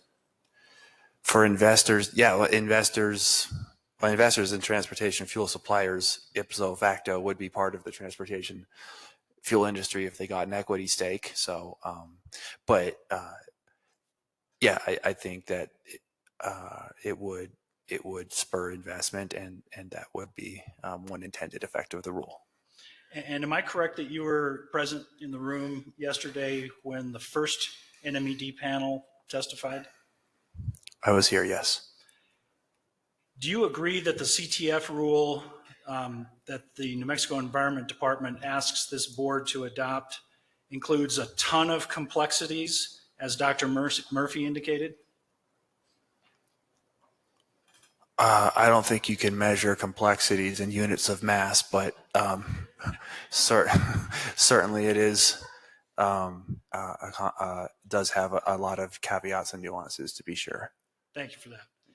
And do you also agree that the CTF rule that the agency asks this board to adopt would entail a lot to learn, as I think it was either Division Director Borchert or Dr. Rosso, I'm not sure which, indicated yesterday? With the caveat that we would learn a lot, absolutely, as this program goes into effect, and have also leveraged opportunities to learn as much as we can in preparation for it from extensively consulting other states and officials that have had similar experiences and implemented similar programs. And you, as an economist with an economics background, were hired, what, approximately 2 years ago specifically to undertake that kind of exercise, correct? I've worked on other policies besides the CTFP, so in a general sense, yes, but I was not just hired to do that. Learning for the CTFP by itself, I've also participated in a number of other departmental initiatives. And one reason for the complexities and the need to learn a lot both before and after adoption of the rule is largely due to the many unknowns at the outset of the proposed adoption of this rule, correct? When you talk about many unknowns, can you kind of specify what kind of topics they might relate to? Thank you. You've anticipated the next part of my outline, so I'll go right to that. One of the unknowns would be what credits will in fact be applied for, by when they'll be applied for, and how long it will take the agency to approve those credits. Is that correct? To approve are you asking about approving all credit, like alternative fuel pathways? Correct. Okay, that is a question I think the previous panel would be better positioned to answer than myself. But you could agree with me that it's unknown today who may apply for the alternative pathways that you just described. Well, the rule does delineate which regulated parties could apply for alternative fuel pathways. So there are kind of guidelines and parameters and a general understanding of who that would be. And just to be clear, your testimony that you just provided was who could apply, but we don't know today. I mean, it's a fairly simple question, I think. We don't know today who actually is going to apply, correct? Objection, Madam Hearing Officer. This exact question was answered by the panel yesterday. Mr. Boutier. Please move on. You asked me to withdraw that question? Okay, I'm happy to do that. Another unknown today at the outset of the proposed rule is whether or not the New Mexico Environment Department will be able to staff itself sufficiently to make things work. Is that correct? Objection, Madam Hearing Officer. This was a line of questioning discussed at length with the panel yesterday. Do you have different questions about the staffing? We did hear an awful lot about it yesterday. That was my only question, I think, related to staffing, Madam Hearing Officer. And I'm happy to withdraw it. Okay, thank you. I'm mainly just making a point here about the uncertainties that are being faced at the outset of this program. Another unknown at the outset is whether parties will be able to understand and know how to comply with the proposed rule, and also how to take advantage of the incentives under the rule. Would you agree with that? Objection, Madam Hearing Officer. This line of questioning is outside the scope of Mr. Ford's testimony. Well, so I thought he did speak to unknowns, and I believe now Mr. Boutier is really just trying to identify a list of unknowns without further going down, a rabbit hole about it. If I may, Madam Hearing Officer, Mr. Ford answered his question in a broad level, having not had any specifics about where this was going. The foundation for that question to lead into potential questions about his economic testimony would have been appropriate. However, to take the line of questioning to matters that have been addressed by the prior panel, merely to make a point, Mr. Ford's not the appropriate witness to be doing that. This is outside the scope of his testimony. All right. So, Mr. Boutier, again, if you would prioritize your lines of questioning here.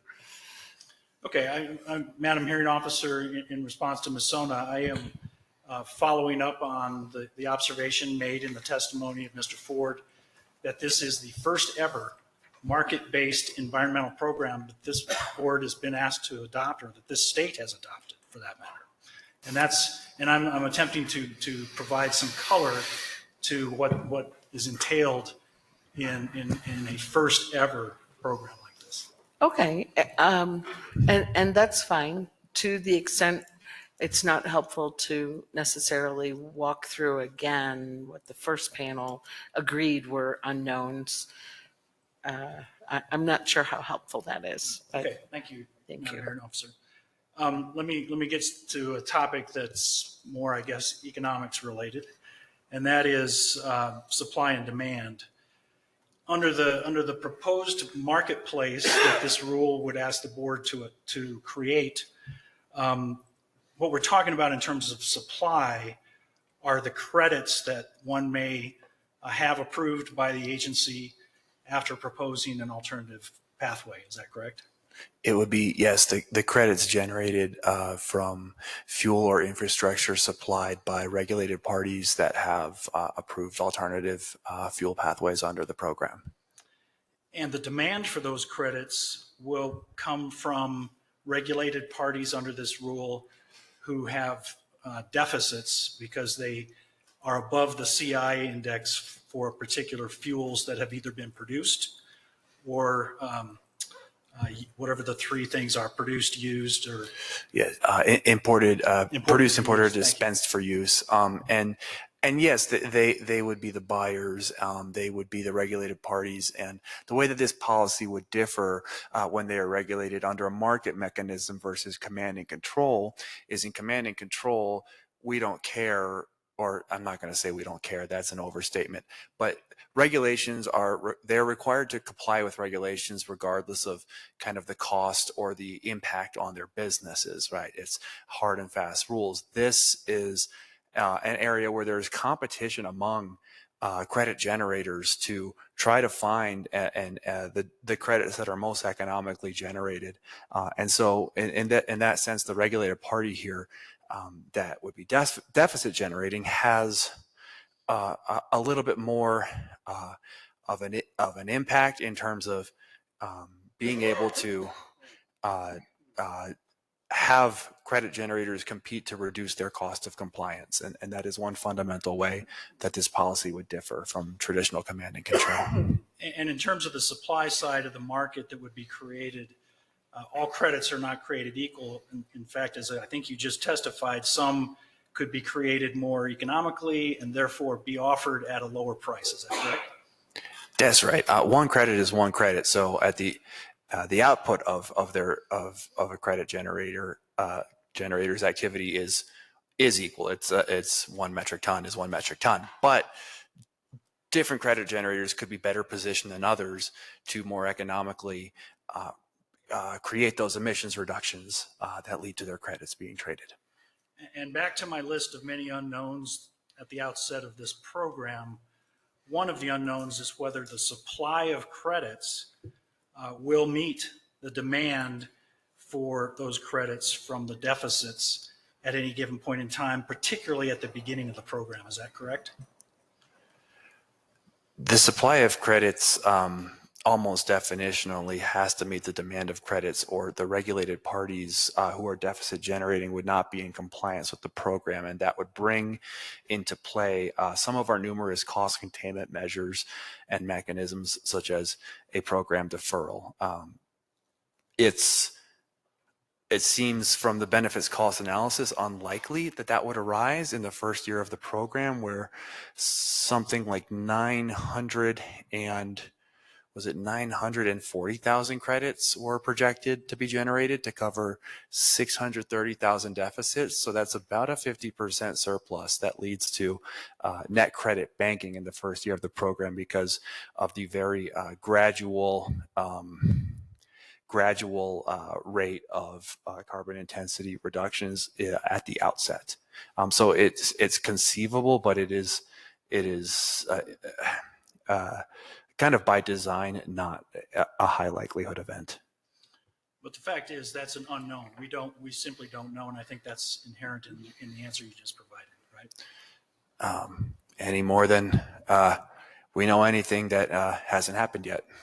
And in considering whether the supply will be sufficient to meet the demand for those credits at the outset of the program, do you take into account the fact that New Mexico is widely considered to be the second major producer of oil and gas in the United States, second only to Texas?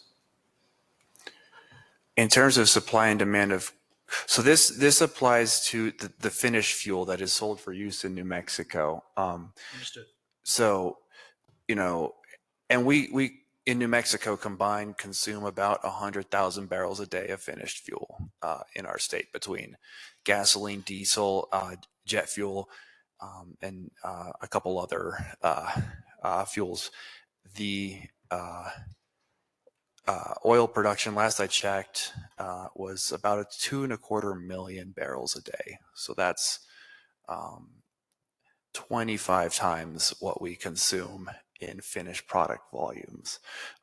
Certainly, it's conceivable that there could be some impact upstream from this policy, and that was explicitly modeled actually in the input-output analysis within plan that ERG provided. So it is something we did directly take into account. It's just I'd like to caveat that with kind of a sense of proportionality when it comes to how those two things relate to one another. Well, Mr. Kupal will be glad to hear that I do not intend to spend 30 minutes talking about modeling with Mr. Kupal. The discussion we've already had has made my head spin. And I'm recalling a time when a lawyer opposing me made an argument to a judge that I was a lawyer masquerading as a scientist. So I don't want to put any ideas in Ms. Sona's heads or see that happen here in today's proceeding. Another unknown is what the price impact or the price of fuel, impacts after this rule, if it were to be adopted, would be on New Mexico's consumers. You can project, you can make an educated guess, but we simply don't know, correct? There is uncertainty, and during the previous testimony, there was 6 different models, and they all have some assumptions and parameters that are uncertain. So we don't know, but in order to kind of account for that fact, intentionally, when there were uncertainties, designed our model to err on the side of assuming lower benefits at the low end on benefits and the high end on cost, and those uncertainties multiplied because they interacted with each other in our model. And so we were very conservative. And so, yes, there are uncertainties. I would pre-adventure that the majority of those uncertainties are uncertainties that could push the benefit cost ratio to the upside rather than the downside. It's also unknown at this time how often course corrections or rulemakings before this board may be needed in order to make this program run smoothly after adopted, correct? I think the frequency of follow-up rulemakings was discussed on the previous panel. I think that question was probably better intended for them. That's fine. And Mr. Ford, you are familiar with what I think you described as the similar programs adopted by California, Oregon, and Washington, correct? Yes, I've never worked in those programs directly, but I do have the familiarity of an academic observer. And are you familiar with how those programs used various ramp-up techniques to make sure that the rule, as it was rolled out, was successful? Yes, I did study the carbon intensity curves that each of those programs have. And so I did look at the degree to which carbon intensity reductions changed over time and the rate that they changed over time in the kind of initial to middle years of each program. And what I was actually referring to more was, for example, one of the states allowed everybody to become familiar with the program by essentially deeming it a practice year that didn't count as a year in which regulated parties had to comply. Is that correct? I believe that to be the case for a couple of programs that I've looked at, yes. But that's not proposed in this rule, correct? So 2026, the first year in this rule, there'd be a target carbon intensity reduction of 1.8% below the 2018 baseline, which is in actuality less than 1.8% below where carbon intensity currently is, because there's been some reduction in transportation fuels carbon intensity below the 2018 baseline over the past 7 years as is. Are you familiar also with the fact that there was sort of a deferral aspect to one of the states, one of the 3 states that you've looked to for examples for this program? That would be Washington State, I believe. Yes, they do a fuels forecast report that is taken into account when they determine whether to do a forecast deferral, which is deferring the program for the year ahead if there is an anticipation or expectation that there will be insufficient supply of credits to meet deficits. The gentleman, Mr. Drews, to my left, can discuss that perhaps a bit more, as he is the author of that forecast report. Okay, thank you. And I understand that this proposed rule to this board has a deferral aspect that's really more of one of what's been described as a guardrail or a safety mechanism, kind of similar to the emergency-related mechanism, and it was one of 3 that's already been testified to, so I won't ask you to repeat those. But the deferral aspect of the Oregon rule that you just described is a little different than that, correct? I described the Washington State. Excuse me, Washington, yeah. So we have 2 deferral mechanisms. We have the forecast deferral, which I just described, which is producing a report for the upcoming compliance year and determining whether enough credits are available to meet projected deficits. The second of the 2 is an emergency deferral, where it's a deferral that would need to be taken because of an unforeseen event or circumstance. So those are the 2 types of deferrals. I know that Washington has the first type, the forecast deferral. I believe they also have the second type, the emergency deferral.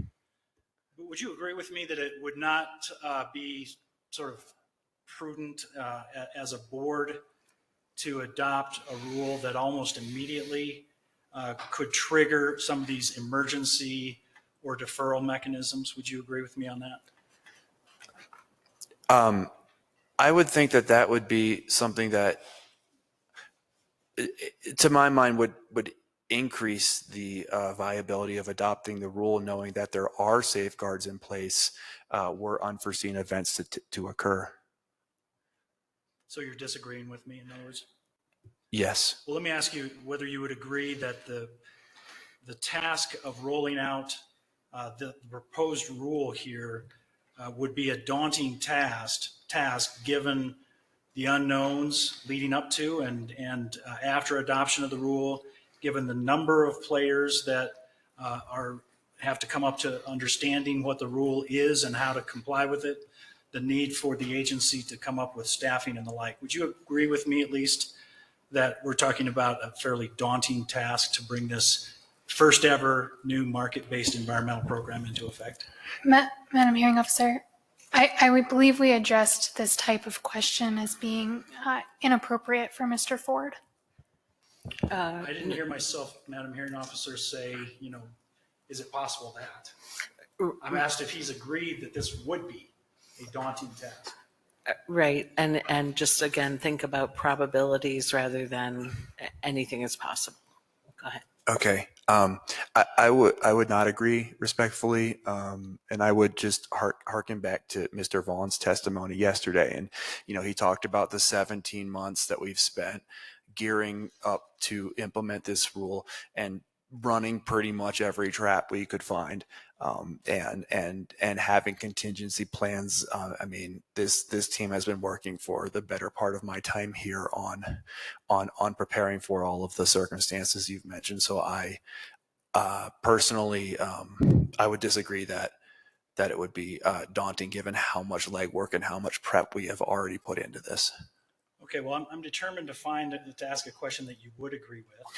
So I'll ask this next one, which is, would you agree that the board should proceed with caution if it were to adopt this rule and proceed in a way that's cautious to make sure that the rule works smoothly from the outset?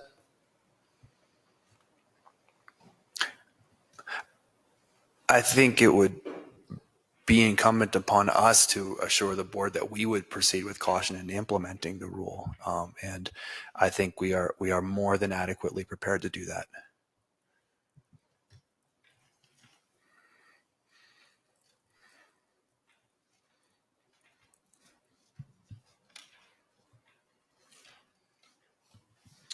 Okay, I'm going to have you turn now to your written testimony. And specifically on page 10 of your testimony, you state that, quote, the CTFP's cost containment mechanisms include measures to allow for credit banking, end quote.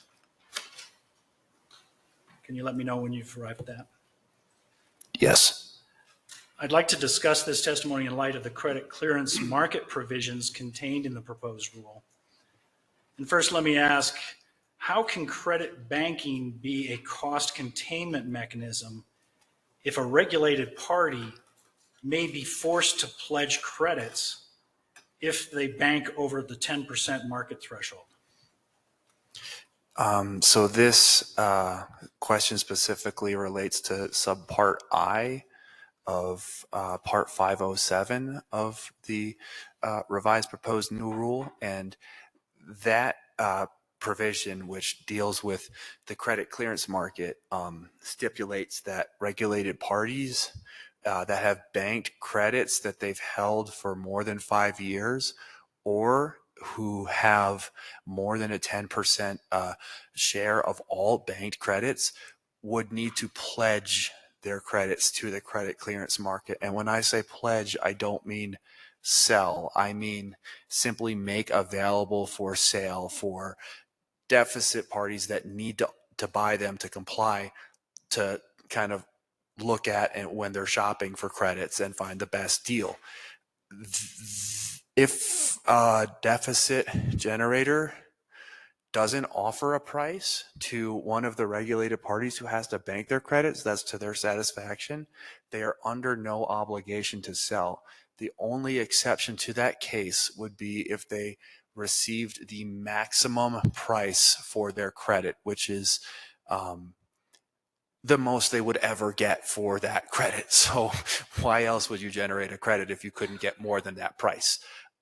So that is the only time they would be required to sell that credit, is if they got the most they ever possibly could for it. Because if that wasn't to their satisfaction, then their motives may be other than simply finding an opportunity to sell the credit.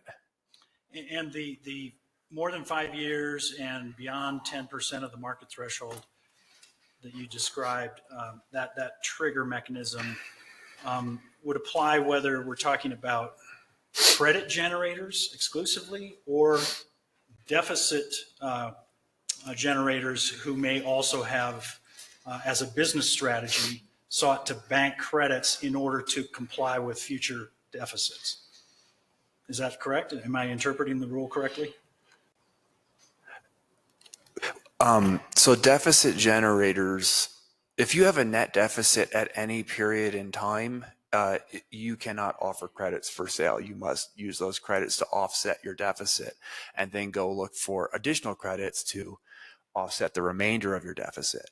I think the point you're making is there might be parties that generally would be deficit generating in future years that generate a net surplus of credits in earlier years that they could bank. Is that the situation you're describing? Thank you for doing a better job of articulating the question than I did. So that's exactly what I'm talking about. A company that is generally going to have deficits, that pursues a business strategy from earlier years of banking credits in order to, in difficult years, be able to comply with the requirements of this rule.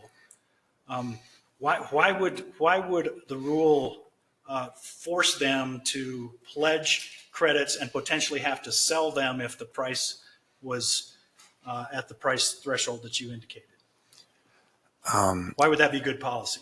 Well, the situation you're describing would be if they had credits for more than 5 years, which at the beginning of the program they couldn't do because the program has to be more than 5 years old for that to happen, or they could have more than 10% of the entire credit market, in which case they may be required to pledge their credits. The question is, why would we want that? And it is to potentially protect and keep costs low for other regulated parties.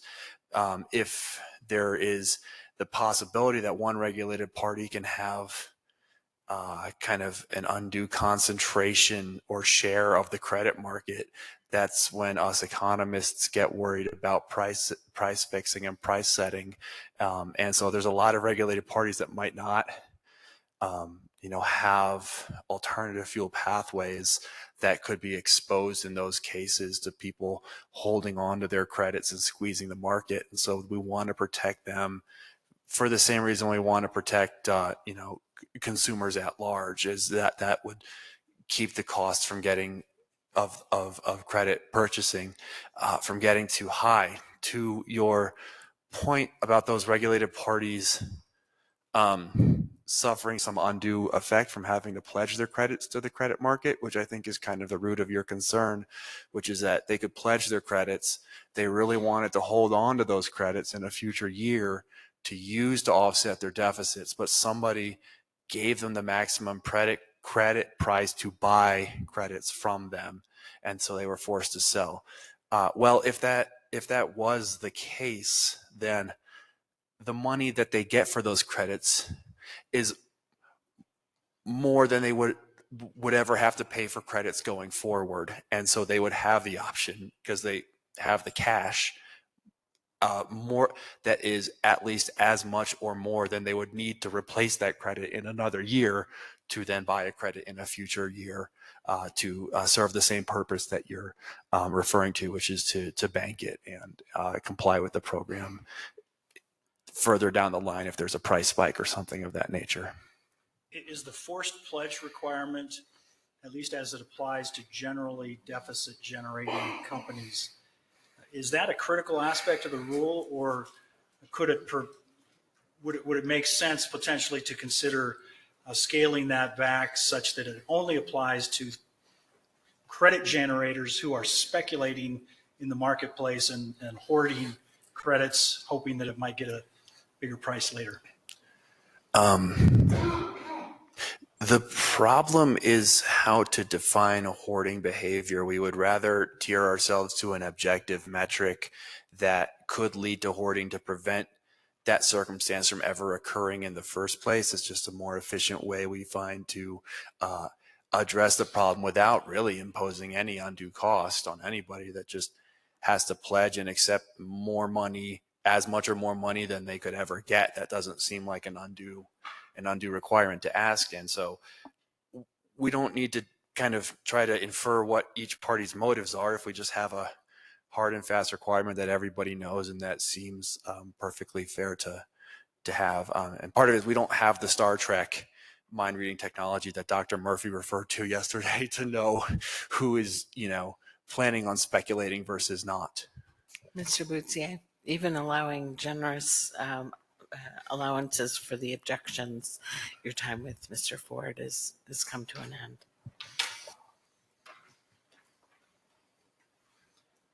Mr. Drews, I'd like to ask some questions of you next.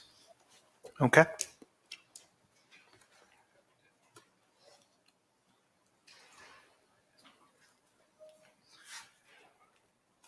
Mr. Drews, have you read Mr. Ford's written testimony, advanced written testimony? Are you familiar with it? I have read it. I'm generally familiar with it. I'm obviously not as familiar as Mr. Ford. And you're aware of the Washington CFS program? I am aware of that program. And are you aware of Washington Ecology's cost formula that results in estimated CFS costs for 2024 of 52 cents and 62 cents per gallon, respectively, for E10 and B2.5? I am familiar with the formula that Washington uses to calculate the compliance cost of the CFS. I do not believe, nor do I see mathematically, given Washington credit prices and Washington CI targets in 2024, that it could reach the level that you just described. And following on that observation, can you advise on what the CI reduction target was in 2024 and the cost of credits in the Washington program at that time? I believe it was on the order of 2%. I may have my dates slightly off. The table obviously has a different target for every year. The cost of credits in Washington in 2024 was generally below $50 a ton. Okay.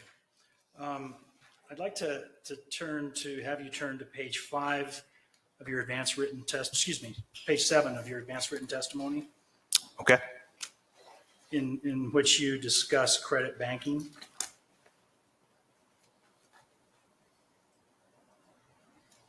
Can you let me know when you're there? Can you point out there on that page where I discuss credit banking?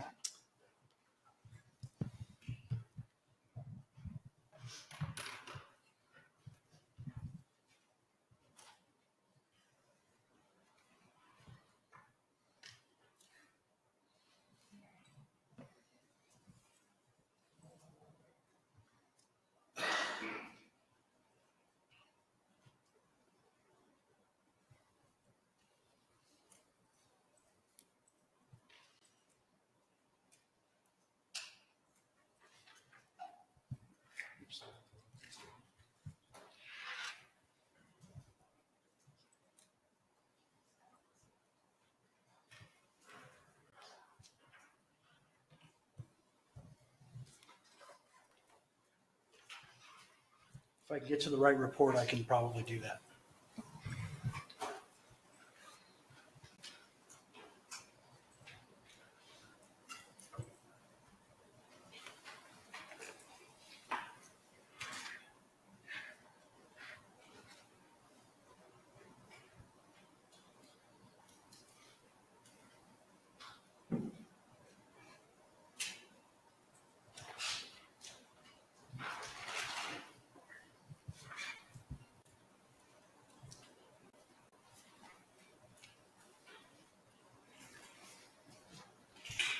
I must have noted the wrong page. I'll see if I have time to go back and look at it later. So I'll withdraw the question.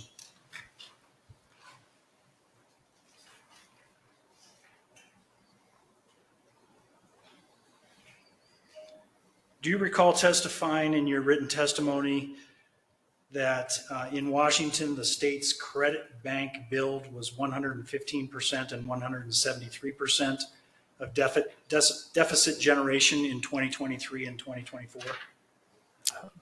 Those numbers sound approximately accurate. What was the CI reduction versus baseline for Washington in that period of time, 2023 and 2024? I believe it was 0.5 and 1% respectively for those 2 years.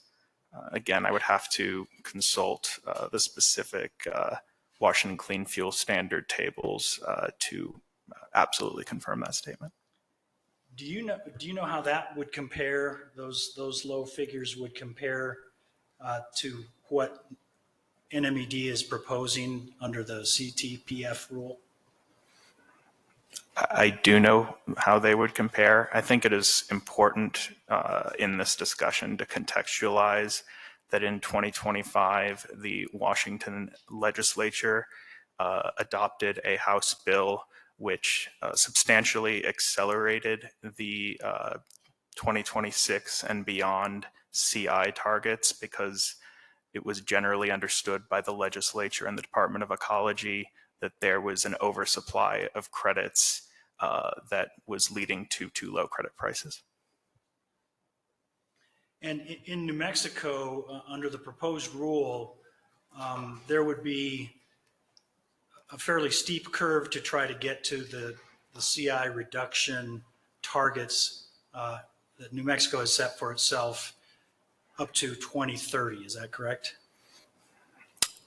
I would say that given the legislative requirements set forth under the statute enabling the CTFP, that the curve is generally about as conservative as one could reasonably go in order to ramp up to that target. Now, Washington's program is referred to as a cap and invest program, correct? Washington has adopted a cap and invest program. It does not bear any particular similarities to the CTFP. It regulates different activities, and New Mexico does not, and to my knowledge, is not contemplating a program similar to the Washington Cap and Invest program. And just so the board is understanding what we're talking about in terms of CTFP versus a cap and investment program, can you explain briefly what the distinction from your perspective is between those two kinds of programs? Yes, so Washington has adopted a policy which is comparable to the CTFP, which is called the Washington Clean Fuel Standard. Washington has separately adopted a program called the Washington Cap and Invest program. And while I will admit that my familiarity with that program is substantially less than it is with the Washington Clean Fuels Standard, my understanding is that that program is generally applicable to stationary source emissions, which are not considered under the CTFP.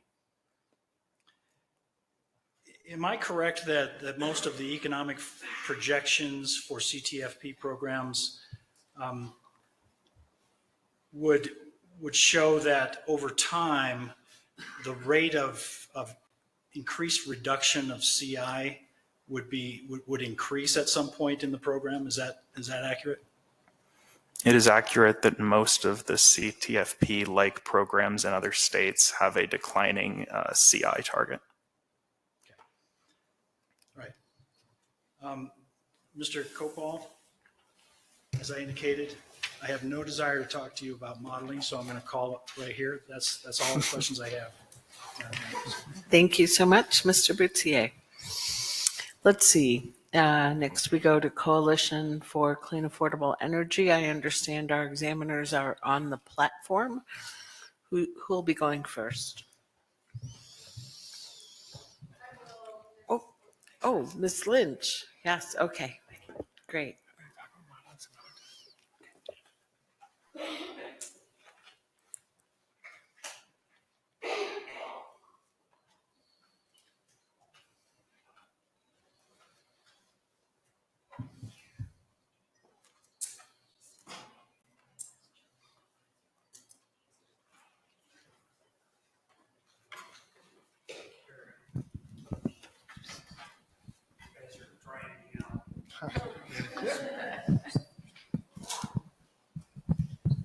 Okay, I think that's good for sound. Okay.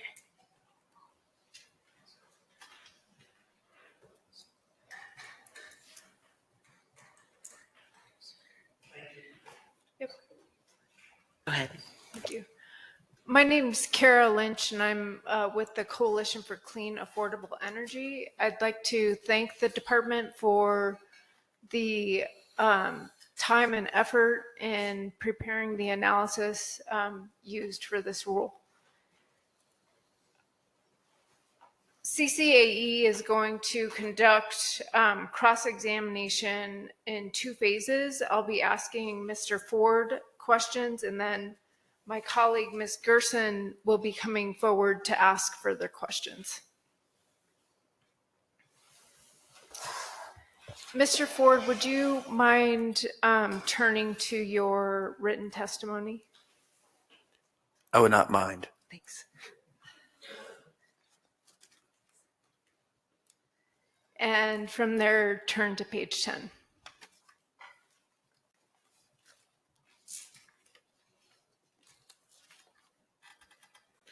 Okay. On page 10, you state that in addition, NMED at its discretion may defer the CTFP in response to forecasted or emergency conditions. Is this correct? Yes, that's correct. Thank you. Can you describe in more detail for us what defer means here? That is a matter of some discussion in terms of whether the deferral would involve either suspending credit and deficit markets entirely, or keeping credit and deficit markets and maintaining no CI reductions. I think the preference for market certainty is the latter, specifically for credit generators that would like to know that they continuously have a market of some variety for the credits that they are producing with clean fuels. Okay, so did I understand you describing 2 different deferral possibilities? Yes, and I'm not certain under section 601. I don't believe that we specifically explicitly state which of those 2 would be entailed with a deferral, and so I would need to consult text of the rule to and maybe circle back with a more concrete answer. Okay, thank you. We're just going to focus on the credit deferral mechanisms. Okay. Would emergency conditions potentially include a scenario in which a surplus of credits exist?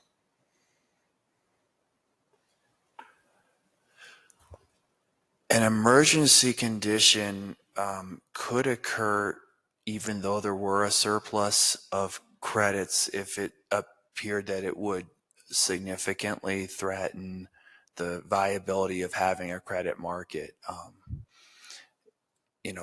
can think of any number of cases where that would be true. Okay. And would a surplus of credits potentially diminish the value of a credit? A surplus of credits, this is, we're always instructed to use very neutral language at the Energy Information Administration when talking about price rises and price falls. It would serve to contain the degree to which prices for credits could rise. I suppose that could have the same effect of diminishing the value of a credit, but I just wouldn't put it in exactly those terms. I would say it kind of cushions against or mitigates against high credit price increases.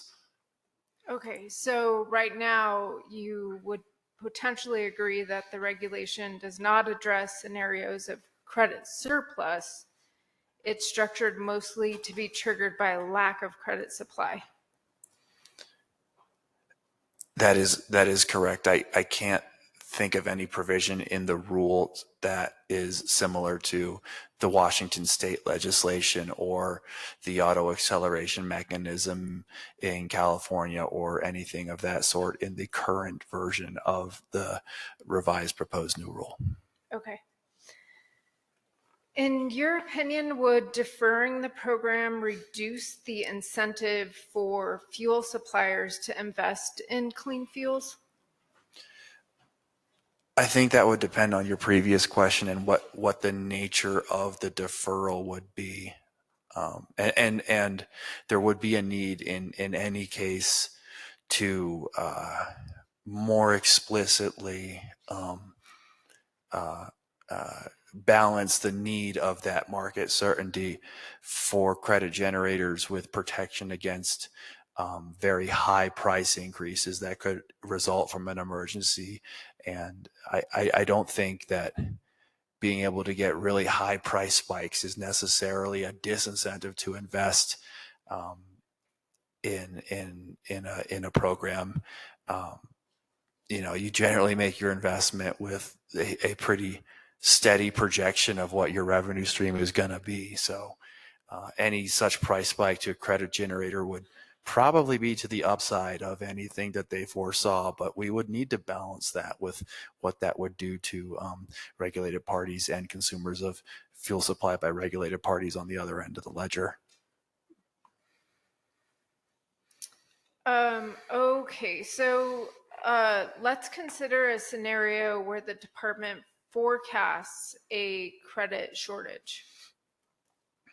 Would introducing additional credits to the market help alleviate that credit shortage and potentially bring down credit prices? When you say introducing credits to the market, do you mean like the state of New Mexico issuing credits, or what are we kind of more explicitly thinking about along those lines? I'm thinking, along the lines of the market not having sufficient supply of credits, and there may be mechanisms for the department to infuse the market with credits. So, for example, the department could lend, or the market could lend utilities credits, whereby they could potentially charge interest or gain some future benefit from balancing the market. Objection, Madam Hearing Officer. Compound question, maybe? A couple of things that also along the lines that we've established that the department's witnesses aren't going to be asked to make decisions about rebuttal testimony. Counsel's question is asking the witness to expressly opine on her client's own redline proposals in the guise of speculation about what would happen. And I just feel that's unfair at this point in the hearing when we do have a rebuttal phase. All right, Ms. Lynch. I was simply trying to ask the witness his opinion of whether the market, could be stabilized through the use of a potential mechanism like the one I proposed. So, okay, so to the extent, Mr. Ford, and we're just going to have to walk this line together, to the extent that Ms. Lynch is perhaps anticipating rebuttal testimony in response to her client's submittal, you do not need to do that and shouldn't do it. My objection, if you will, my issue with the question was there were just so many parts to it. I was hoping you could break it down. Do you need me to break it down now? Yeah, break it down now. But again, if it is as Ms. Sona anticipates, trying to draw rebuttal testimony from him rather than being something that he can base in the testimony he's giving during the direct phase, then he's just going to have to say that. I do not believe you address this in your direct testimony. I was simply asking the question based upon your expertise as an economist. So please feel free to answer the question as you see fit. Well, without commenting on any specific proposals or red lines of any sort, I can say Econ 101, if all else equal, and that includes the number of deficits that are out there, you issue a bunch of new credits that increase supply, that would cause the price of credits to decrease. That's just basic economics. Beyond that, I have no further input into any specific proposal related to the policy, to the Clean Fuels program. Thank you. And I apologize if it was indicated that I was seeking any potential agreement with a specific policy. Now, if you could turn to page 51 of your testimony.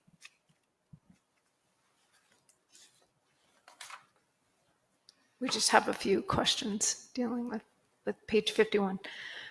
There you state, after 2035, the BCA, or the benefit cost analysis, projects that the CTFP becomes non-binding because credit prices fall in response to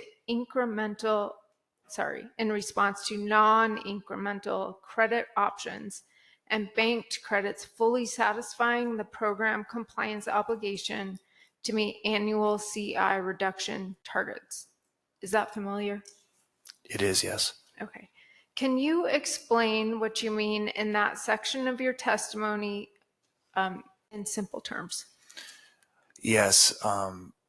What that basically says is that, there's a lot of different sources of credits out there. Some of them are things like bringing in additional biofuels into New Mexico that can be used in existing combustion engine vehicles.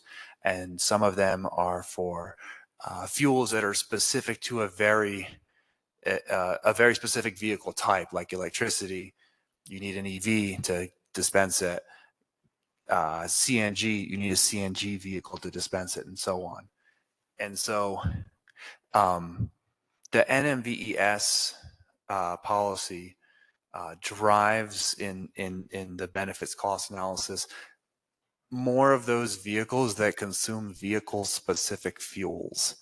And the implication is that those vehicle specific fuels, they don't need revenue from CTFP credit prices to be consumed. If a utility, gets credit for supplying electricity for residential charging, they're not looking what's the CTFP credit price today. They're saying, I operate the grid. There's a homeowner that needs my power to fuel their vehicle. I supply it to them. That's my job as a utility. And so there's these credits that are vehicles specific to like certain vehicles, and then credits like fuel supply equipment credits that are just set at a percentage of previous year deficits.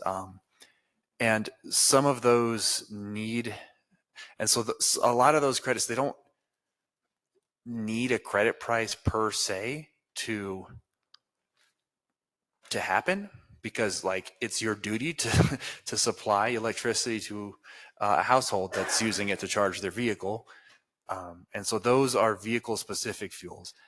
And then based on projections and how much fuel that those vehicles need, there's kind of a remaining balance for things like biofuels or incremental renewable electricity certificate, renewable energy certificates, where you do have a choice of like whether you either take your, truck your biodiesel from Texas to California to sell it there, or whether you stop over in El Paso and unload it at a terminal that sends it up to Albuquerque. You look at the relative prices, and those are the incremental fuels that make up the difference between the credits that get generated by vehicle specific fuels and the extra nudge that's needed to hit our CI targets. And so the credit price always reflects what do you need to get that extra nudge to hit your target. And the way that this works in the benefits cost analysis and the fuel and credit markets module, the FCMM, is there is a time when enough credits from those vehicle specific fuels are generated because we uptake a lot of zero emissions vehicles in New Mexico over time, and it takes time for us to hit that level. But they generate enough credits plus bank credits that like we satisfy with this scenario and these projections the entirety of what is needed to knock down our CI targets. And so there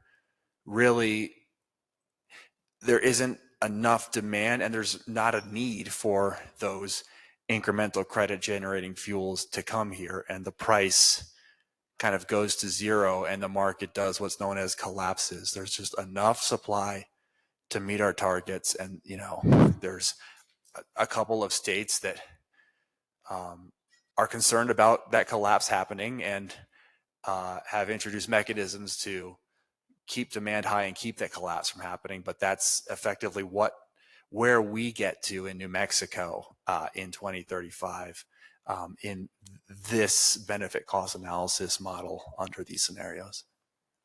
Okay, so thanks for that answer. Would you be able to elaborate a bit upon what non-binding is in the analysis that you discuss? That's pretty much just the situation I outlined with my previous answer, where the need for credits is fully satisfied without incenting any of these incremental fuels. And so the policy is the CI reductions in the policy kind of are taken care of by people doing what they're already doing. So would you agree then that credit prices will fall after 2035? They would just stay at zero after 2035 in the scenario that we've outlined, where it becomes non-binding. Okay. Because the use of those zero emissions vehicles that are generating the credits are assumed only to continue to increase more and more each year, thanks to other policies that CTFP is paired with. Okay. I appreciate the response, and you may be glad to know that's the end of my questioning. I'll hand this cross-examination over to my colleague, Sarah Gerson, who's online. Thank you, Ms. Lynch. Yep. Ms. Gerson, can you unmute yourself? Good afternoon. I hope you can hear me. Good afternoon. Do you give me the green light to proceed? Yes. All right, excellent. Thank you. My name is Sarah Gerson, and as my co-counsel mentioned, I'm also an attorney for Coalition for Clean Affordable Energy. And my questions this afternoon are for Mr. Coppell. Before I begin, Mr. Coppell, could you please let me know if I'm pronouncing your name correctly? You are, thank you. Thank you. All right, so then let's start on page 13 of your written testimony and let me know when you're there.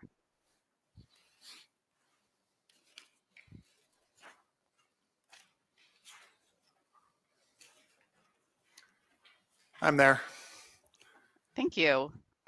So the graph on the top of this page shows PM reductions by calendar year, correct? Correct. And PM means particulate matter? That's correct. Is it fair to say that this chart shows significant reductions of PM from 2027 to 2035 that are attributable to what you have labeled as CTFP on-road and CTFP off-road or non-road? I'm sorry, just to clarify, you're asking if these reductions are attributable to CTFP on-road and off-road or non-road? Yes, let's start there. Are they? Okay. Yes. Well, the orange in the chart is for the on-road CTFP, and the green is from the non-road CTFP. And is it fair to say that those are significant reductions? Yes. And is it correct that the PM reductions that you've attributed to the CTFP are primarily related to reductions of diesel particulate matter? That is correct. And would you agree that that fact is relevant for public health because diesel particulate matter is classified as a carcinogen? That is correct. And in general, is it fair to say that the primary reason that you expect the CTFP to deliver health benefits is that when old diesel engines switch from burning petroleum diesel to burning renewable diesel, that the emissions of diesel particulate matter, volatile organic compounds, and nitrogen oxides all go down? Yes, that was consistent with the chart that I showed today from the UC Riverside study in my testimony. Okay, thank you. Please turn to page 14 and let me know when you're there. Yes. I'm So here. ultimately, you conclude here that in a scenario where New Mexico implements both the Clean Transportation Fuel Standard that's been proposed and the state's vehicle emission standards, the estimated cumulative statewide health benefits from reduced criteria pollutants are somewhere between $38.2 million and $52.5 million. Did I get that right? 51.5, actually. Oh, yes, thank you for that correction. And when you estimated those health benefits, did you assume that all of the renewable diesel that the program supported was used in New Mexico? Yes. Are you aware that one feature of the proposed program is to allow fuel suppliers to use book and claim accounting? I'm generally aware, but I'm not an expert on the provision of the rule. Okay. Do you understand that under book and claim accounting, a diesel supplier could generate credits based on the environmental attributes of renewable diesel that never enters New Mexico? Again, I'm broadly aware, but I don't know the specific provision of that. Okay. Did you study any scenarios in which less renewable diesel is consumed in New Mexico because parties comply with the standard using attributes of renewable diesel that is consumed in other states? We did not. In such a scenario, would you expect to see fewer health benefits in New Mexico? If just to clarify, if some of the renewable diesel volumes that we assumed for the program was being burned in other states. other locations. Is that the scenario that you're describing? I just want to make sure I understand. Yes, Mr. Kopel. If there was less renewable diesel being burned directly in New Mexico than what we assumed for the analysis, then there would be less PM or less emission reduction. Yes. In New Mexico. Yes. Thank you. And this is my last line of cross for you. Is it correct that one of the inputs in your health benefits analysis are the volumes of various fuels that the regulated community uses for compliance? Yes, that is correct. And can you confirm that you worked on the analysis that provided those inputs? Actually, Matt Drews, Mr. Drews to my right, generated the fuel quantities and volumes that we used to then convert to emissions and then ultimately to the health benefits. Okay, well, I will ask you about your familiarity with that analysis. I wasn't anticipating any questions for Mr. Drews, but I might have to pinch hit and I might have to ask him questions that you are unable to answer. So just please let me know if that's necessary. Okay. In that analysis, is it correct that renewable diesel is the marginal credit generating fuel? I'll defer to Mr. Drews for that question. Okay, Madam Hearing Officer, I'm actually not really sure how to handle this. Would it be permissible to ask Mr. Drews a couple of questions and then return to Mr. Kopel? Yes, I'll keep track of your time. Go ahead. Okay. Good afternoon, Mr. Drews. Would you be able to confirm that in your analysis, renewable diesel is the marginal credit generating fuel? In some years, that is correct. And which years are those? From 2026 to 2035 in this analysis. And to put that in plain English, what does it mean for renewable diesel to be the marginal credit generating fuel? Sure. So generally in economics broadly, but also in this modeling exercise, some compliance pathways or strategies are going to be lower cost than others, which will be higher cost. And by the marginal credit generating fuel, what I mean is that renewable diesel substitution for fossil diesel is the most expensive pathway in those years modeled that is still economically optimal. Okay. And one of the factors that affects how many gallons of renewable diesel you anticipate being used for compliance in any particular year is the carbon intensity of that fuel, correct? That is correct. And for the purposes of your analysis, what did you assume would be the carbon intensity of the renewable diesel used for compliance? For this analysis, we used a weighted average of the carbon intensity of renewable diesel from the 3 states with existing programs. The reason for that is because we have generally seen that some of the lower carbon intensity feedstocks are limited. These would include things like used cooking oil or animal tallow, distiller's corn oil, things like that. And so our modeling, but we've also seen that those lower carbon intensity feedstocks tend to flow to states with programs like the CTFP. And so our modeling in this analysis assumed that New Mexico would realize the same weighted average that we've seen in the other states. Did you consider the potential for unique facets of the proposed rules in New Mexico to lower the carbon intensity of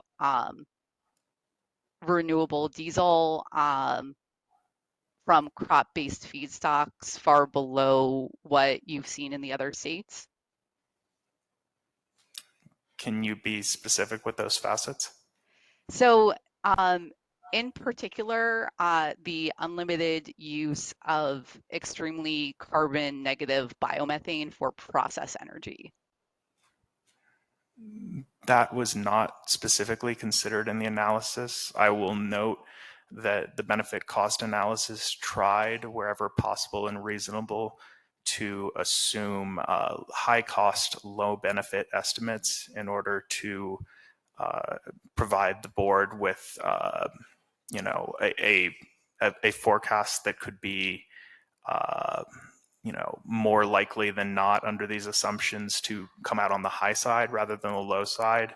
So for that situation and a variety of other situations where you would generally see a reduction in the realized carbon intensity relative to the assumptions we used, we erred on the side of conservatism in order to reduce the risk that the BCA overstates the benefits or the ease of compliance with the program. Okay. And isn't it correct that if regulated parties supply renewable diesel with much lower carbon intensity values than what you assumed in your analysis, that the regulated community could achieve compliance by displacing fewer gallons of petroleum diesel with renewable diesel? It is correct that any individual gallon of renewable diesel would generate more credits. And given the fact that renewable diesel in the years that I indicated was the marginal fuel, if in actuality New Mexico achieved lower carbon intensity renewable diesel than I assumed in the modeling, it would result in a reduction in the number of renewable diesel gallons and the associated compliance cost of the policy relative to what I assumed. Thank you. And in a scenario where fewer gallons of renewable, well, sorry, this is actually a question for Mr. Coppell, I believe. Mr. Coppell, are you with me? Yes. In a scenario where fewer gallons of renewable diesel are supplied in New Mexico, would you then expect to see fewer in-state health benefits? Our emissions analysis was developed to scale directly based on the number of gallons of fuel. So yes, I would conjecture that to be the case. Thank you. I have no further questions of this panel. All right, thank you very much, Ms. Gerson. Let's see, is Mr. Lobdell or Ms. Rayno available for questions, or do they want to ask questions? Oh, all right. We'll move to Mr. Sorayas.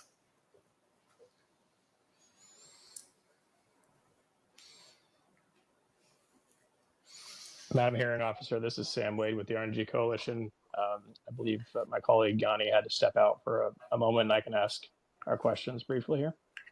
Thank you. Please keep your voice up. Yes, happy to. Hi, Sam Wade with the RNG Coalition. This question is for Mr. Coppell.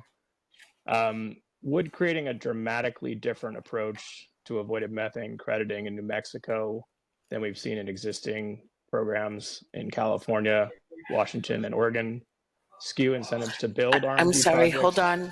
hold on. Sure. We need to ask you to start again and keep your voice up. Yes, happy to. Would creating a dramatically different approach to avoided methane crediting in New Mexico than in other jurisdictions, such as California, Oregon, and Washington, skew incentives to build RNG projects across the various CFS states? Objection, Madam Hearing Officer. This calls for speculation without being tied to the context of the testimony. Yeah, sir, I have to agree with that impression from Ms. Sono. Okay, Can you understood. expand on your question? Sure, and I believe this question was asked previously to a prior NMED witness, and unfortunately it was my colleague Yanni who asked it, not myself, and he was appointed to this panel.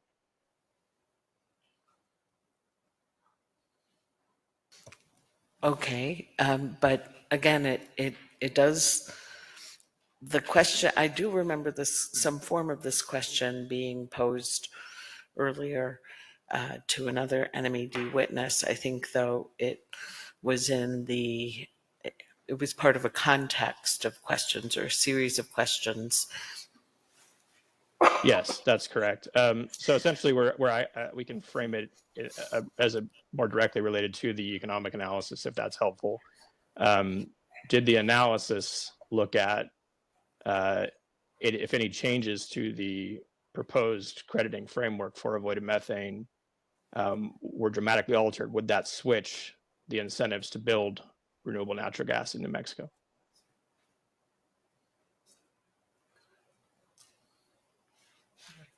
Sorry, who was that a question for? I believe we were told to direct the question toward Mr. Kupal by the prior NMED witness. I'm going to pass it off to Mr. Drews. Sure, sorry. Sorry.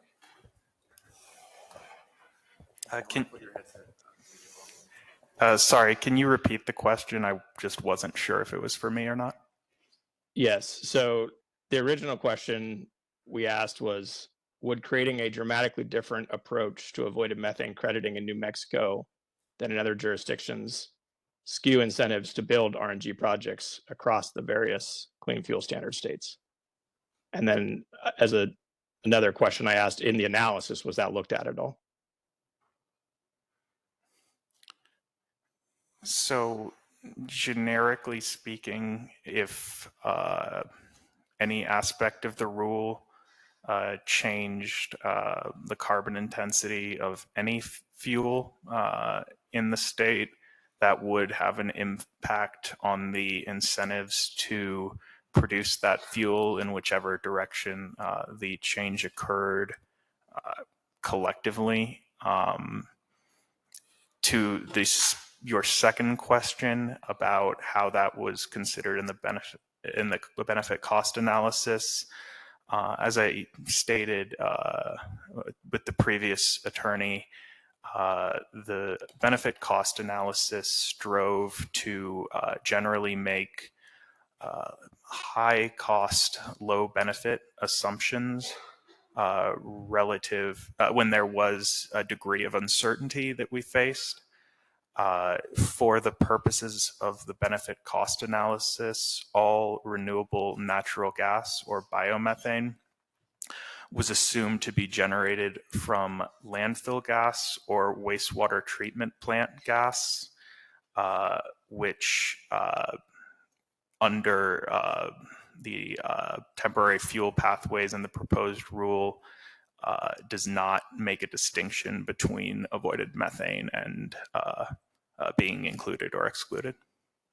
Thank you. So just to clarify, none of the renewable natural gas in the analysis that you conducted included avoided methane crediting. That is correct and consistent with the general approach of trying to use low benefit, high cost assumptions.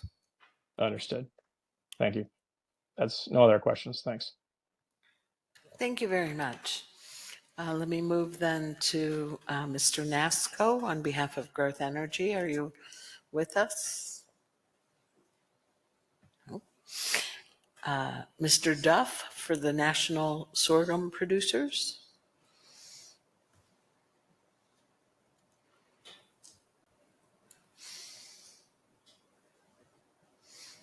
Pam, is Mr. Duff still with us? No, he dropped off. All right. Mr. Smith for Rio Valley Biofuels.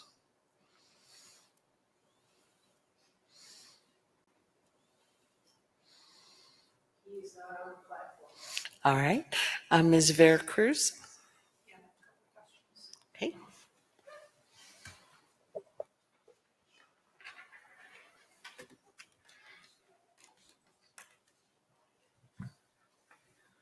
I apologize for any weirdness about not being a lawyer in my presentation or formalities. I'm Robin Vercruz with Low Carbon Fuels Coalition, and I have a few questions for Mr. Ford. One thing that seemed to be illuminated by earlier cross-examination is that there are distinct interests with regard to credit prices when on one hand you have industry that in general needs a strong price signal, potentially with the exceptions of utilities or others, as you mentioned, to promote economic development and innovation.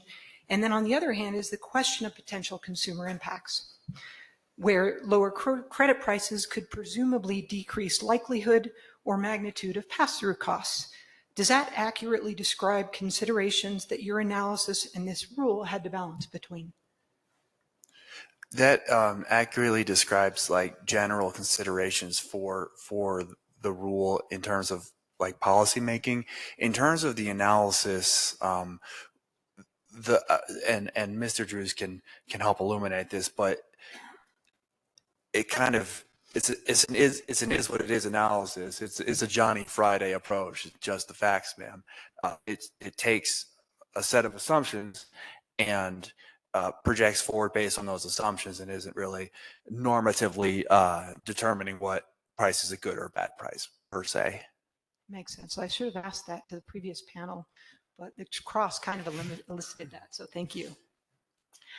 In your oral testimony, you talked about maximizing benefits and minimizing costs, which is kind of on the same theme, as being fundamental to the policy design of the Clean Transportation Fuel Program. Mm-hmm. Is it fair to say that technology neutrality plays an important role towards those ends based on your economic analysis?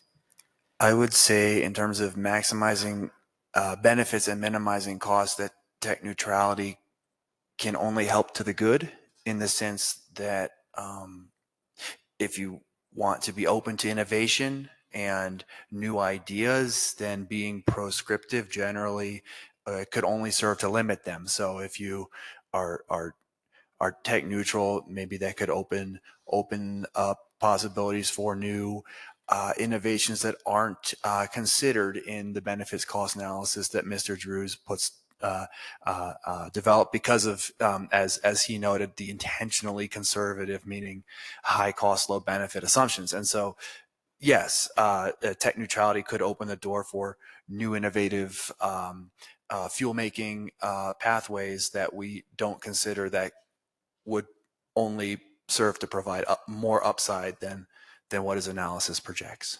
Awesome, thank you. Some of the cross-examination, public comments, and testimony that is in the docket but has not, admittedly, not been presented, for instance, API and CCAE, has called into question or called for limiting credit generation opportunities such as book and claim, co-processing, avoided methane, and energy efficiency ratios, for examples.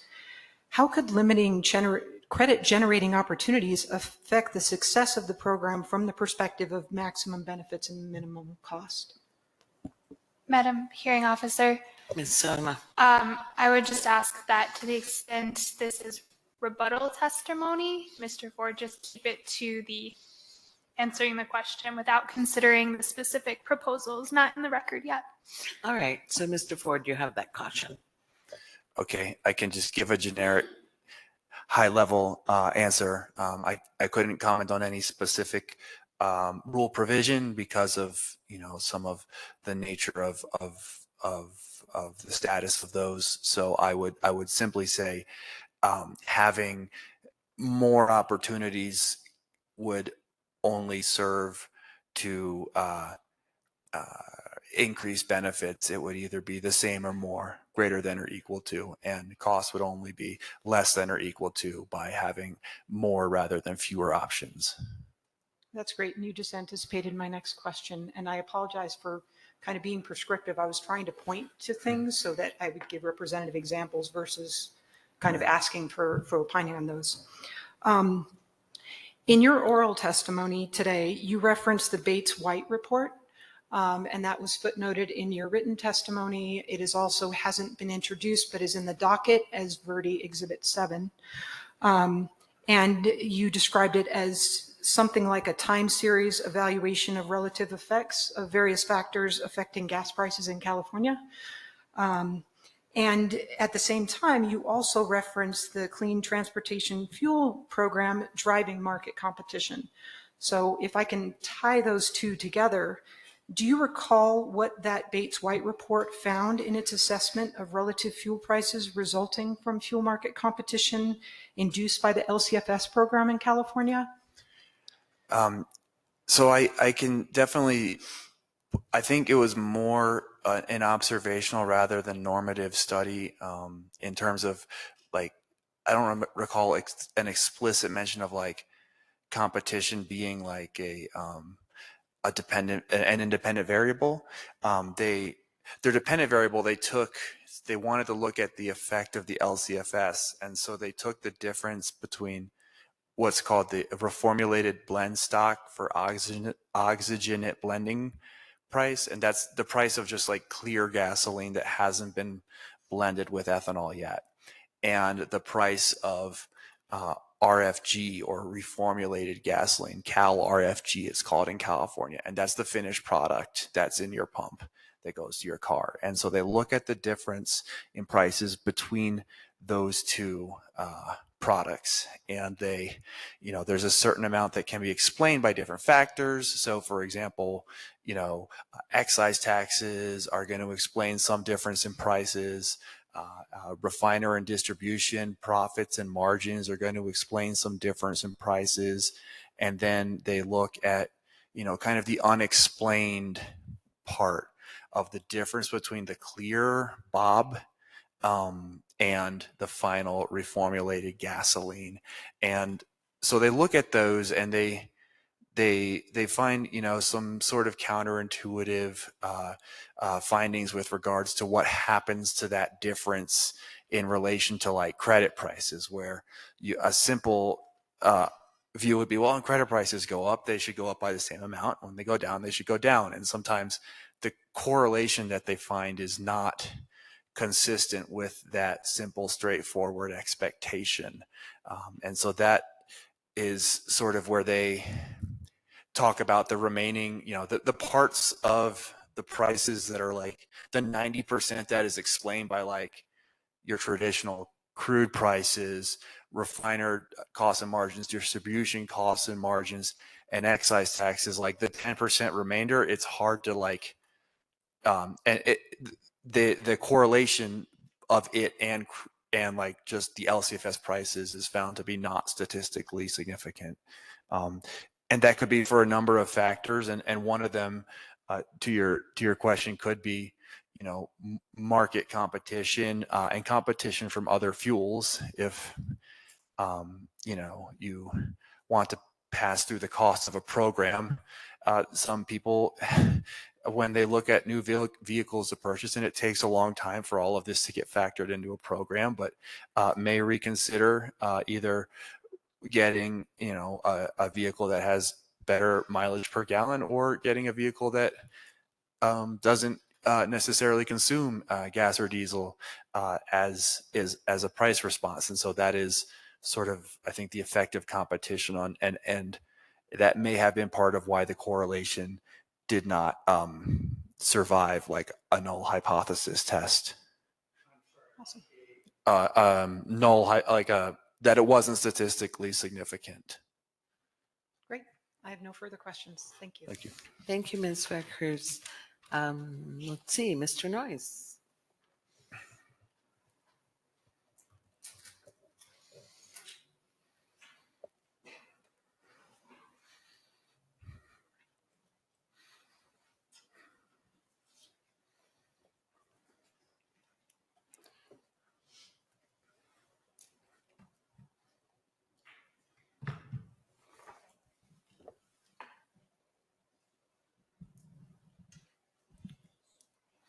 Madam Hearing Officer, I'd like to address my initial questions to Mr. Ford. Thank you. And I'm sorry I am going to have to interrupt wherever you are in about 20 minutes. Fully understood. Mr. Ford, is it accurate to say that you were the lead person for NMED in the development of the economic analysis related to this regulatory proposal? For NMED, yes. Obviously, they were published ultimately by the two gentlemen to my left, but within the department, myself and Dr. Rasso and Mr. Vaughn also worked very closely with ERG to my left on a number of their on much of their work as well. Thank you. And as a result of that role, is it accurate that you're very familiar with the assumptions and methodology that was used to develop the benefits and cost analysis? I would say so, yes. Not as much as Mr. Drews, but to a pretty decent degree. Certainly, and as has been the approach, to the extent you want to defer any of these questions to the other folks on the panel, certainly appreciate that. As has been discussed, this benefits and costs analysis encompassed both the social cost of carbon and the health effects costs associated with criteria pollutants. Is that correct? It is.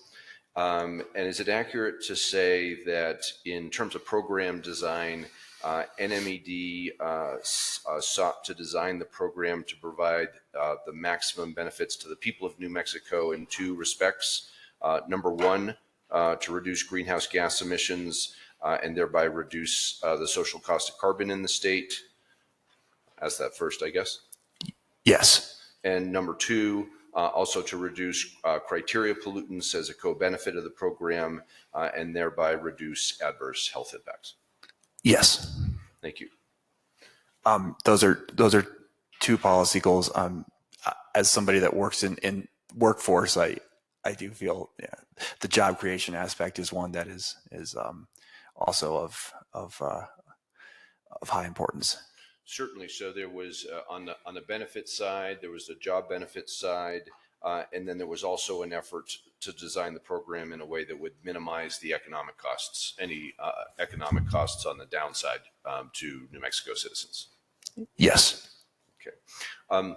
And are you familiar with the statement in the ERG report, and this is referring to Exhibit 82, and actually I think a recent cross-examiner referenced this, that the particulate matter reductions anticipated from renewable diesel are the primary driver of the NOx, SO2, VOC, and PM 2.5 emission benefits? I have some familiarity with that criteria pollutant and health analysis, much less than Mr. Kupal, but I am generally familiar with it. Yes. Why don't I reserve those questions to address Mr. Kupal on those? Returning to the overall modeling in terms of fuel uptake, do you recall to what extent alternative jet fuel supply was also anticipated to be a significant driver in terms of emission reductions? So one of the model's conservative assumptions is that a number of opt-in fuels, including alternative jet fuel, do not enter the market to generate credits, or just simply are not considered as a credit generating option. And that is, part of the explicit goal of that model to maximize estimated program costs in the name of conservatism.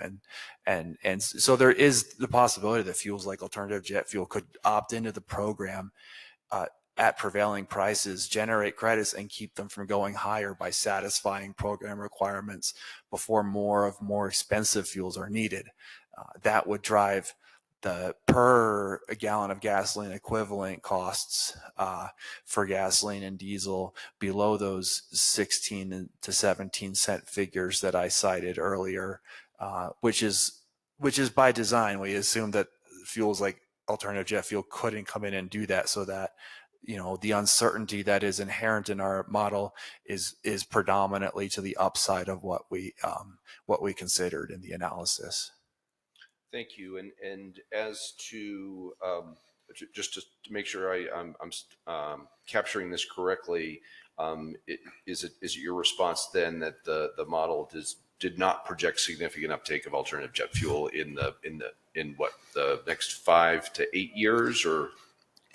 In fact, it didn't project any uptake of it didn't consider alternative jet fuel uptake at all.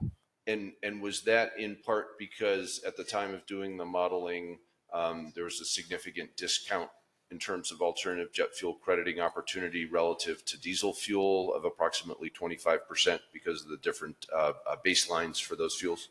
No, it was more just to stack the deck in favor of being as conservative, meaning high cost and low benefit, as possible. So if there was a fuel that wasn't explicitly going to be supplied or kind of required in the program, we generally speaking did not anticipate in the model, did not project that it would participate and generate credits. It's not to say that it would in real life, but we wanted to leave that uncertainty of whether it would or not as like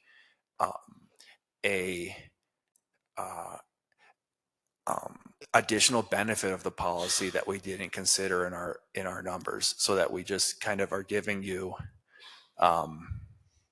kind of, I wouldn't call it a worst case scenario, but a very conservative scenario that is not sugarcoating the outlook.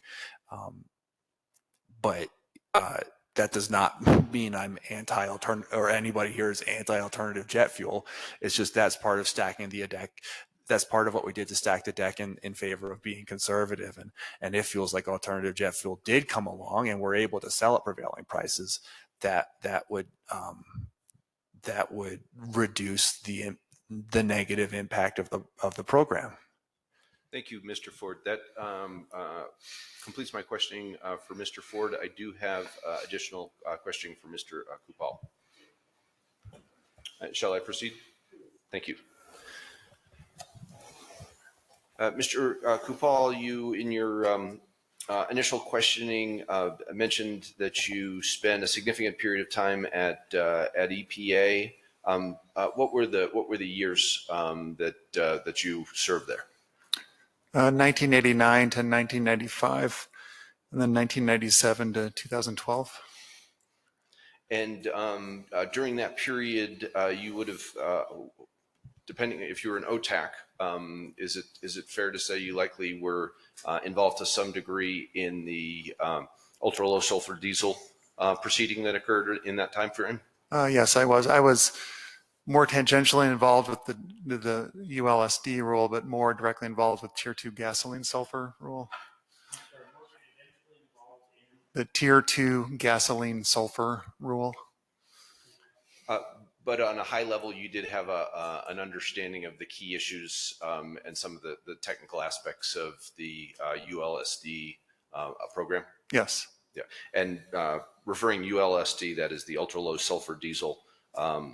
And what does that term refer to from a specification basis?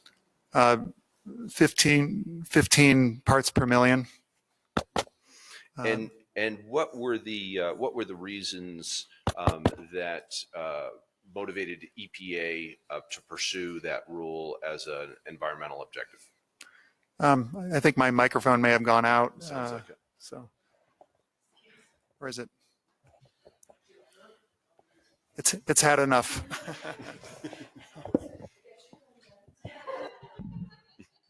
You don't have to answer the question now. Primarily, is this better? No? I guess the microphone's done with me. Can people online? Oh, Okay. Okay. Do you want me to proceed, or? Hold on one second. Can those of you online hear us? Yes. Oh, all right. Well, so long as we can be heard online, we're going to have to speak up, though, because there are people behind you. So let's all speak up and get through this next 12 minutes. Okay. Very well. I'll use what my Professor Hogan called a loud and booming voice. So the question was, what were the primary environmental drivers for EPA to undertake the, it was a ULSD rulemaking, correct? The primary driver of ULSD was to have low enough sulfur in the exhaust to enable after-treatment devices on diesel trucks. So diesel particulate filters and selective catalytic reduction, or SCR, which were required as part of the heavy-duty 2007 and 2010 rulemakings. And from an emissions perspective, what were the positive environmental benefits from being able to phase diesel particulate filters into the marketplace? Diesel particulate filters introduced a dramatic reduction in PM from diesel trucks. And is it accurate to say during the process of that rulemaking, there was significant concerns expressed by the petroleum industry regarding the feasibility and cost associated with the transition to ultra-low sulfur diesel? Madam Hearing Officer? Yes. I believe, although this goes beyond the scope of Mr. Kupal's credibility, although he may have knowledge from that time about these matters, I'm not seeing the connection to his direct testimony for this proceeding. Mr. Noyes, would you respond? Certainly, I'm going to bring this back to the issue of renewable diesel and alternative jet fuel and conventional jet fuel very quickly here. So I just wanted to, with NMED, I didn't, are we okay on? They're trying to fix things, so I'm Okay. sorry about the cracks. So I can move through this very quickly and simply to get to the heart of the matter here. All right. Good Thank you. idea. One of the key factors in ultra-low sulfur, in producing ultra-low sulfur diesel, is that requires significant additional energy inputs. Is that correct? In terms of the hydrotreating required to remove sulfur from fuel in the refining process, yes. And so returning to the life cycle analysis portion of your testimony, at a high level, can you talk about how the addition of additional hydrotreatment might alter the life cycle analysis of a particular fuel? I can only speak to that generally. I don't know kind of the specific difference in emissions, but I do know that the GREET model does account for the energy required for hydrotreating and desulfurization as an energy consumer. And so, yeah. And you're aware that the ultra-low sulfur diesel rule applies only to, does not apply to conventional jet fuel, correct? I was not fully aware of that. Okay. Okay. And very well. So, are you aware of the PAD 3 typical sulfur content being in the 800 to 1,000 range for conventional jet fuel? I am generally aware that jet fuel has higher sulfur than ultra-low sulfur diesel, but I wasn't specifically aware of that for PAD 3. Okay. Well, assuming that is generally that conventional jet fuel does use a high sulfur fuel, what would the implications of that be from a air quality perspective in the air basin? Well, for an engine that does not have after treatment, the main impact of sulfur in the fuel is to generate more sulfur dioxide and sulfate as particulate matter. So SO4 and SO4 as particulate matter, and SO2 as sulfur dioxide. That's aside from any sort of after treatment benefit that I mentioned earlier, but just in terms of the pure sulfur combustion in the fuel. And in the ERG report, it was noticed that it was stated that the PM reductions were anticipated to come from renewable diesel, and that those were the primary drivers of NOx, SO2, VOC, and PM 2.5 emission benefits that are modeled that are in your modeling. That is correct. and that those reductions provide some of the most significant health benefits that are seen, again, within the modeling from the program benefits. That's correct. Was there any modeling within the reports and the work that you did relating to alternative jet fuel also delivering benefits, or in terms of the reduction from conventional jet fuel to a near zero sulfur content that HEFA alternative jet fuel has? No, as Mr. Ford testified, because those volumes were not included as part of our overall analysis, then those were not part of the emissions analysis or health consideration analysis. And what are the health effects associated, the negative health impacts associated with the release of those criteria pollutants we've been discussing? That's a very complex question, actually, and it also depends on exposure levels. And of course, a big part of exposure for on-road vehicles is the fact that there's so many people living in proximity to roadways. And so I think it's, in general, I think I went through the health effects this morning that, diesel ppm is a carcinogen, and there's various other health effects related to PM and ozone. But in terms of the specific health effects of a specific emission reduction, it would very much depend where that was happening. Thank you, Mr. Kupal. Madam Hearing Officer, may I return briefly to Mr. Ford and then close? Yes. Thank you. Mr. Ford, I wanted to get that experience of Mr. Kupal on the ultra-low sulfur diesel into the discussion here, to raise the question that to the extent that NMED saw potential real benefit opportunities to displacing high sulfur conventional jet fuel with zero sulfur alternative jet fuel, is that an area that might have been explored more in the modeling than it was under the set of circumstances that you had? I think for the, oh yeah, okay. Is this better? It's green. Oh, I just have to yell. I don't think anybody wants that. For the purposes of our model, we would definitely prefer, I think, and I can't, Mr. Drews is ultimately the author, but I say we because I include he and I as both sharing this preference that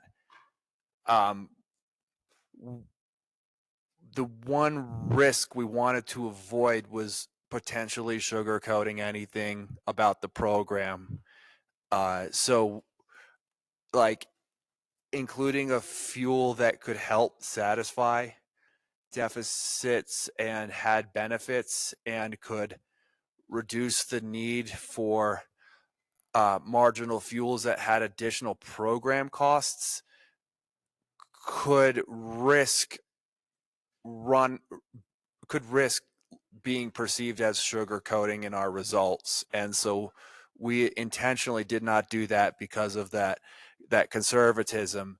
It certainly would be interesting to run a model that looked at substituting high with low sulfur jet fuel and all the associated benefits and costs. It's just for our current purposes not consistent with what we wanted to do, which was give just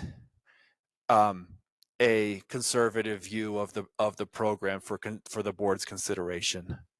I appreciate and respect that conservatism. Madam Hearing Officer, that concludes all of my questions for the panel. But I do have an inquiry since I have the stand here, which is, am I correct in thinking that Infinium, Verde, and the SAF producers are next up for direct testimony? Correct. Thank you. Thank you. Mr. Noyes, before you step away, Madam Hearing Officer, I'm not sure, it's been a long day and I may have missed it, but if Mr. Noyes could clarify which client on behalf of that these questions were for, that would be helpful. You are correct. I was remiss. This was on behalf of the SAF producer group. I assumed that with the jet fuel questions. All right. Let me ask if Ms. Tremblay has any questions. No. Mr. Weatherby, will you have any questions for this panel?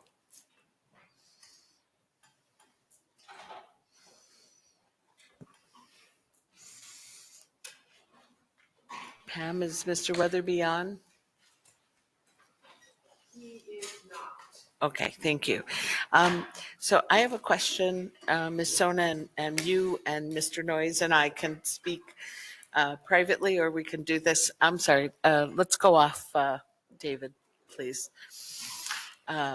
We can speak privately if other people don't care, but it happens in almost all of our multi-week rulemakings that we break into some fraction of the department's case, because the department always gets the most attention, to allow someone who's flown in to kind of come in. So I was actually going to share with you all that we will lose Mr. Paul and Mr. Drews as they return back home end of Friday as well. Okay. So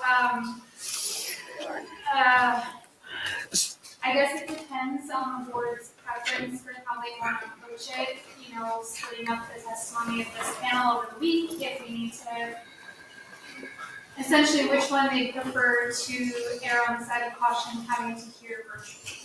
Okay. Which I guess is probably going to be the way it works out. And depending on how many questions they have and how lengthy Mr. Noyes' client's testimony will be, where we estimate falling to. All right. So, Mr. Noyes, can you add anything to this discussion as people pack up? I can share with you, Madam Hearing Officer, that for Verde, we do not intend to offer any evidence. Okay. And for Infineon, we plan to have one witness, and for the SAF producers, we plan to have 2 witnesses. I do not anticipate that any of the witnesses will take the full 30 minutes. It's hard to project cross-examination. Sure. Okay. So would you be comfortable if we finish board questions with these guys Yeah. tomorrow morning? Yeah. And then do Yeah, I think that'll work fine, and we, to the extent that I think the only way we run over would be on cross-examination, potentially on one of them, and then they could attend remotely to participate out. All right.